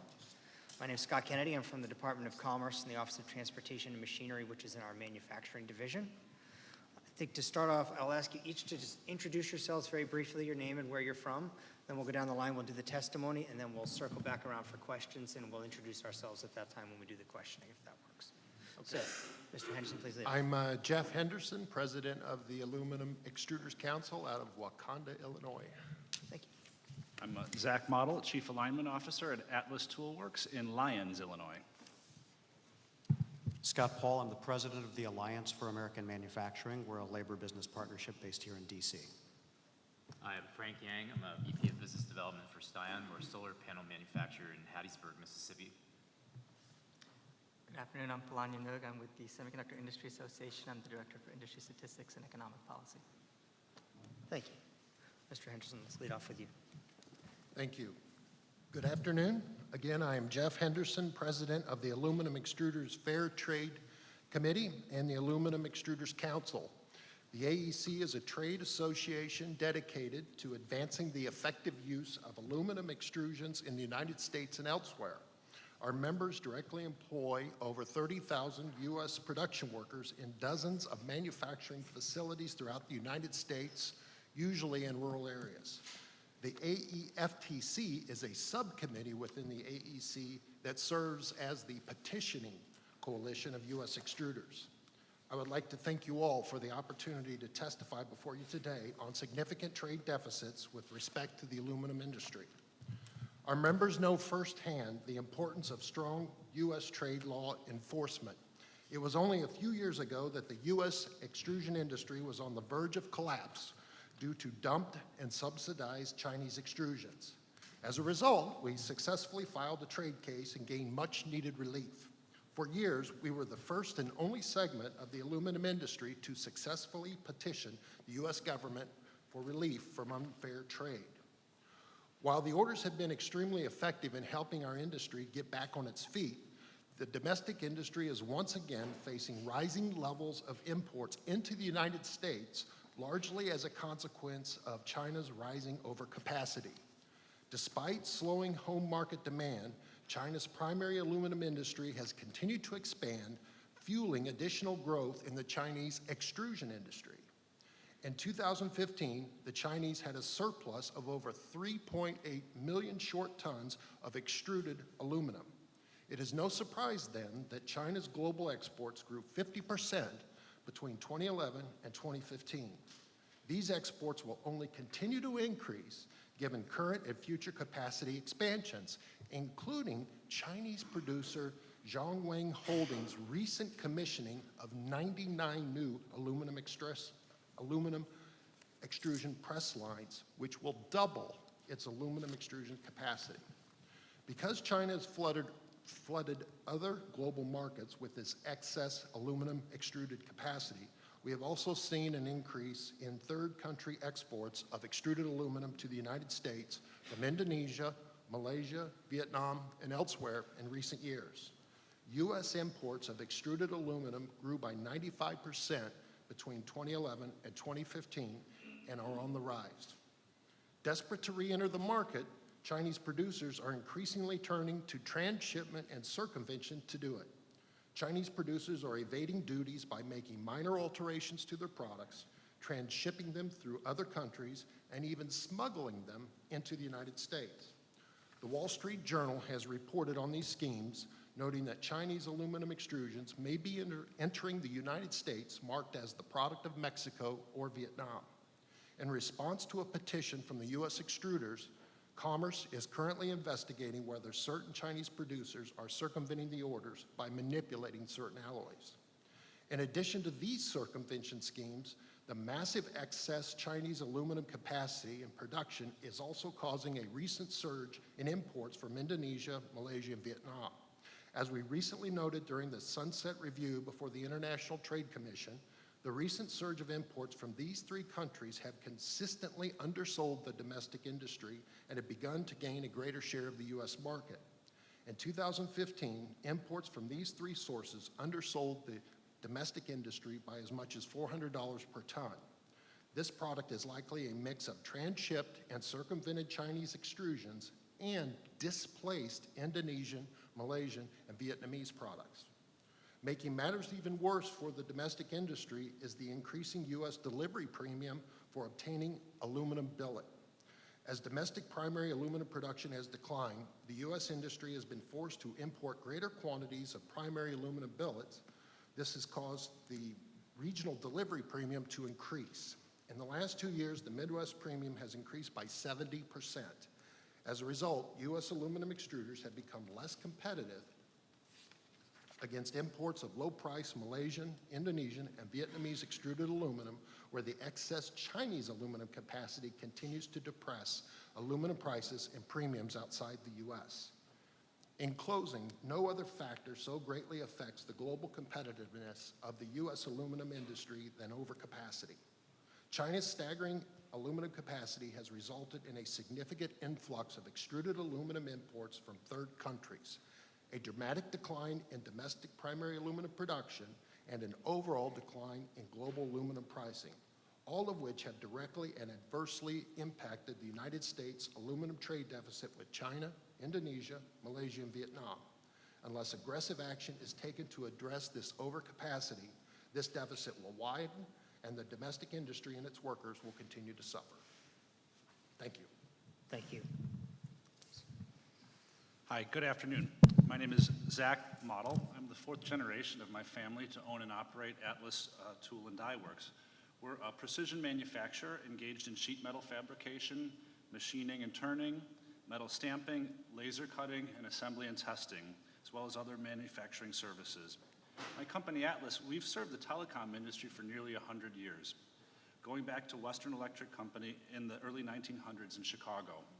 We grew and evolved with that industry, and in addition, most of the technology behind the phone and the internet devices that we all enjoy and use today was developed at Bell Labs or partially funded by the U.S. government, or at the time when the U.S. phone industry was a monopoly, was funded by the American people, all that technology that was developed.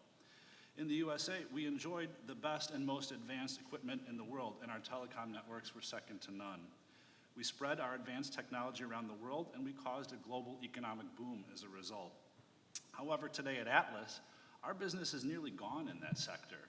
And the once high-flying technology equipment companies, they're on the ropes, merging, consolidating in an attempt to gain market share and gain scale. I believe, and this is the subject matter for today, this is because, number one, global telecom firms offshored their equipment production. Number two, China required technology transfer as a condition of manufacturing there. And number three, China used that technology and know-how to grow their own telecom equipment industry at the expense of the US and other global telecom equipment companies. Over the years, Atlas made housings, covers, brackets, enclosures, bus bars, and all the metal components that went in the phone industry. And in the 1900s, we made housings for mechanical phone switches for Western Electric, later housings for electronic switches for AT&T, and later housings and components for optical switches, which were Lucent Technologies. In the 90s and 2000s, we were one of many smaller manufacturing companies feeding into a robust telecom industry. We sold to companies like Lucent, Tel Labs, another great American phone company that's gone, Sycamore Networks, Juniper, then Alcatel, Cisco, Nortel in Canada, who's gone, and Nokia. Nearly every one of Atlas's peer companies had some piece of the business in the telecom industry, and for Atlas, it was 80% of our business. Parts were designed, made, and assembled and tested in the USA. The work was always considered advanced manufacturing, high-tech, and exactly the kind of jobs and work that would remain part of the U.S. manufacturing industry. But it started in the 90s when the Chinese government welcomed and supported contract manufacturing for the telecom and other industries. The global telecom equipment companies, they started moving their component and subcomponent manufacturing to China, the chips and the boards and the little parts and pieces. And then they did that to take advantage of cheap contract manufacturing and cheap labor prices. Also, all kinds of subsidies that were given to build those plants and get started there. Very low cost of capital as well. However, what really accelerated the problem was in 2000 when the tech bubble burst. There was overcapacity, and it drove those global telecom companies to really try to push down costs to survive. So the Chinese government, along the way, they always engage in a program of forced technology transfer as a condition of doing business there. So the more we moved there, the more we taught and gave them our secrets for how to make these advanced networks. They could also dangle the lure of an opportunity to build the new Chinese telecom network, right? That was always going to be our next big growth market for all these established telecom equipment companies. Instead, though, what happened was this transfer technology provided Chinese companies the means to create and subsidize their own homegrown telecom network because they now knew how to make all the parts and pieces. Huawei Telecom, which was started in 1987 by a former member of the People's Liberation Army of China, they started manufacturing phone switches. Later, the company expanded to building telecommunications networks, and they provided operational consulting services and equipment to enterprises both within China as well as globally. Now, Huawei has become a major competitor, and they forced Lucent and Alcatel to merge. They've now merged with Nokia. Tellabs is gone. Sycamore, and they merged and they're gone. Nortel is bankrupt and gone. So telecom deals that we were part of, we were supposed to make equipment for Lucent. They were going to make the product here in the US and they were going to sell it in China as late as 2008. Those were scuttled. They were scuttled after the Chinese decided to make it themselves. And Huawei's phenomenal growth was aided by the forced tech transfer and abetted by global companies so desperate to cut costs. Now, Huawei's been prevented from doing business by the United States government because the House Intelligence Committee in 2012 issued a report describing the company as a national security threat. US and EU officials have accused the company of receiving large subsidies to undercut competition. Yet they have a large and growing global market outside the US. And they've branched from switches, now they make smartphones, now they make all kinds of things. They're direct competitors that are subsidized against our industry. So today, the formerly large and robust telecom industry supply chain in the US, it's almost gone. My company has a very small remaining legacy portion of our business in this sector. It used to be 80%, now it's less than 5% of our business. Most of the manufacturing and assembly, along with the innovation and the research and development, it's all moved to China. A little bit of the assembly's gone to Mexico. My company, Atlas, if we maintained our business at the pre-2008 levels that we saw, or even we go back to the pre-2000 levels, we'd have 40% more workers, if not more. As a result of the comprehensive decades-long scheme to attract foreign companies, force technology transfer, and subsidize the growth of low-cost, homegrown industries, the advanced technology trade deficit with China is exceedingly large. Good-paying American jobs, they've been lost, and America is starting to lose its ability to innovate and build future components, subcomponents, and communications products for the future of the global telecom industry. I don't blame these established companies who look to protect their bottom line, and they did what their shareholders asked them to do. Instead, I blame the US government for failing to see what was happening and to protect our crown jewel companies from a predatory government that used the lure of cheap labor and potential government contracts to snatch technology and jumpstart their own homegrown competitors. These Chinese companies, they have no need for profit. Instead, they need to create employment. How can global companies that must maintain a healthy bottom line compete with that? I worry for Boeing and Airbus. The Chinese have now flown their first jet. When profits don't matter, predatory governments can subsidize business losses for decades until the industry is in their control. The telecom industry was an early mover to China, starting in the 1990s. Since then, many more industries have followed. Because we can look back and see what happened to the telecoms over the past 30 years, I ask that we take action now and prevent the same mistakes in other industries. Thank you for your time today. Thank you very much. Please. Thank you for receiving our testimony today. You have a copy of my prepared remarks. I'm going to provide a summary focusing on a couple of key points for you, and it's an honor to represent the Alliance for American Manufacturing here today. First, do trade deficits have real economic arguments? You have heard plenty of testimony, including from Dr. Robert Scott, to suggest that they do. I want to offer additional evidence in that respect.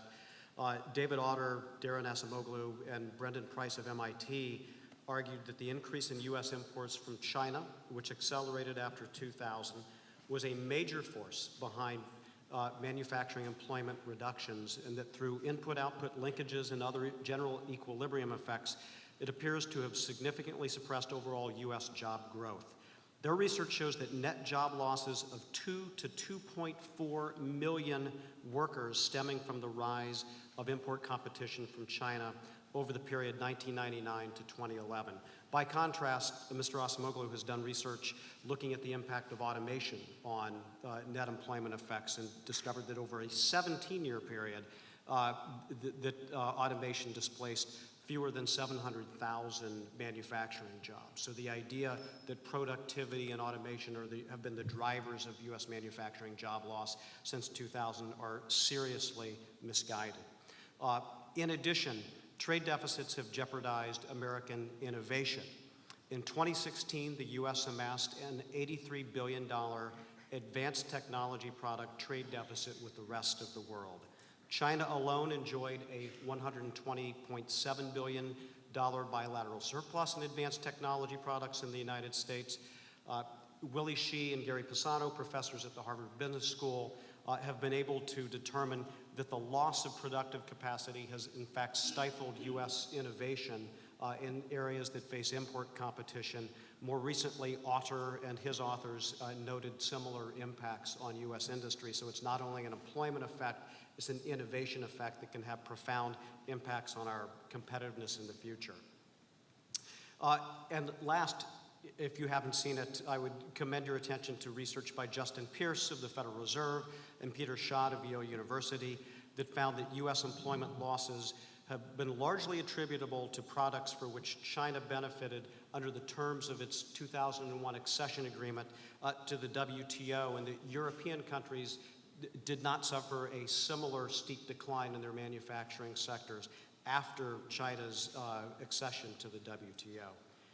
The next question I want to pose and ask is, does the U.S. have any leverage to address trade deficits with our partners?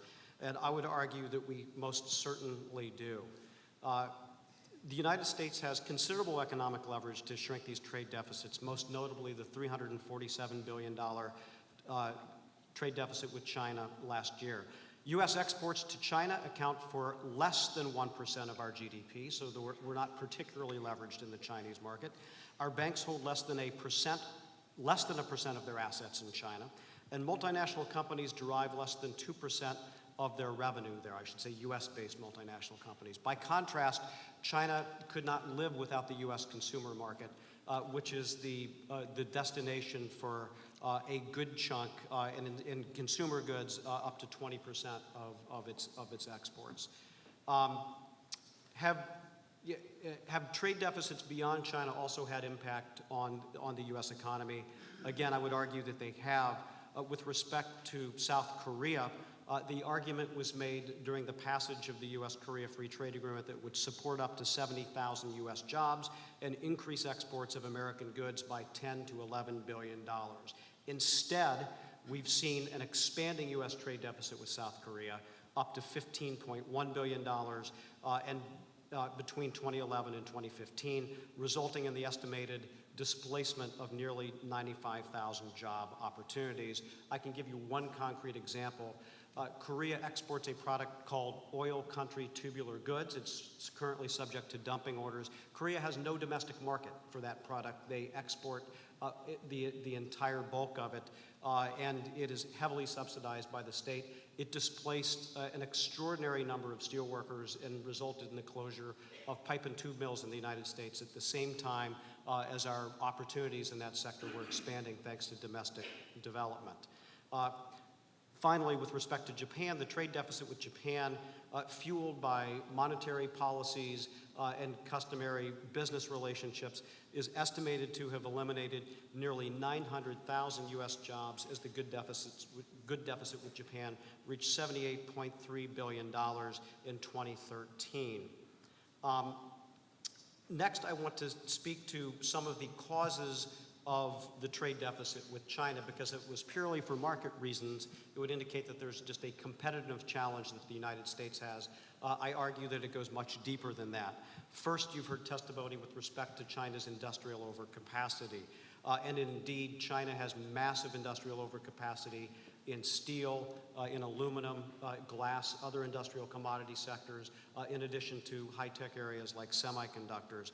Despite repeated promises to reduce this capacity, a recent report shows that despite China's claims to be making progress, that net steelmaking capacity actually increased in China from 2015 to 2016. Second, China's advantage is aided by persistent dumping and subsidies that are well documented in the USTR's National Trade Estimate report for China, so I will not go into it here other than to say our system is much more responsive once an industry initiates a case, and once a lot of damage has already been done, irreversible damage has already been done. Third, China's advantage is aided by its non-compliance of labor and environmental standards, and I can speak to a specific incident within the steel industry. China's non-enforcement of its already weak pollution controls with respect to NOx and SOx and particulate matter has given the Chinese steel-making industry an estimated $2 billion of net advantage over U.S. producers who face modern environmental regulations. The next area, and Zach touched on this a bit, where China enjoys an anti-competitive advantage is through its cyber theft. We believe it is critical for the government to provide support when foreign interests steal American trade secrets to manufacture products abroad and send them to the United States. There are currently military officers that face indictment in the Western District of Pennsylvania in China for stealing material from companies such as U.S. Steel, Westinghouse, ATI, and other leading manufacturers. The Chinese economy is also very state-driven. Over half of its leading steel firms are owned directly or indirectly by the Chinese government, and they face no or low cost of capital, as opposed to American firms who answer to shareholders in quarterly earnings reports. The government in China has actively misaligned and manipulated its currency. It obviously fluctuates from year to year, but it has been a consistent tool in the Chinese toolbox to gain an advantage that distorts the market. I want to ask two additional questions and answer them. Is there precedent for extraordinary measures being taken by a U.S. government to deal with imbalances like this? And the answer is clearly yes, beginning with the Nixon administration, which imposed a 10% import surcharge and dramatically altered U.S. monetary policy in the face of a trade deficit that is much smaller as a percentage of GDP that we face with the rest of the world right now. The Reagan administration established voluntary restraint agreements with respect to steel and automobiles, instituted aggressive tariffs on items such as motorcycles and semiconductors, and negotiated a broad currency agreement with Japan and Western Europe known as the Plaza Accord. The Bush and the Obama administrations have also taken some actions as well with respect to requests from the steel industry, as well as bolstering our domestic automotive industry in the face of a global crisis. So there is clearly the precedent for administrations to engage in a wide variety of manners. Now, which tools do I believe would work with respect to China and the trade deficit in particular? First, prioritize trade enforcement and self-initiate cases to reduce the burden on U.S. industry. These cases, obviously, large companies have the resources to hire and both economists and trade lawyers to adjudicate these cases. There are dozens, if not hundreds, of small firms that face similar barriers that don't enjoy that luxury. Second, prioritize reducing global industrial overcapacity by setting objective criteria and clear timetables and consequences for countries that have persistently large overcapacity in key industrial sectors like steel. Next, maintain China's non-market economy status for purposes of anti-dumping and countervailing duty proceedings. Deter and penalize currency manipulation by supporting legislation to treat currency manipulation as a subsidy under our domestic trade laws, and moreover, consider the benefits of a broader currency agreement to rightly value the U.S. dollar at a much more competitive level with our trade competitors and partners. Next, prioritize manufacturing job creation in trade agreements. Even the US ITC and Reports that were supportive of the Trans-Pacific Partnership noted that the agreement was projected to cost manufacturing jobs over a 10-year period and also increase our trade deficit in manufactured goods. Reducing the trade deficit and increasing manufacturing jobs in multilateral and bilateral trade agreements must be the strong priority. This can be accomplished through stronger rules of origin as we move forward, as well as for stronger and much more aggressive enforcement mechanisms that the U.S. and its industry could deploy. And finally, examine the impact of Chinese state-owned investment, not only on our exports and imports, but also when that competition comes to the United States and how that impacts markets here. I would close with that and thank you again for your time and attention today. Thank you very much. Please, Mr. Yang. Thank you. My name is Frank Yang. I'm a VP of Business Development and Marketing and a co-founder for Stion Corporation. We're a U.S. solar panel manufacturer based in Hattiesburg, Mississippi. And I've also participated the last 2 years as a member of the Department of Commerce Committee on Renewable Energy and Energy Efficiency. Stion is today one of 3 solar panel manufacturers remaining in the U.S. The other is First Solar in Perrysburg, Ohio. And Tesla Solar is building a new plant today in Buffalo, New York. I'm here today to highlight the significant trade imbalance in solar panel manufacturing and importance of preserving U.S. presence in this sector. Unlike some other companies that manufacture solar in the U.S. or have done so in the past, Stion does 100% of its manufacturing in Hattiesburg, Mississippi, and procures most of the raw materials and other supplies from U.S. suppliers as well. We have 170 employees in that facility in a town of 45,000 people. And the average wage is $67,000 per year, more than twice the average wage in the state of Mississippi. U.S. solar manufacturing adds high-pay, high-skilled jobs to the U.S. economy, and solar represents today the largest source of new energy generation capacity in the U.S., not just within renewables, but among all forms of generation, with 14 gigawatts installed in 2016. Unfortunately, over 90% of the solar panels installed in these projects are imported. Over 60% of these come from China, and then most of the remainder come from Southeast Asian facilities set up by Chinese manufacturers to avoid tariffs. The artificially low pricing by Chinese vendors has forced more than 100 solar manufacturers into bankruptcy between 2009 and 2017, including recent announcements by SolarWorld and Suniva, which both had manufacturing facilities in the U.S. In the past year, because of oversupply and excess inventory from China, as well as a slowdown in the utility scale project market there, average selling prices for panels in the industry have declined by over 40% in just the last 12 months alone. Solar panels, along with inverters, represent greater than 50% of the total system costs of any solar power plant. These are also the most technologically advanced components in an installation. So if U.S. manufacturing were to disappear completely, which is a significant threat today based on the economic conditions in the industry, we would face significant energy independence and energy security risks, particularly on federal government projects. Overall, since the solar industry began to grow rapidly in the early 2000s, the Chinese government has provided hundreds of billions of dollars in low-interest loans and other subsidies to domestic manufacturers, and in many cases restructured the loan commitments numerous times to keep companies in business.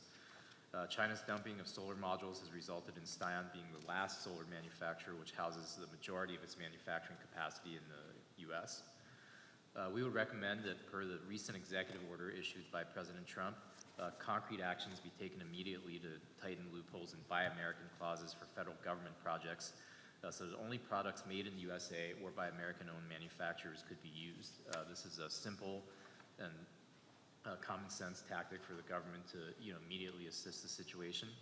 And we also encourage the Department of Commerce to continue evaluating competition and pricing in the U.S. Solar market, including the implications of using U.S. tax dollars to buy product from China, which is produced in factories that have poor environmental and human rights track records. We also would ask you to kindly consider other corrective actions and deem if they may be necessary given the competitive threats in our industry today. Thank you. Thank you very much. Distinguished panelists, good afternoon. My name is Falanya Nug. I'm the Director of Industry Statistics and Economic Policy at the Semiconductor Industry Association. On behalf of SIA, thank you very much for the opportunity to testify today. Semiconductors, or microchips, are the brains of modern electronic products. They enable advances in communications, computing, and countless other commercial and non-commercial applications. Semiconductor technology has made virtually all sectors of the U.S. economy, from farming to manufacturing, more effective and efficient. The U.S. semiconductor industry is the worldwide industry leader, with U.S. companies commanding about half of global market share in 2016. The U.S. industry has sustained this leadership position for nearly 2 decades. Semiconductors are America's 4th-ranked export product, and more than 80% of U.S. semiconductor companies' sales are to overseas customers. The U.S. semiconductor industry directly employs nearly 250,000 people in the United States and supports more than 1 million additional jobs throughout the U.S. economy. In addition, the U.S. semiconductor industry is one of the world's most advanced manufacturing sectors. In short, the U.S. semiconductor industry is a key driver of U.S. innovation, technology leadership, and economic strength. I would like to make 3 main points. 1, semiconductors are one of our country's top exports, and the United States has consistently maintained an overall trade surplus in semiconductors for the past 20 years. 2, the U.S. trade surplus in semiconductors is likely understated, and therefore the U.S. trade balance may be a misleading metric solely for determining the competitiveness of the U.S. semiconductor industry. 3, to maintain U.S. leadership in the semiconductor industry, the United States must work to enhance the competitiveness of its industry as well as curb unfair trade practices. First, the U.S. currently has a trade surplus in semiconductors, as it consistently has had for the past 20 years.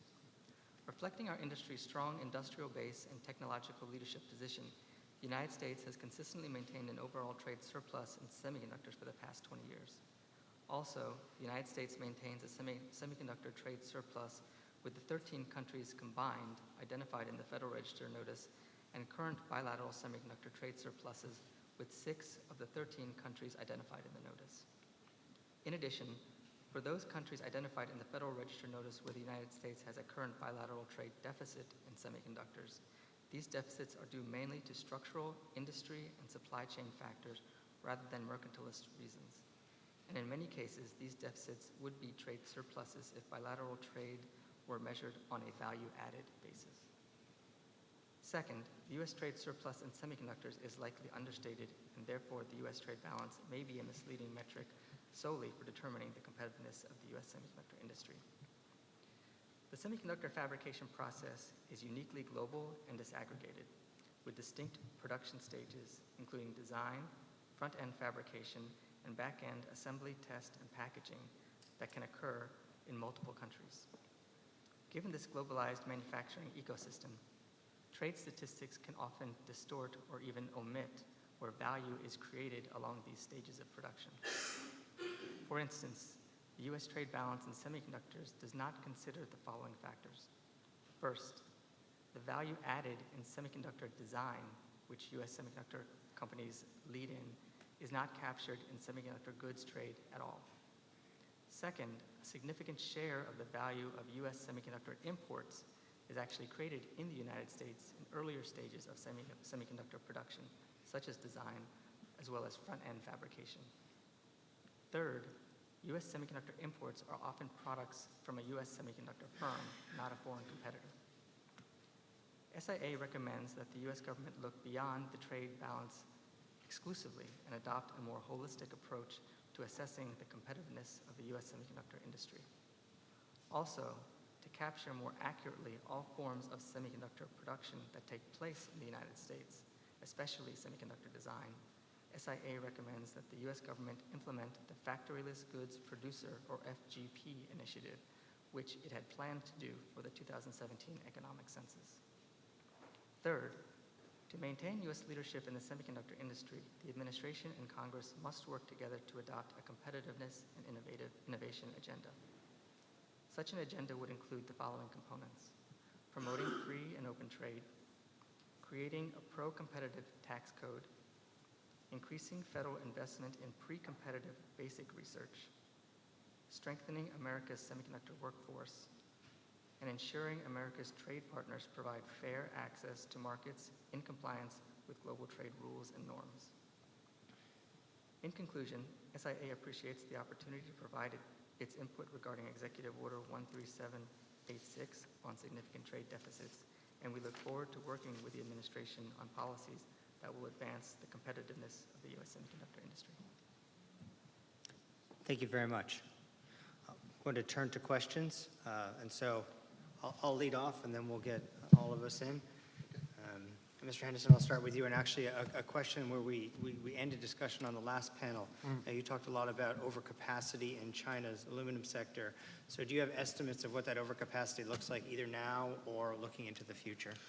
Well, the number that I cited in my testimony was 3.8 million tons of excess extrusion capacity in China. 3.8 million tons. And that is before the announced acquisition of 99 new extrusion presses by Zhongwang, which is the largest extruder in China. And to give that some scale, there's about 400 extrusion presses working in the United States right now. So with one purchase order, they've captured enough to take on that much more. So there's no indication from what we can see that their capacity build is stopping. Okay, thank you very much. I'd like to turn to a question from Treasury. My name is Layli Magtad. I'm from the Department of Treasury. My question is for you, Mr. Model. You mentioned in your statement the decline in employment in your company from pre-2008 levels, and also some of the changes in your industry that started in the 1990s. Could you describe a bit how your business changed prior to 2008 and what role you believe economic events like the recession versus trade barriers have played on your business since then? That's a great point. So I want to clarify, my employment has started to grow again because we found new markets and new industries. We're now in the aerospace industry, in the defense industry, we're in the medical industry. But again, I worry that the same story that happened to me, we've been around 100 years, we've seen a couple industries come and go, and I'm worried about the ones that I'm in now. If they go, where will I find the next industry?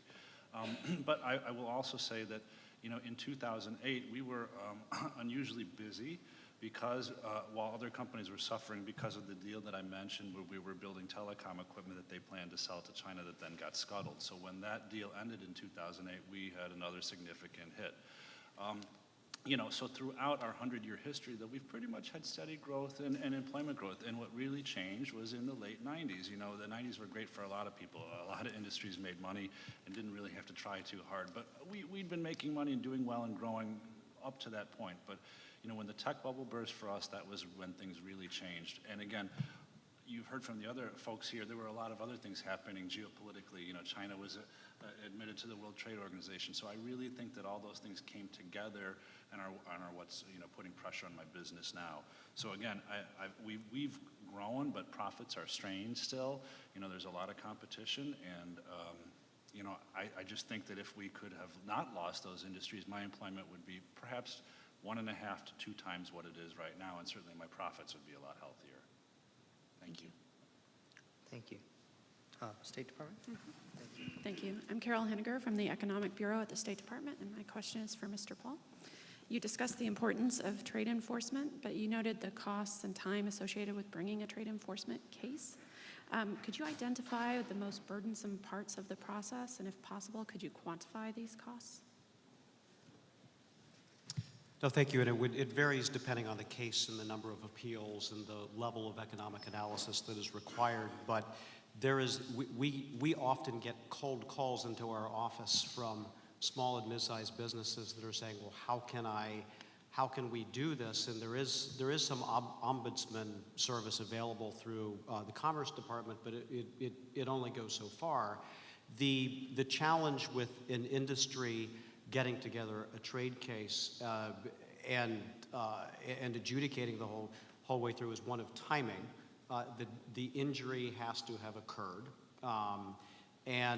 So you're catching industries in a down cycle because of that. So they're going to have to spend resources in a time of increased scarcity on filing a case. Second is the amount of time that it takes to produce relief in cases like this, which can also often extend into a year or two, depending on the type of action that is taken. I note that the Commerce Secretary was quoted in a news source within the last couple of weeks, saying that the Commerce Department was looking at self-initiating a greater number of cases, and I think that both from an efficacy point of view and also from a practicality point of view, that's a long overdue step. A last barrier is that if you are in an industry that is somewhat globalized, it is often a complicating factor in terms of getting industry engagement in a particular case, where there may be different points of views among the member companies. And again, that's something where an intervention through an administrative action can make a difference. The barrier for some small shops that were even smaller than Zach's shop can be extraordinary once they learn of the legal cases. I'd be happy to submit more information about that because it does vary quite a bit, but it's a considerable obstacle that many face. Thank you. Question from Labor, please. Hi, good afternoon. My name is Ann Zollner, and I'm from the International Labor Affairs Bureau at the U.S. Department of Labor. My question is for Mr. Yang. I'm interested in your estimate of the total number of jobs lost in the solar manufacturing due to harmful practices by trading partners, and then relatedly on the flip side, how might that compare against the gain in solar panel installation and maintenance due to lower prices? Yeah, that's a really good question. So I think that if you look at the solar industry dating back to its inception really in 1978 with Arco Solar here in the U.S., at one point the U.S. had over 90% of the manufacturing in the industry. So if you look at our industry today, which is 14 gigawatts annually in size, that size, if all the product were manufactured in the U.S., that would create well over 10,000 jobs in manufacturing. And I know that there have been some reports that indicate that the solar industry as a whole employs today over 250,000 Americans. That number certainly has some truth to it, but a lot of the installation jobs are seasonal, and I think these people would otherwise find work and are not actually working full time in the solar industry. So I think our view as a company that not only manufactures panels but installs our own systems is that there's some happy medium for equilibrium here in the industry in the U.S. where the prices are fair, and there's plenty of room for installers and project developers, including our own, to operate a healthy business and provide economical and clean energy to off-takers. But I think that the industry cost structure in terms of manufactured product needs to become more rational, because I think that the cost data and the inventory data coming out from China today is not very accurate and not very transparent, and as a result, I think it's very hard to determine how that impacts pricing in the market. So I think to answer your question, the net impact on, I think, full-time, skilled labor, would absolutely be, positive. I think that you could look at sort of the, cost per kilowatt hour of power in any of these specific markets to estimate what the impact may be in terms of the market going down, if there is a rise in price. But I think ultimately these, technologies, whether it's ourselves, First Solar or Tesla, all these technologies, have significant potential to be very cost competitive in the U.S., at a rational, cost structure. So I think, it's about enabling that opportunity and sort of creating a window for those, products to even get into the market. Thank you. Thank you. Thank you. USTR? For Mr. Yunuk, you spoke in your testimony about the importance of enforcing global trade rules and norms. And in the written testimony, you're also discussing the role of trade agreements in the semiconductor industry's export performance. Can you give us a bit more detail on those things? What do you think the major enforcement challenges are? And more basically, what role have agreements played and can they play in the future in the industry's export success? Sure. Well, I think because of both the semiconductor industry's global manufacturing process, as well as the fact that over 80% of semiconductor sales of U.S. semiconductor companies are abroad. Free and open markets are essential for the semiconductor industry. We've advocated very strongly on behalf of agreements in the past that have had a very important impact in this regard. I would particularly note the Information Technology Agreement and the Information Technology Agreement update, which occurred, I think, a couple of years ago. A lot of technology products are sort of moving faster than in terms of their development, in terms of where they're classified in the HS system, frankly. And so to maintain zero tariffs and free and open markets, it's important to be sure that the tariffs and non-tariff barriers in agreements such as ITA continue to be looked at and to be lowered. I think because over 80% of our sales are abroad, markets such as China are very important. China is the largest single country semiconductor market, and so being sure that they abide by their agreements under the WTO in particular, in terms of maintaining market access, is critical for our companies to have free access to that market. I think we've often said that the U.S. semiconductor industry welcomes all competition, and we're happy to compete, but we want to be sure that the playing field is equal and is balanced, and that's what we're trying to ensure. Thank you. Thank you. Unless there are additional follow-up questions, I thank you very much for your time and your input. It's very valuable to us. I appreciate you coming out today. Thank you.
Hi, my name is Holly Vineyard. I'm the Deputy Assistant Secretary of Commerce for Global Markets, and it gives me great pleasure to welcome you all here to testify today.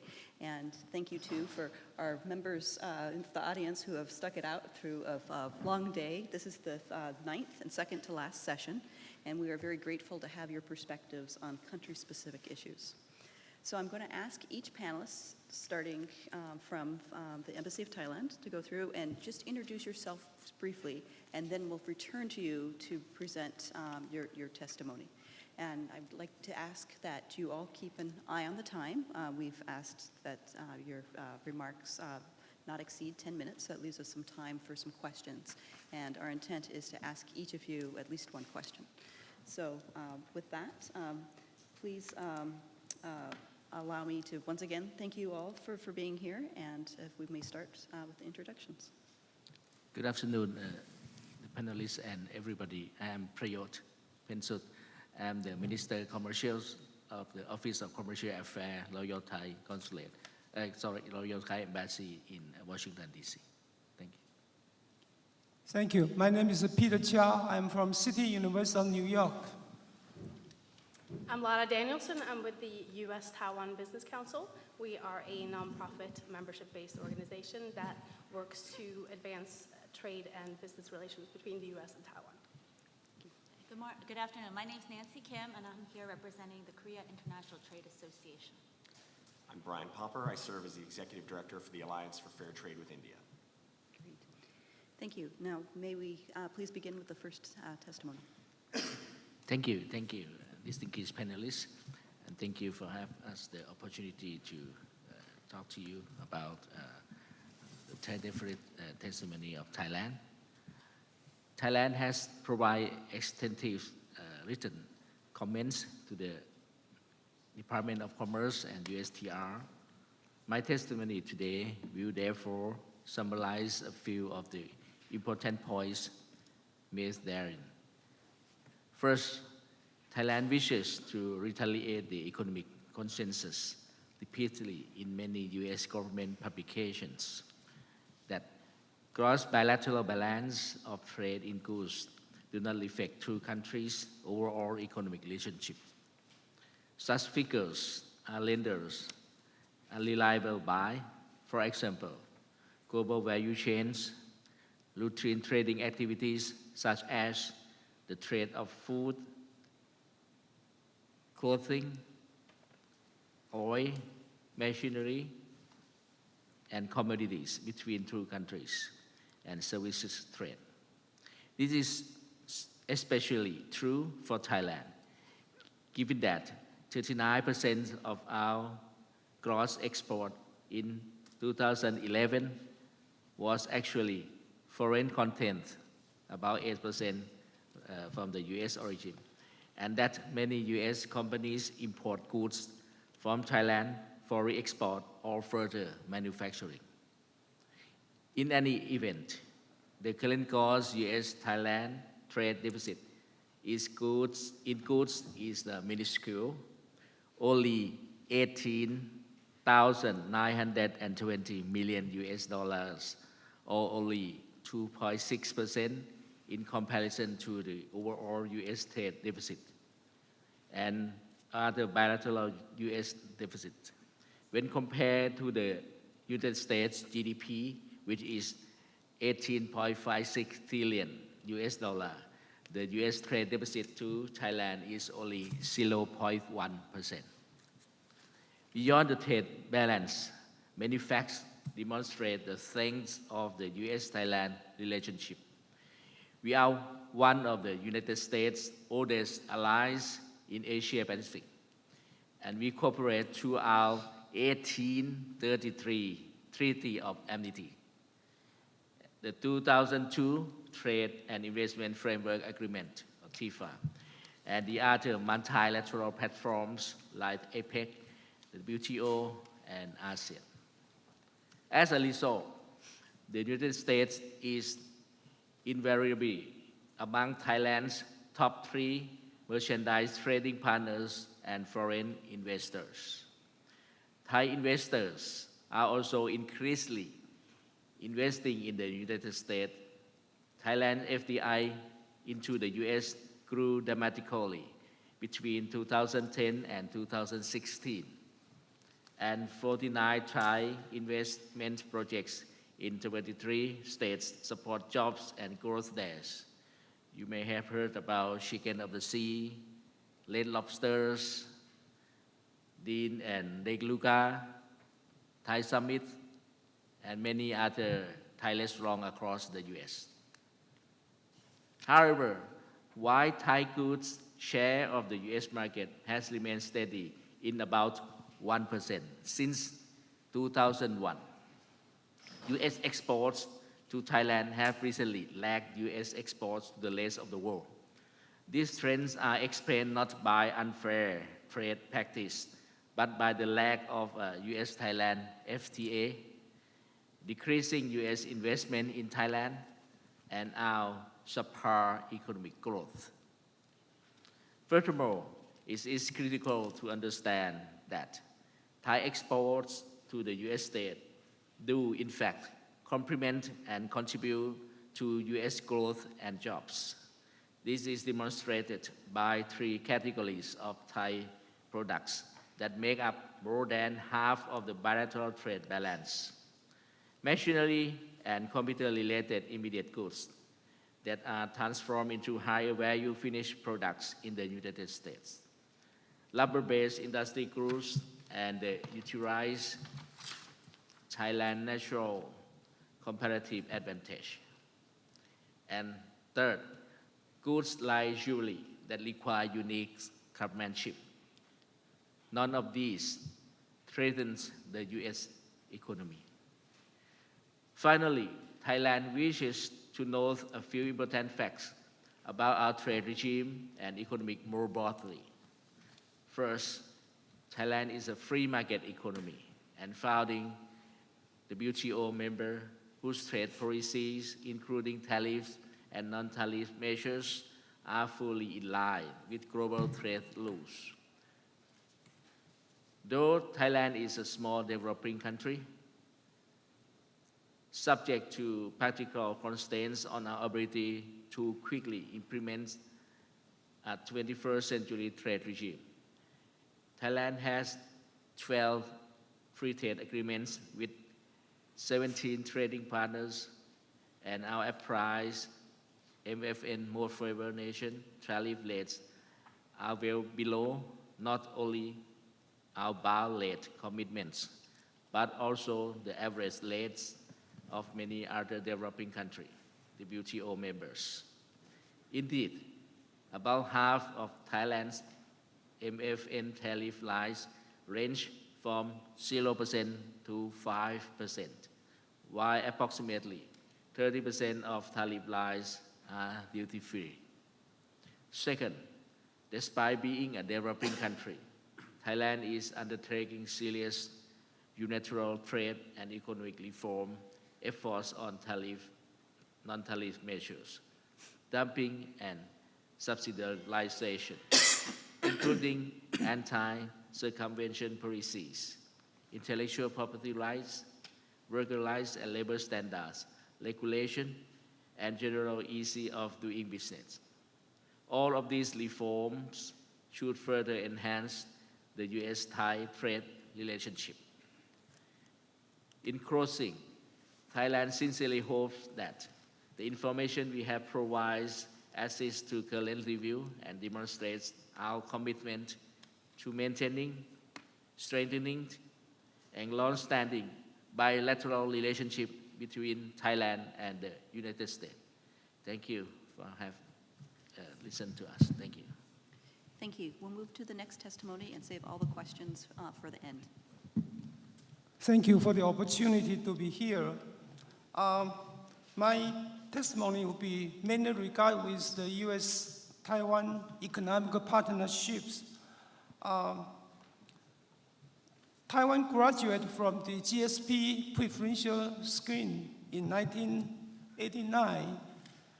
Therefore, the Taiwan's trade surplus with the United States has been shrinking. In fact, has been cut to more than one half by 2015. And the main reason for Taiwan's trade surplus is because of his own structural macro imbalance. That is, Taiwan has excess saving over his investment, all right? And the other point we have to realize is that the U.S. has a substantial trade surplus in service trade with Taiwan. Okay, if we look at the commodity structure of the bilateral trade between U.S. and Taiwan, you will find that the Taiwan's export to U.S. consists more than 50% are in parts and component, rather than the final product. And this would be very complementary to the U.S. industry, trade, and employment. In the book which I published and I cite in my written statement, I use the index of the natural trading pattern, which means that the U.S.-Taiwan trade are based on the free and the fair trade. And it turned out that Taiwan is one of the most natural trading pattern for the United States, in the sense that the percentage of the Taiwan's most important export to the U.S. turns out to be one of the most significant product in the U.S. import. So this, what I call, is trade pattern is complementary rather than substitutions. And look at one more data from the WTO and OECD data on domestic and foreign contribution to the U.S. global supply chain. U.S. is the highest of the domestic value added in U.S. global supply chain. 89% are domestic produced, which is higher than 87% in Japan, and of course, much, much higher than the 70% in China. But among those 11% of the foreign component in the U.S. global supply chain, Taiwan contributes to the U.S. global chain is a total of other major trading partners, U.S. major trading partner in Southeast Asia. So therefore, means that what? The two-way trade is complementary and is mutually beneficial. Turn to the hot topic of the currency manipulation. In my written statement, I used the statistical test to prove that the nominal exchange rate between the US dollar and the new Taiwan currency has no causal relationship with the US trade balance with Taiwan, all right? Because of this no causal relationship between the nominal exchange rate and the bilateral trade imbalance. So any allegation against Taiwan, possibly against Taiwan, is not, legitimate. Now, from Taiwan's own sake, Taiwan is a highly open economy. Among Taiwan's export, nearly 45% of Taiwan's export were imported from abroad. Therefore, for his own interest, central bank in Taiwan would not, undervalue his currency for the purpose of promote export. Why? Because when you undervalue your domestic currency, you have to pay more for the import. So, for his own sake, for Taiwan's own sake, I don't think his central bank would, take any strategy or any policy to undervalue his currency or to manipulate his currency.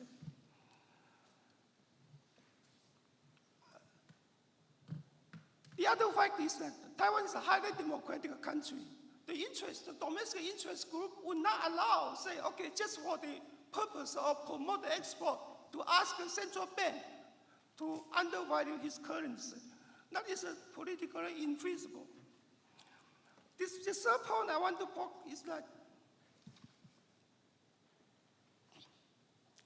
the best way, well, Taiwan has some trade surplus, but because of the structural problem, one of the best ways to reduce Taiwan's surplus, overall surplus, is to encourage investment. Therefore, Taiwan's overall trade surplus will be reduced. And because United States and Taiwan has a strong complementary trade relationship, one of the best ways would be to have both countries to have a bilateral trade treaties, whatever you call it, to encourage Taiwan's domestic confidence, business confidence, to boost the investment, both domestic investment and investment overseas.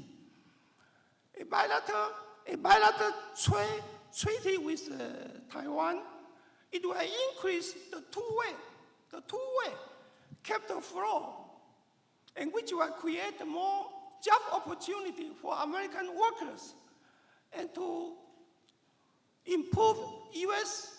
export. In my model simulations, I set up a computable general equilibrium model under the assumption that you have the zero tariff and only 20% liberalization, zero tariff on the commodity trade, and only 20% of the deregulation or the liberalization of the services sector between U.S. and Taiwan. It will create a substantial labor employment, trade increase, and the GDP for the economy.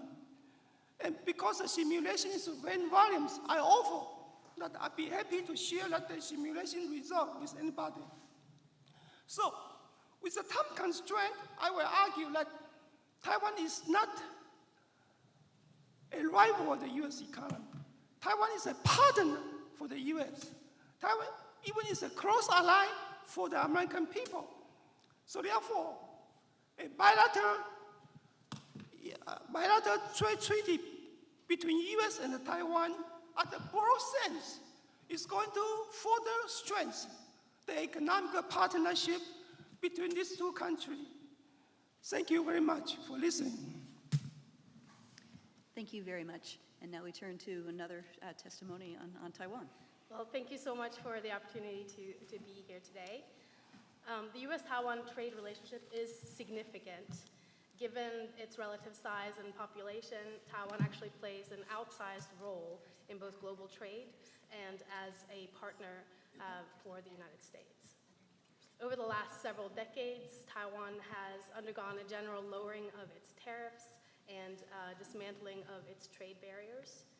Taiwan is a member in good standing of the WTO. It's generally not engaging in unfair or discriminatory trade practices. It's not punishing the United States particularly with its rules and regulations, and it's working towards liberalizing its domestic trade policies and improving transparency. Now, there are still problems, of course, in the U.S.-Taiwan trade relationship.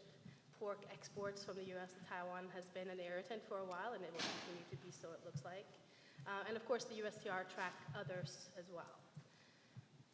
But the Council believes that these issues can be resolved, and they're being discussed in under the TIFA, under the Trade and Investment Framework Agreement talks, and that is our primary mechanism for trade dialogue, and we do believe that this can be resolved.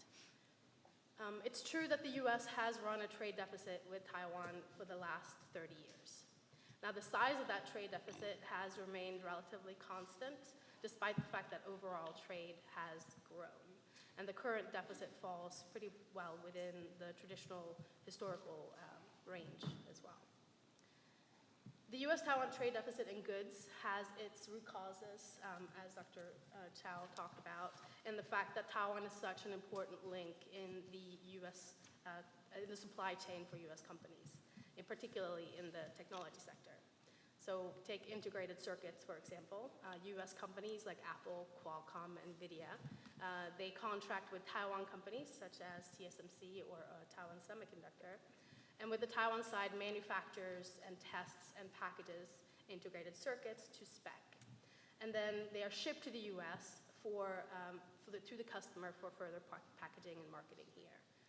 So a large portion, as Dr. Chow indicated, of Taiwan's exports to the US are these types of intermediate goods: computer components, car parts, fasteners, and so on.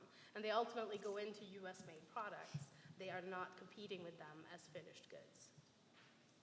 So despite the consistent trade deficit, we believe that the US-Taiwan trade and commercial relationship is absolutely mutually beneficial. It is not a zero-sum game. It's not where we have to count exports to Taiwan as wins and imports from Taiwan as losses.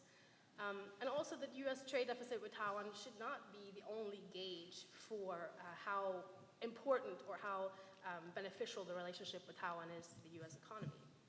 Many of the components in this overall relationship don't get factored into the official trade deficit data. As Dr. Chow mentioned, trade and services, for example, where the US runs a trade surplus with Taiwan, as well as transactions like technology licensing, where Taiwan is a top 10 source of intellectual property payments to the United States. US businesses, which is the constituency that I represent, they recognize the importance of Taiwan as a market for their goods and services, as a value-added technology and innovation partner, as well as a source for foreign investment in the US. Hundreds of Taiwan companies already have investments in the United States, many in important sectors such as financial services, technology, biotech. And these are investments not just in plants and production locations, but they also have various venture capital investments in the US, including in tech startups. Our relationship with Taiwan generally promotes the economic growth of the United States. It supports US jobs across the country and across a number of industries, including in important sectors such as defense and aerospace. Business-to-business transactions and relationships with Taiwan have contributed to the fact that US companies have emerged as global leaders in high-tech and cutting-edge technologies such as the Internet of Things, cloud computing, wearables, virtual reality, and so on. So the extensive US-Taiwan trade and commercial relationship has been and will continue to be a bedrock of the overall bilateral US-Taiwan trade relationship, which is also excellent, and where Taiwan is an important national security partner for the United States in the region. Thank you. Great, thank you very much. Turning to Korea. Good afternoon. I'm here today to provide testimony on behalf of the Korea International Trade Association, known as KITA. KITA is an association of 71,000 Korean companies with diverse trading interests in the US and globally. On behalf of KITA and our member companies, I would like to express our wholehearted support of the trading relationship between Korea and the United States generally, and of the Korea-US Free Trade Agreement, known as KORUS specifically. It is KITA's belief that KORUS has been a positive force in knitting our two countries together economically to the benefit of both economies. Further, we believe that the United States trade deficit with Korea must be viewed in the context of this increasingly close and mutually beneficial relationship between our two economies. Let me provide a few specifics. The adoption of KORUS in 2012 has brought about a significant increase in trade between our two countries. While overall world trade has decreased by 13% since 2011, trade between US and Korea increased by 12%, bucking the global trend. The increase in overall trade has in fact been at least as beneficial to the United States as to Korea. If you look at the share of Korean imports accounted for by US merchandise, that has increased by 2.14% from 8.5% in 2011 to 10.64% in 2016. So US companies are increasing their exports to Korea. Meanwhile, the Korean share of US imports increased by only 0.62% to only 3.19% of the US market share.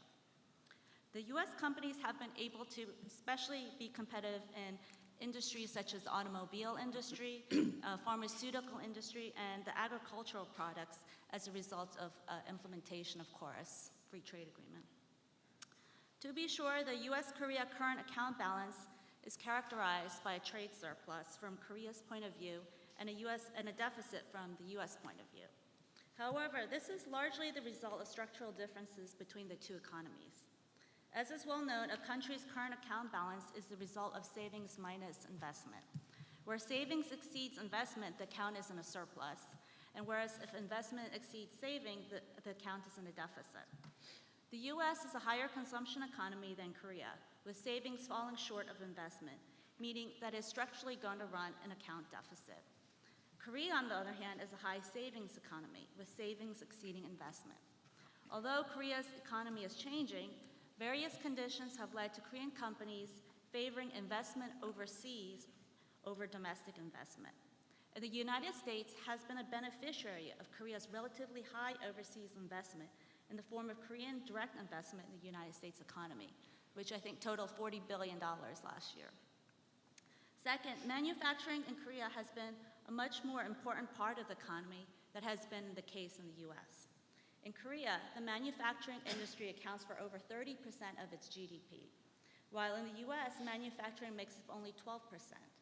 In contrast, service industries account for a much higher percent of the U.S. economy than they do of the Korean economy. Thus, while Korea ranks fourth among industrial economies in manufacturing competitiveness, it ranks only 80th in the financial services sector. As a result, the U.S. runs a deficit with Korea in the manufacturing sector, but it runs a substantial surplus in the services sector.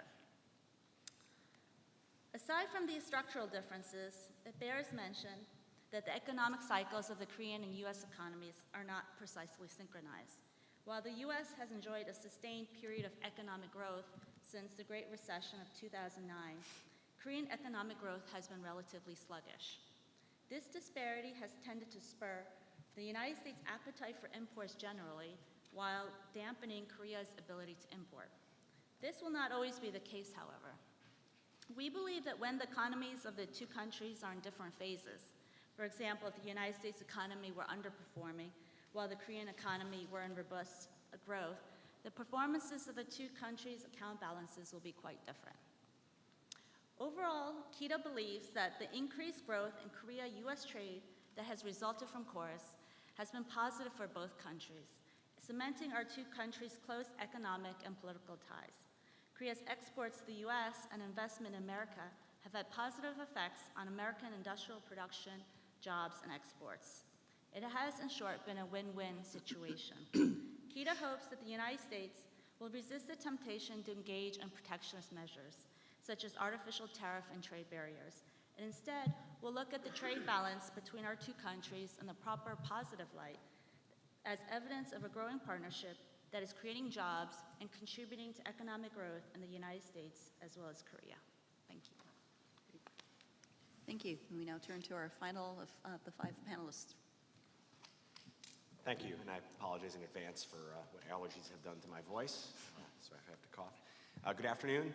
My name is Brian Pomper. I serve as the Executive Director of the Alliance for Fair Trade with India, or AFTI. AFTI is a coalition of trade associations that works to improve the U.S.-India commercial relationship by supporting increased action to address the barriers to trade and investment U.S. companies are facing in India.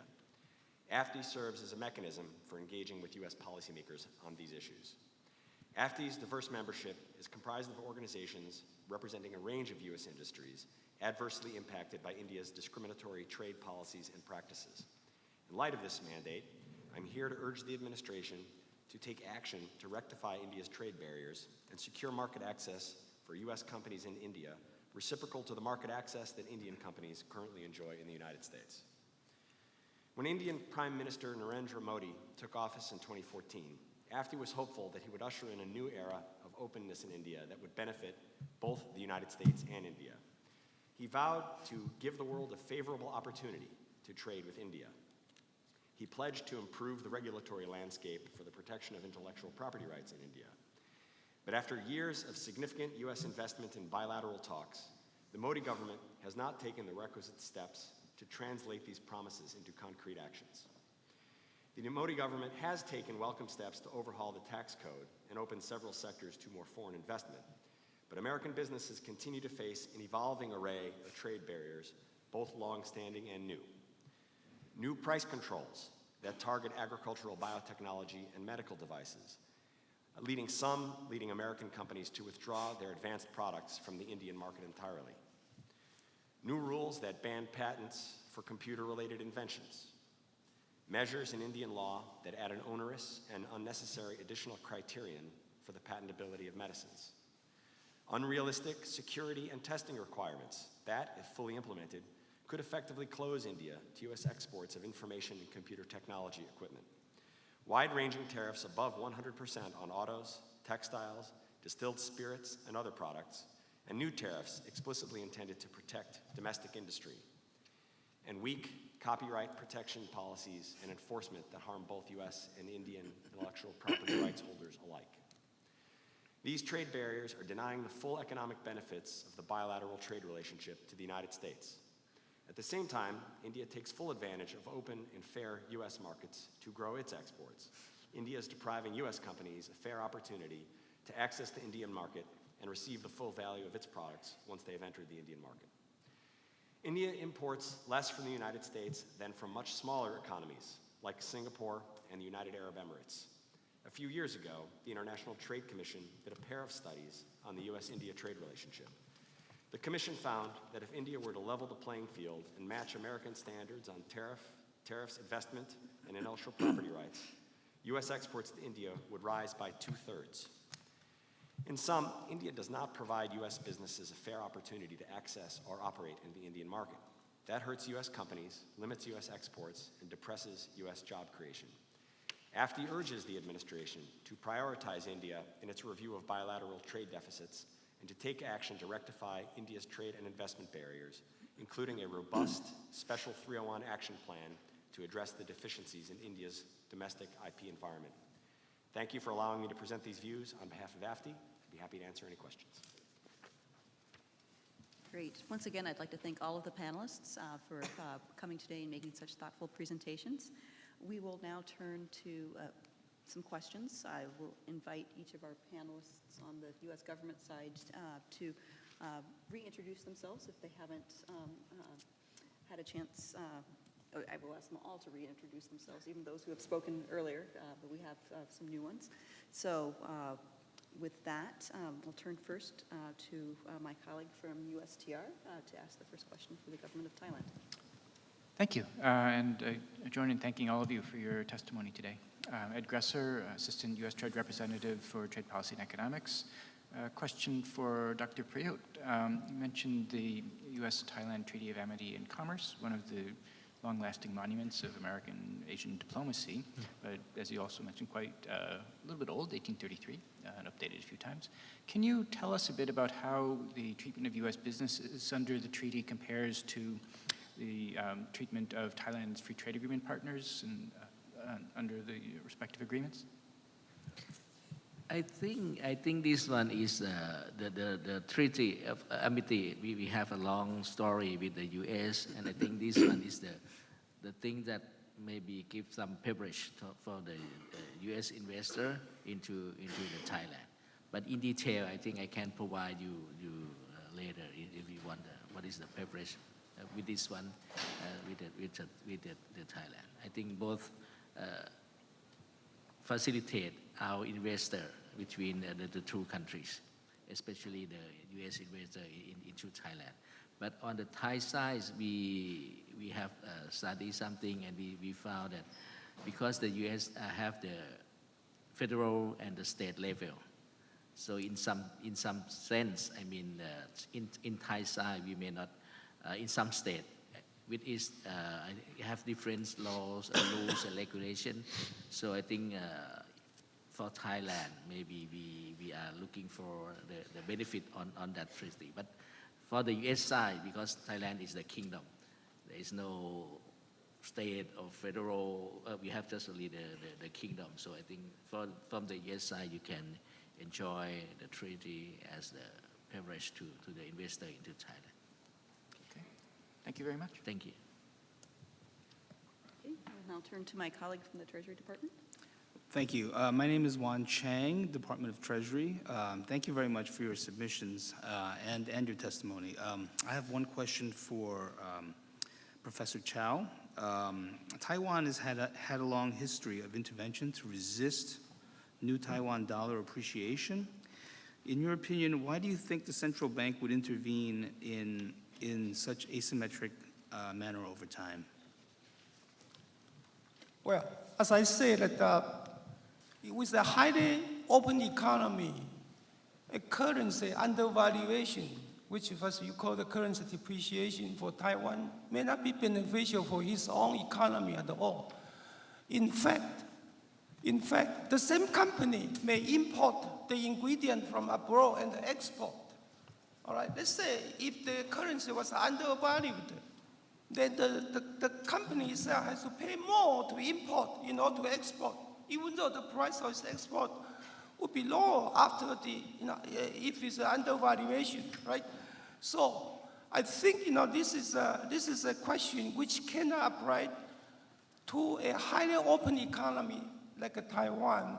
And from academic point of view, it would be much, much better to go through the marketing forces to determine what is the exchange rate, particularly, they usually cite with the US dollar with the Taiwan currency. And I think that the market can tell us and can tell the businessmen much more accurate information rather than any government manipulation. So Taiwan understand and should understand and follow the rule that let the market to determine what is the exchange rate. Now, nevertheless, I heard, I'm not working for the government. I'm here as an independent scholar on the faculty of City University of New York. But I heard off and on, there are some complaints as what you say, the central bank may intervene into the foreign exchange market. One reason for that is because Taiwan is a relatively small financial market, relatively small to others. An intervention in the foreign exchange market is a major function for the central bank, to avoid or to mitigate the volatility of the exchange rate, and not to jeopardize the business confidence on investment. So I think that is acceptable and should be a normal function for any central bank. In fact, Taiwan did not engage as other central banks to engage on the QE1, QE2, QE3 after the financial crisis and the global recession. So I think as an academic observer, I would say that the policy performances of the central bank in Taiwan should be considered as one of the role models. And I don't want to get into that, but in fact, the financial report says that the governor of the central bank was rated as an 18A governor in all the central banks in the world. Thank you very much. Thank you. Great, thank you. I'll now turn to my colleague from the State Department. Thank you. I'm Carol Henniger from the Economic Bureau at the State Department, and my question is for Ms. Danielson. Ms. Danielson, in your written testimony, you noted that while Taiwan is working towards liberalizing its domestic regime, some market protections remain. Could you please explain which market protections remain and how your member firms are affected by them? Well, there are definitely agricultural market protections. I'm not an economist, so I don't follow. I'm sure your colleague from USTR has a much better idea. There's some, the issue of the agricultural market is certainly one of the big ones. There are others where I believe like automobile issues as well. And I know that the current government of Taiwan has moved the Office of Trade Negotiation away from just under the Ministry of Economic Affairs, and they've actually moved it into an executive level agency, and that they are working on some of the issues that we see with the U.S. And they are, obviously there's a lot of agricultural businesses in the US who are seeing Taiwan as a large market, and they are being affected by some of the protectionist measures that Taiwan has in place. Again, though, I do think that we are confident that we can work through them. I don't know if that's, yeah. Thank you. I'll ask the next question for Ms. Kim. What are the legal or regulatory issues that make it challenging for U.S. exporters to access the Korean market? Legal and regulatory challenges. Well, with the implementation of KORUS and the reduction of trade barrier and tariffs and trade barriers, U.S. exporters have fared very well in being able to increase exports to Korea and in various industries such as the automobile, pharmaceutical, and agricultural products that I mentioned. But also there have been a reduction in non-tariff barriers, and Korea has opened its market to, let's say, U.S. law firms, legal services, and to U.S. companies in insurance and financial services, and U.S. companies in telecommunications. So a lot of those has been enabled by legal and regulatory changes that have been made by the Korean government. As well as KORUS has provided greater protection for intellectual property rights, so that has resulted in an increase in services to the to Korea, U.S. services going to Korea, such as in software, in movies and films, and you have seen, that's why U.S. has a trade surplus in services with Korea. As a result, as well, there has been an increase in bilateral investment between the two companies, which has created a greater integration and global value chains. I hope that answers your question. It's helpful, but we still hear a number of complaints from time to time. So I was wondering if you're aware of any of those, if you could touch on those for work that we still remain to accomplish despite having the KORUS. Sure. I think as with any free trade agreement, there are always issues that need to be worked out. And as far as I'm aware, there have been over 30 working groups and committees that have met and been able to address a lot of these issues. And some of these issues are still ongoing and still need to be addressed. I'm not saying all of that. But the KORUS was implemented 5 years ago, and not all of these barriers have been phased in. So there are still some barriers that need to be phased in. It's, I believe, a 10-year process when all of those barriers will be reduced. Thank you. Thank you. I have a question now for Mr. Pomper. In your written submission, you noted that India's imposition of unique and distortive standards contribute to put U.S. commerce at an unfair disadvantage. Could you please provide some example of standards, regulations, and guidelines issued by relevant Indian regulators which unfairly impact specific U.S. products and companies? Sure. There are quite a few, many of which I've detailed in my written testimony. There are, the guidelines on computer-related inventions, I think, make it very difficult to patent software in India that's harmful to U.S. exporters. I would say the existence of and regulation of Section 3D of the Indian Patent Act makes it easy for competitors of U.S. innovative biopharmaceutical companies to attack patents in India. And this, I think, is a pretty clear example of something that would be extra TRIPS. Of course, there are 3 requirements in TRIPS for patentability, and this 3D mechanism is a 4th requirement, which I think is something that the United States should look at.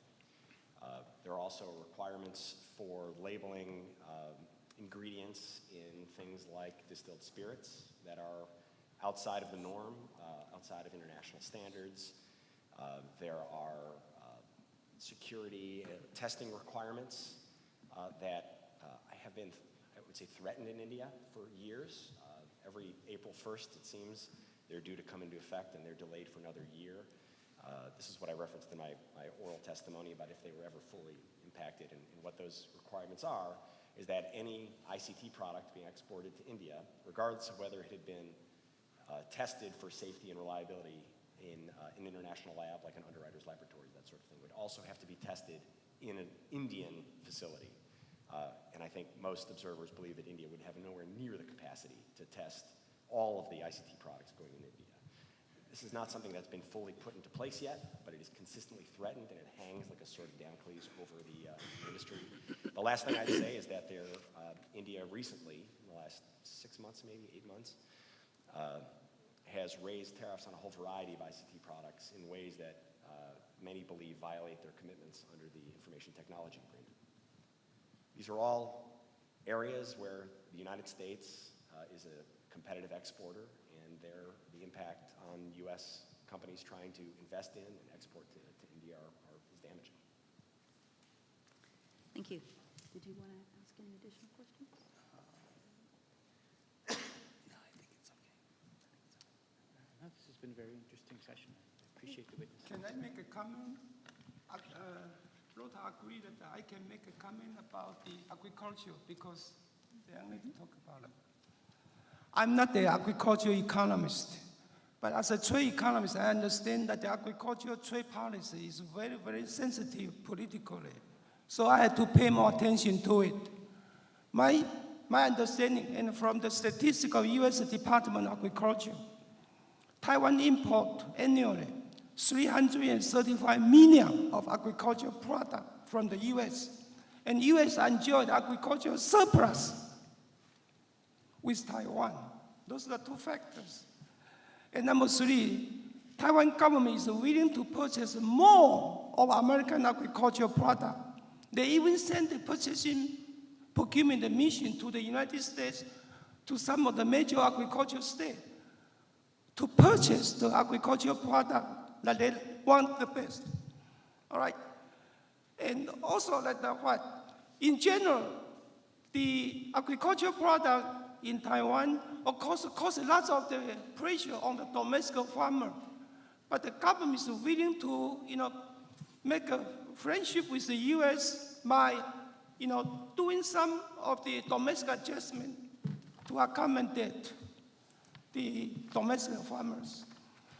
So therefore, my observation is that the U.S. government, even a Department of Agriculture representative, can insist that Taiwanese government to buy more of the agricultural product, but don't have to insist to buy a particular or certain particular product or specific sector.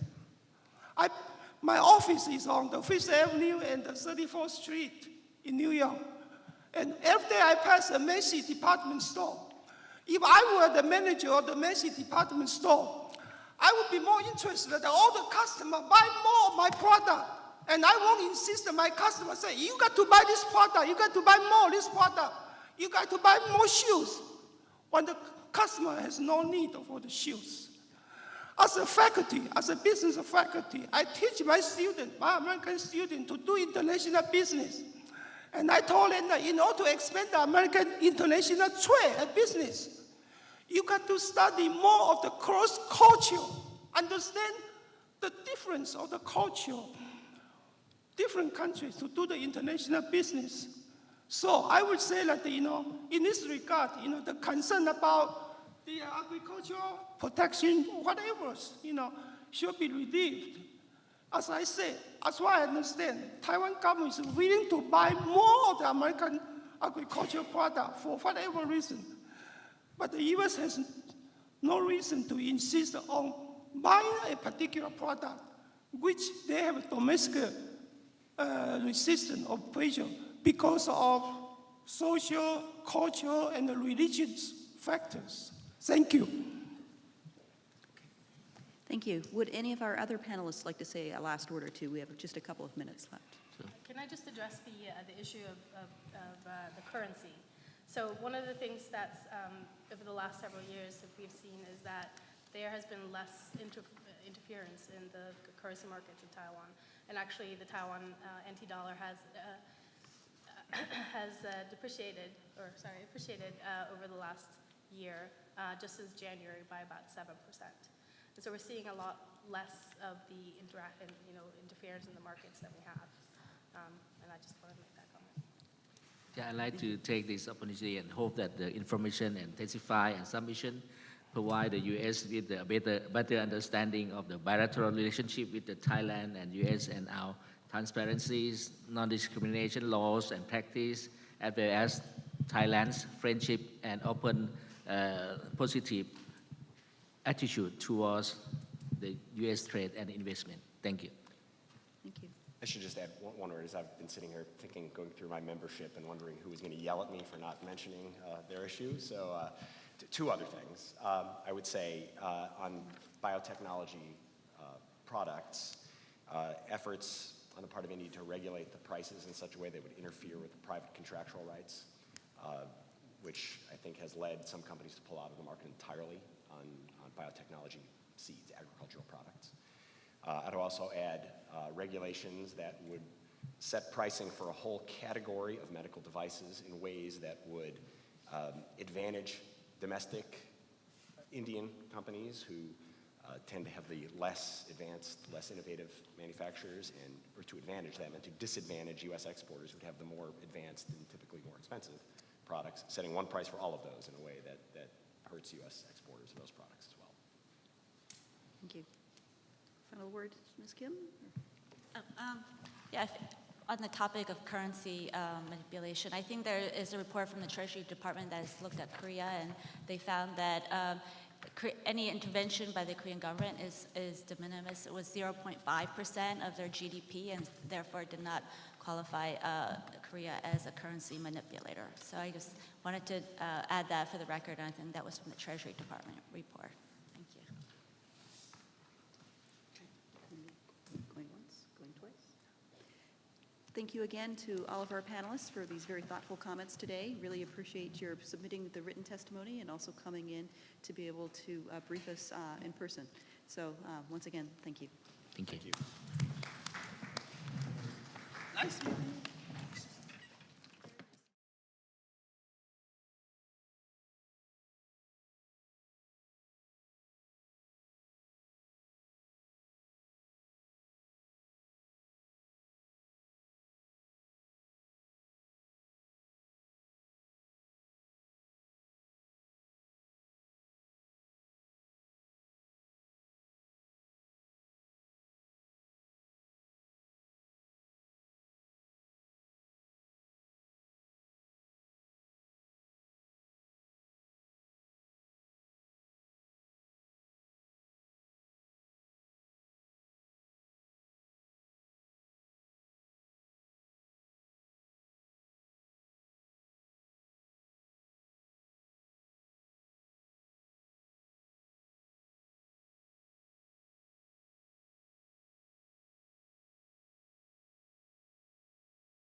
everybody's sort of ready to go, so let's start.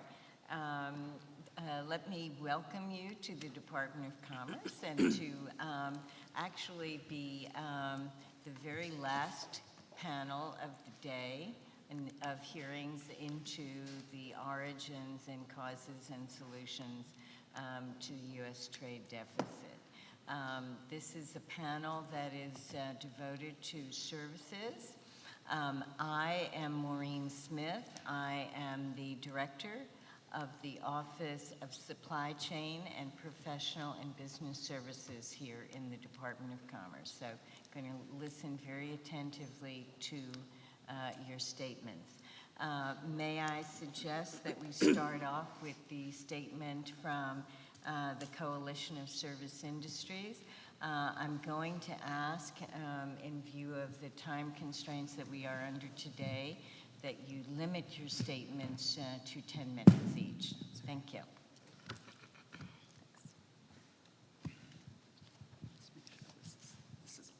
It's on. It's on. Oh, okay, great. Well, thank you very much. I really appreciate the opportunity to appear before all of you from Department of State, Department of Commerce, USTR, and Treasury. And it's a pleasure to be able to meet with all of you today and to testify on behalf of the Coalition of Service Industries. And CSI, as you probably know or may not know, is the leading industry association devoted exclusively to promoting international objectives with respect to the U.S. services sector. Our members include the broad spectrum of the services industries, from IT and communication services to financial services to distribution to express delivery to professional services. And my testimony today is going to explain why services is not only fundamental to the U.S. and the global economies, but why it is a critical component of U.S. trade policy in our view, and must be included in our view to get a more comprehensive view of the U.S. economy. CSI definitely recommends a more holistic view that includes all types of trade flows, including services, to more accurately represent the impact of trade in the economy. I will also highlight a few specific examples just to illustrate how pervasive the influence of services is across the economy. As I indicated, we are concerned by that an exclusive focus on manufactured goods deficits will not produce results that will promote the competitiveness of the American economy as a whole. This narrow focus completely excludes services, which is a major part of the U.S. economy that accounts for over 75% of the American workforce and nearly 80% of U.S. GDP.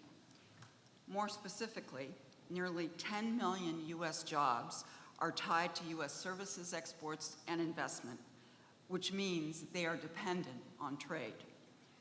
Services jobs that are in tradable sectors, which account for roughly 40% of U.S. services sectors, require a higher level of education and have higher earning potential than average manufacturing jobs and wages. In 2016, the average hourly earnings in business and professional services was $30.72 per hour, compared to an average manufacturing wage of $25.99 per hour. So expanding services exports and investment is and can be an important source of high-wage U.S. jobs. Services, including digitally enabled services, are a critical fabric of the U.S. economy and allow every single economic sector, from manufacturing to agriculture, to be more productive, to reach more customers in more foreign markets, and to ultimately create higher wages and greater opportunities for all Americans. Simply, you cannot grow it, make it, move it, buy it, or sell it without services.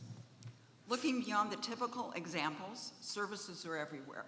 And where I'd like to begin is with the U.S. automotive sector, where if you look there specifically, 50% of the cost of manufacturing is attributable to services. On the manufacturing shop floors generally, moving beyond the auto sector, companies both large and small are depending increasingly on software and services such as predictive analyses, machine learning, and cloud services to produce and deliver better and more efficient products to their customers. In the medical sector, telecommunications technologies enable providers to serve patients in remote areas, while big data analytics support public health authorities in the fight against contagious diseases. Medical equipment manufacturers are bundling their products with services and selling them as integrated solutions. In the agriculture sector, farmers rely on crop insurance in the face of weather-related risks, and new technologies are embedded in their farm machinery, from hose to tractors, to enable them to collect real-time information to keep their crops healthier and to produce greater yields.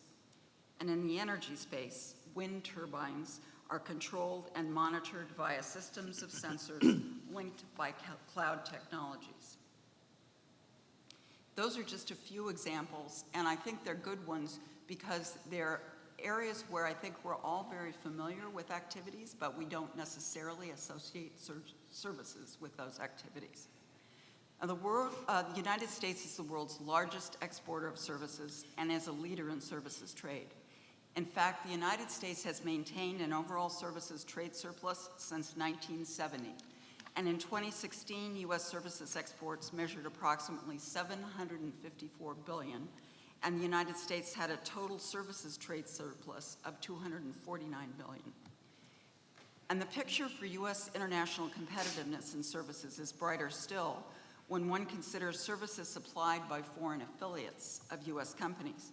In 2014, these companies supplied services worth more than $1.5 trillion, more than twice the value of services delivered on a cross-border basis, all of which supports significant employment in the United States. This impressive growth in services is also accountable in part due to the emergence of the internet and the rise of cross-border data flows. Data flows have grown 45 times since 2005 and will have grown by another 9 times by 2020. Now I want to look to some of the specific markets that were identified in the Federal Register notice. And I will note that the United States holds a services trade surplus with every one of those markets, with the exception of India and Thailand. Over the last 2 decades, U.S. services surplus with these markets have increased, or deficits have turned to surpluses. For instance, since 1999, the U.S.-China services trade surplus has seen a 28-fold increase. Over the last decade, the United States has turned its services deficit with Taiwan into a surplus owing to strong growth in intellectual property, travel, and financial services. Looking to Canada, our neighbor to the north, the U.S. services surplus with Canada has nearly quadrupled since 1999, and indeed, because of strong services growth owing to NAFTA, the U.S. services surplus offset the U.S. goods deficit, meaning that the United States has an overall trade surplus with Canada of $12.5 billion. With Mexico, the United States has a nearly $8 billion services trade surplus. And with Korea, U.S. services exports growth is more than triple U.S.'s services import growth, meaning that since 2007, the U.S. services trade surplus has grown by 198%. Despite this promising picture with many of the prominent markets that I've just mentioned, impediments still exist. In China, for example, there are many severe restrictions on foreign firms, which includes limitations on data flows, equity cap restrictions, and outright bans on foreign investment. And with China's soon-to-be implemented cybersecurity law, which is slated to go into effect on June 1st, there's significant concern that these existing discriminatory barriers to U.S. services providers will be even amplified and made worse. Further, draft Chinese regulations combined with existing Chinese laws would force U.S. cloud service providers to transfer valuable intellectual property to the Chinese government, surrender use of their brand names, and hand over operation and control of their businesses to a Chinese company in order to operate in China. And in many instances, In addition to these, China uses national security concerns as a justification for imposing such restrictions on foreign firms.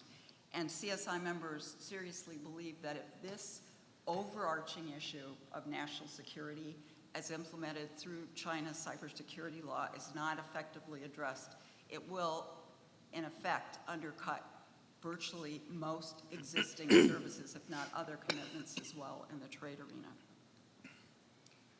With respect to India, one of the few countries with whom the United States holds a services trade deficit, it maintains data localization requirements on cloud providers, investment cap limits, notably in the insurance sector, and significant barriers on telecommunications. And that's not a comprehensive list, but I think it effectively highlights some of the major restrictions.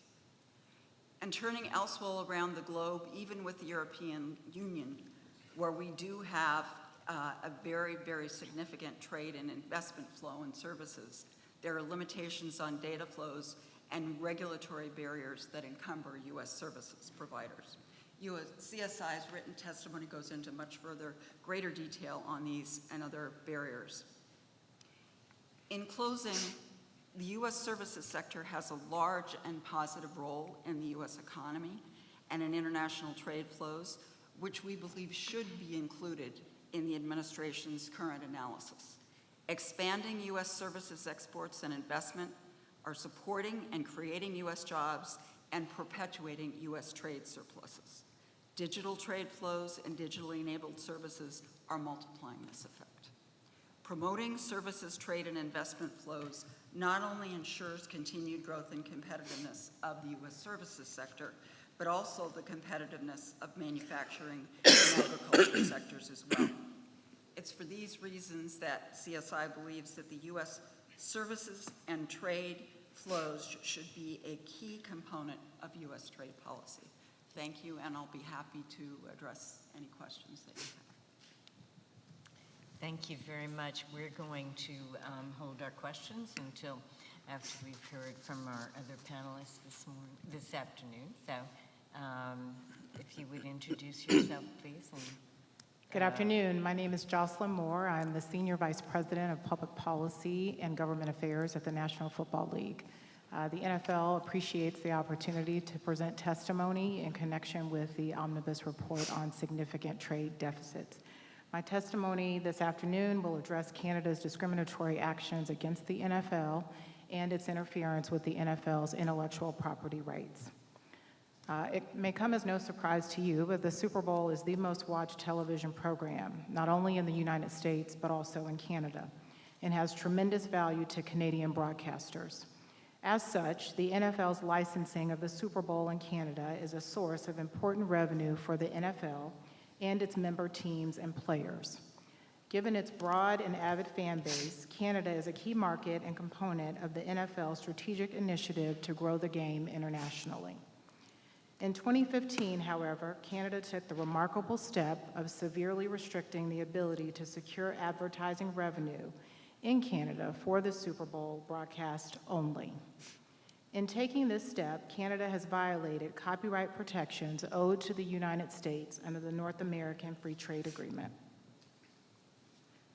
Although the previous administration raised this issue with Canada several times, Canada refused to withdraw its discriminatory measure regarding the Super Bowl, and the NFL has already suffered significant damage to the value of its intellectual property rights. The NFL welcomes this administration's commitment to addressing unfair trade practices and requests the inclusion of Canada's discriminatory action towards the Super Bowl in the Omnibus Report on significant trade deficits. While copyright owners typically control the distribution of their copyrighted works, NAFTA allows local Canadian cable companies, under certain conditions, to retransmit U.S. broadcast signals as well as distant Canadian television broadcast signals without permission. To compensate for this anomaly, Canada's regulations require Canadian cable companies, at the request of the local Canadian broadcaster of the programming, to replace the U.S. or distant Canadian broadcast signal with the local Canadian broadcast signal when the same program is shown at the same time. This decades-old practice, known as simultaneous substitution, enables the local Canadian broadcaster to sell Canadian advertising across all channels that are broadcasting the program at that time. Simultaneous substitution has long protected U.S. and Canadian copyright owners who license their programming to Canadian broadcasters, as well as the Canadian licensees of such programming who pay for the rights to broadcast the programming in Canada.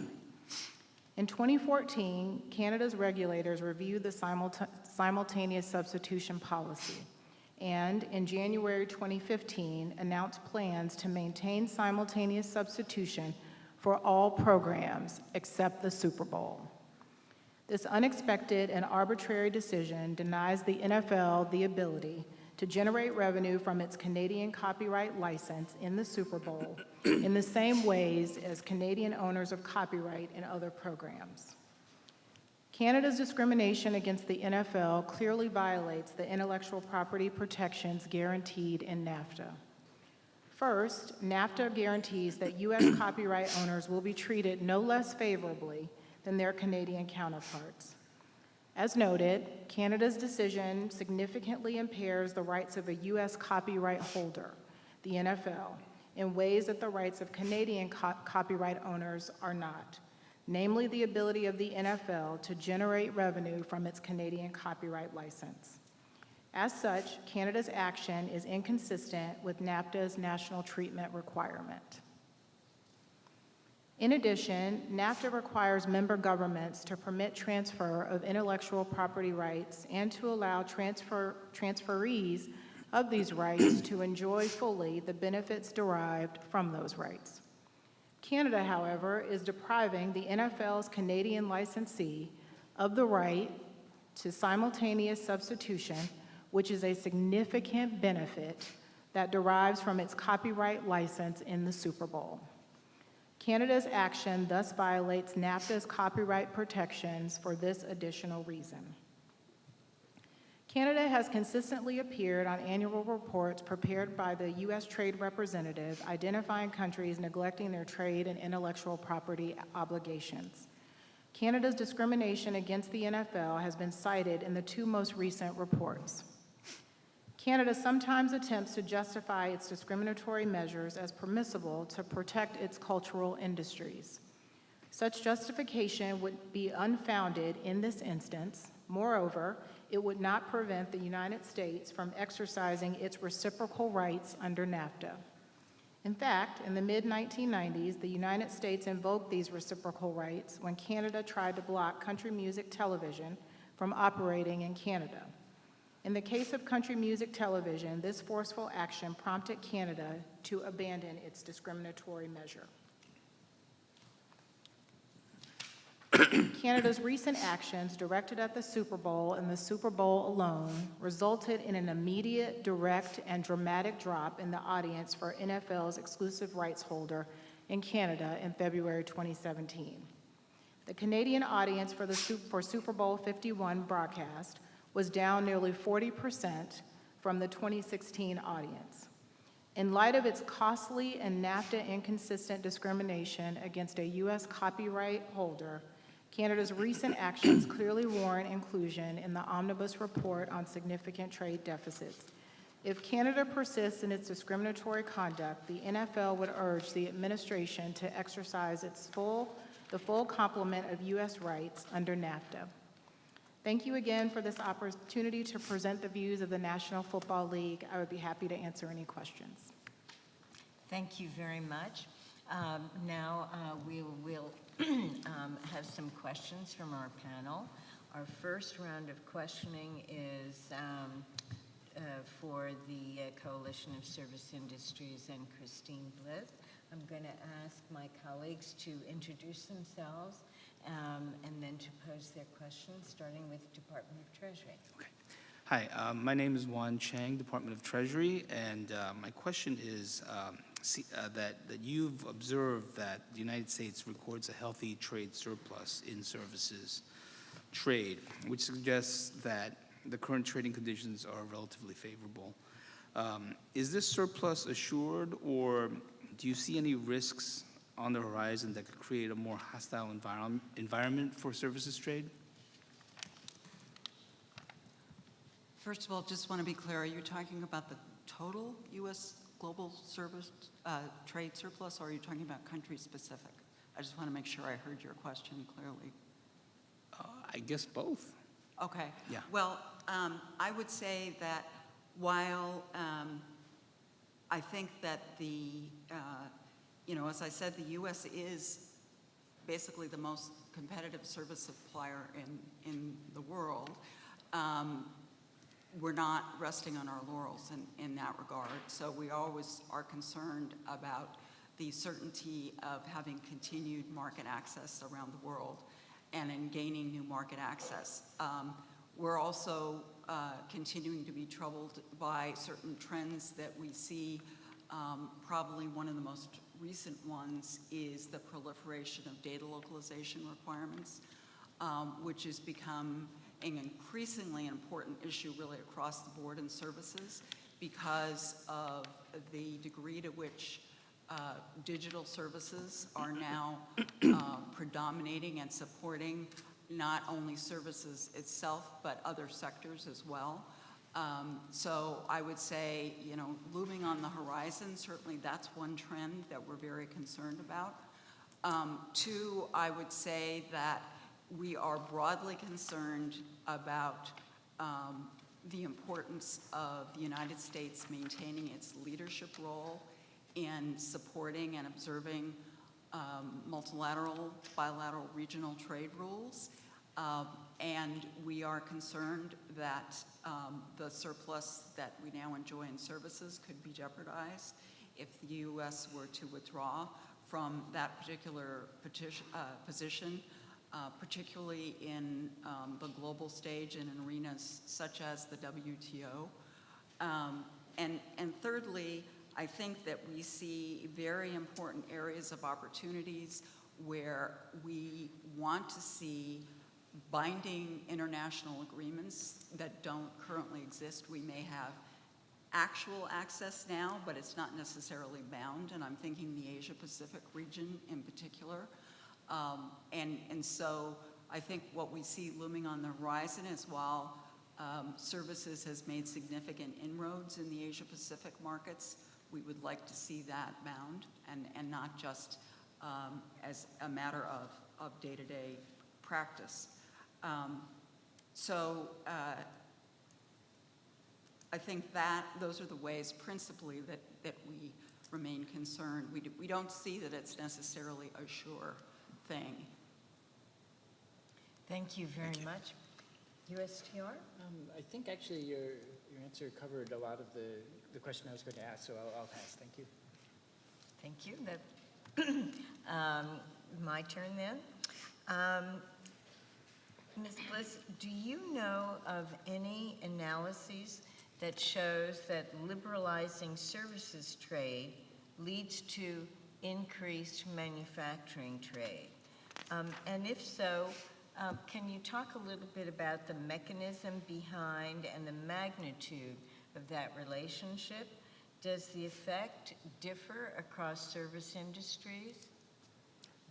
The studies that I'm most familiar with and the areas where CSI has done specific research generally document the relationships between services and manufacturing. So they document the ways that services support manufacturing activities. I don't know that those studies necessarily point to specific increases in manufactured exports. I think they generally just talk about the value of services as an input overall to manufacturing. They talk about the percentage of labor in terms of services, jobs, as an input to manufacturing. For example, I think the OECD is a good example of that. They just did a recent study on global value chains and documented there among OECD countries that the percentage of input in manufacturing that are actually services jobs can range as high as 60%. So I'm not aware specifically of a study that shows because of that services input there is an increase, but I can certainly say that it is the case that a lion's share of manufacturing activity, and particularly high-end manufacturing activity, would have great difficulty taking place if those services were not supplied, and increasingly digital-related services. Thank you very much. That's very helpful. Department of State. Hello, I'm Carol Henniger from the Economic Bureau at the State Department. You noted that the United States has a services trade deficit with one country on the list that we are reviewing, and that's India. Many consider India to be a center for outsourcing, particularly in the technology sector. Should we be concerned that the global U.S. services surplus will disappear as a result of outsourcing? And are you thinking in relation to India specifically, or? Starting with India, but could go beyond. No, I don't think it's a trend. Certainly, there are activities that can be performed globally because they're tradable services. So there are services that can be performed on a cross-border basis. But I don't think that you would find that generally those kinds of outsourced services are services that tend to be necessarily the higher end, higher wage jobs. So I think and particularly that 40% of business and professional services that we're very focused on in the trade sphere, where the higher wage jobs exist, I think that, that our view is, for the most part, U.S. companies, U.S. services companies are pretty uniquely and competitively situated. So they're either providing those services from the United States, or, as the market dictates, they're providing them as a result of investments in a foreign country, but they're providing investments there because otherwise the service could not be provided, just because of the nature of the service. No, I don't think we would view outsourcing as a particularly troubling phenomenon in terms of a loss of U.S. competitiveness or a loss of U.S. jobs that couldn't otherwise be replaced by competitive and new jobs being created in the services sector. And on that, if I can just, it's not directly related to your question, but I think it's an important point. I know that one of the oft-repeated arguments with respect to the services sector is, well, jobs that are being created are low-wage, low-end jobs. And that's why one of the things that we want to make very clear is that when we're talking about the importance of services to U.S. trade policy, we are very specifically targeted at that 40% of U.S. services sectors that do have tradable services and where wages are significantly higher. Thank you very much. My colleague from USTR has. Yeah, I think you mentioned the potential of data localization policies to reduce exports of services. Do you think that potential exists on a larger scale? Would data localization hold back overall U.S. exports, either in manufacturing or in agriculture and other areas? I would say it is certainly has the potential to be as crippling in services sectors as it is in manufacturing, to the extent that you might be engaged in an activity where you want to be transmitting, storing, processing data in the United States and keep it in the United States. And that's what's very interesting about it, because many companies U.S. companies have their servers located in the United States and would like to keep them there. So foreign data localization requirements work against that trend. So it does complicate things if you have to have a server in every country where you're doing business, if there is some aspect that involves processing or storage of data. So Financial services is certainly, I think, the strongest example where it can have an adverse impact, but I think there are other sectors as well, even things like logistics, where there can be an equally damaging effect, and I would put manufacturing in that category as well. And to give you an example, in manufacturing where there's a sensor embedded in a particular piece of manufactured equipment, if you can't process the data that's being generated by that sensor except by a server that is located in foreign territory, again, that can complicate or make operation of that piece of equipment more expensive. Thank you. Thank you very much. Now our panel has some questions for Ms. Moore from the NFL. And I'm going to start, if I may. Today's hearing is about the causes of significant deficits with our trading partners.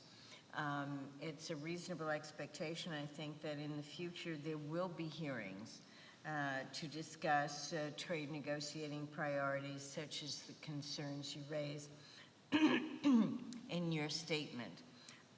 Could you please tell us about the role that the NFL plays in supporting and promoting U.S. manufacturing jobs? Sure. I think in terms of the National Football League, we obviously have thousands of direct and indirect jobs, and so we support manufacturing not only in local communities where we're, building stadiums and all the parts and that go into those stadiums, and we actually have several stadiums under construction right now, but we also have a number of indirect jobs that are created. So I don't have a quantifiable number right now, but we're in the thousands of jobs per community that are being created or that are existent around our NFL facilities. And the other thing I would say, it's not just stadiums, it's our practice facilities, it's the headquarters for our teams. We actually do create a significant number of jobs per community. Thank you very much. My colleague from State. Thank you. I think from your testimony, it appears that more Canadian viewers saw commercials for U.S. products during the 2017 Super Bowl than in years past. Some might say that increased exposure to such ads benefited U.S. firms and could lead to increased U.S. exports. Do you agree? How would you respond? I actually think the opposite is true in many instances. There are a number of our companies, U.S. companies that advertise during the Super Bowl that their products or their whether it's their brick and mortar stores or their products just aren't available in Canada, or maybe Canada has a different regulatory, different regulatory requirements where healthcare products are concerned. And so I think most Canadians, or some Canadians would say, there was an advertisement for either a product or a store that I actually don't have access to. I can't get in my car and drive to this particular store or pick up this particular product, so why am I seeing these ads? More importantly, I think if you talk to some of the folks who are really focused on the economy in Canada, they would say, well, what about the products that we do manufacture in Canada and the community there? So not trying to make an argument for the Canadian economy over the U.S. economy, but I would say most or a good number of our ads are for products that may not actually be available in Canada. So one would beg the question, why are those ads there? But I would underscore this point by saying, our exclusive rights holder in Canada sold advertising in Canada, which is a challenge under our contract. That is how our contract was negotiated, and that's how it was intended under simultaneous substitution, that the Canadian rights holder could sell ads in Canada because they are in Canada, and they are not able to do that. So I think it's a challenge. Thank you. Do any of our colleagues have any follow-up questions? Let me invite our panel today to, do either of you have some additional comments to make? Actually, there's one, and it's to Ed's question, because we addressed it in our written testimony and also in my oral statement, but I think it's worth emphasis, and that is probably the best illustration of the impact of foreign data localization requirements and the potential to have an adverse impact is with respect to cloud, the increasing use of cloud technology. And that's where I think, to your point about how would it affect manufacturing, I think that's where it really could hit hard in the manufacturing sector, to the extent that there is increasing reliance on the use of cloud technologies, particularly by small companies that may not have their own data storage capacity. So I just wanted to throw that example out there because I think it's maybe the clearest one. Thank you. I just have two follow-up comments on the question about jobs. I would just underscore the jobs created in the construction sector, but I would also say in the new economy, we do have a number of startups that we help to fund and support, whether it's in the medical research area where we're looking at technology around player health and safety. We support a number of grants that go to startups. We have competitions regarding helmet technology and a number of other technologies that really do create an incentive for companies to innovate around player health and safety. So those are just a couple of examples, and we'd be happy to follow up with the panel with more detailed manufacturing numbers. The second point I'd make is, for us, this is really about business certainty. We have we've been in Canada for decades. We have known the rules of the road in Canada for decades. Simultaneous substitution has been the policy for decades. If we were having a conversation about simultaneous substitution and the policy being changed for everyone, that would be one thing, but it was really a surprise to us that we were singled out in the manner that we were, and that it's had such a huge financial impact to us. So I would just underscore that every business wants certainty. Every business goes into a contractual negotiation, enters into a contract expecting that that contract will be honored. We feel very strongly that in the case of Canada, this particular contract was not. Thank you. Thank you very much. And with that, I think this concludes certainly this last panel. And I think that concludes the proceedings for the day. So once again, thank you for your input, which has been very thoughtful and complete. And thank you. Thank you. Thanks. Thank you. Thank you. Thank you. Thank you.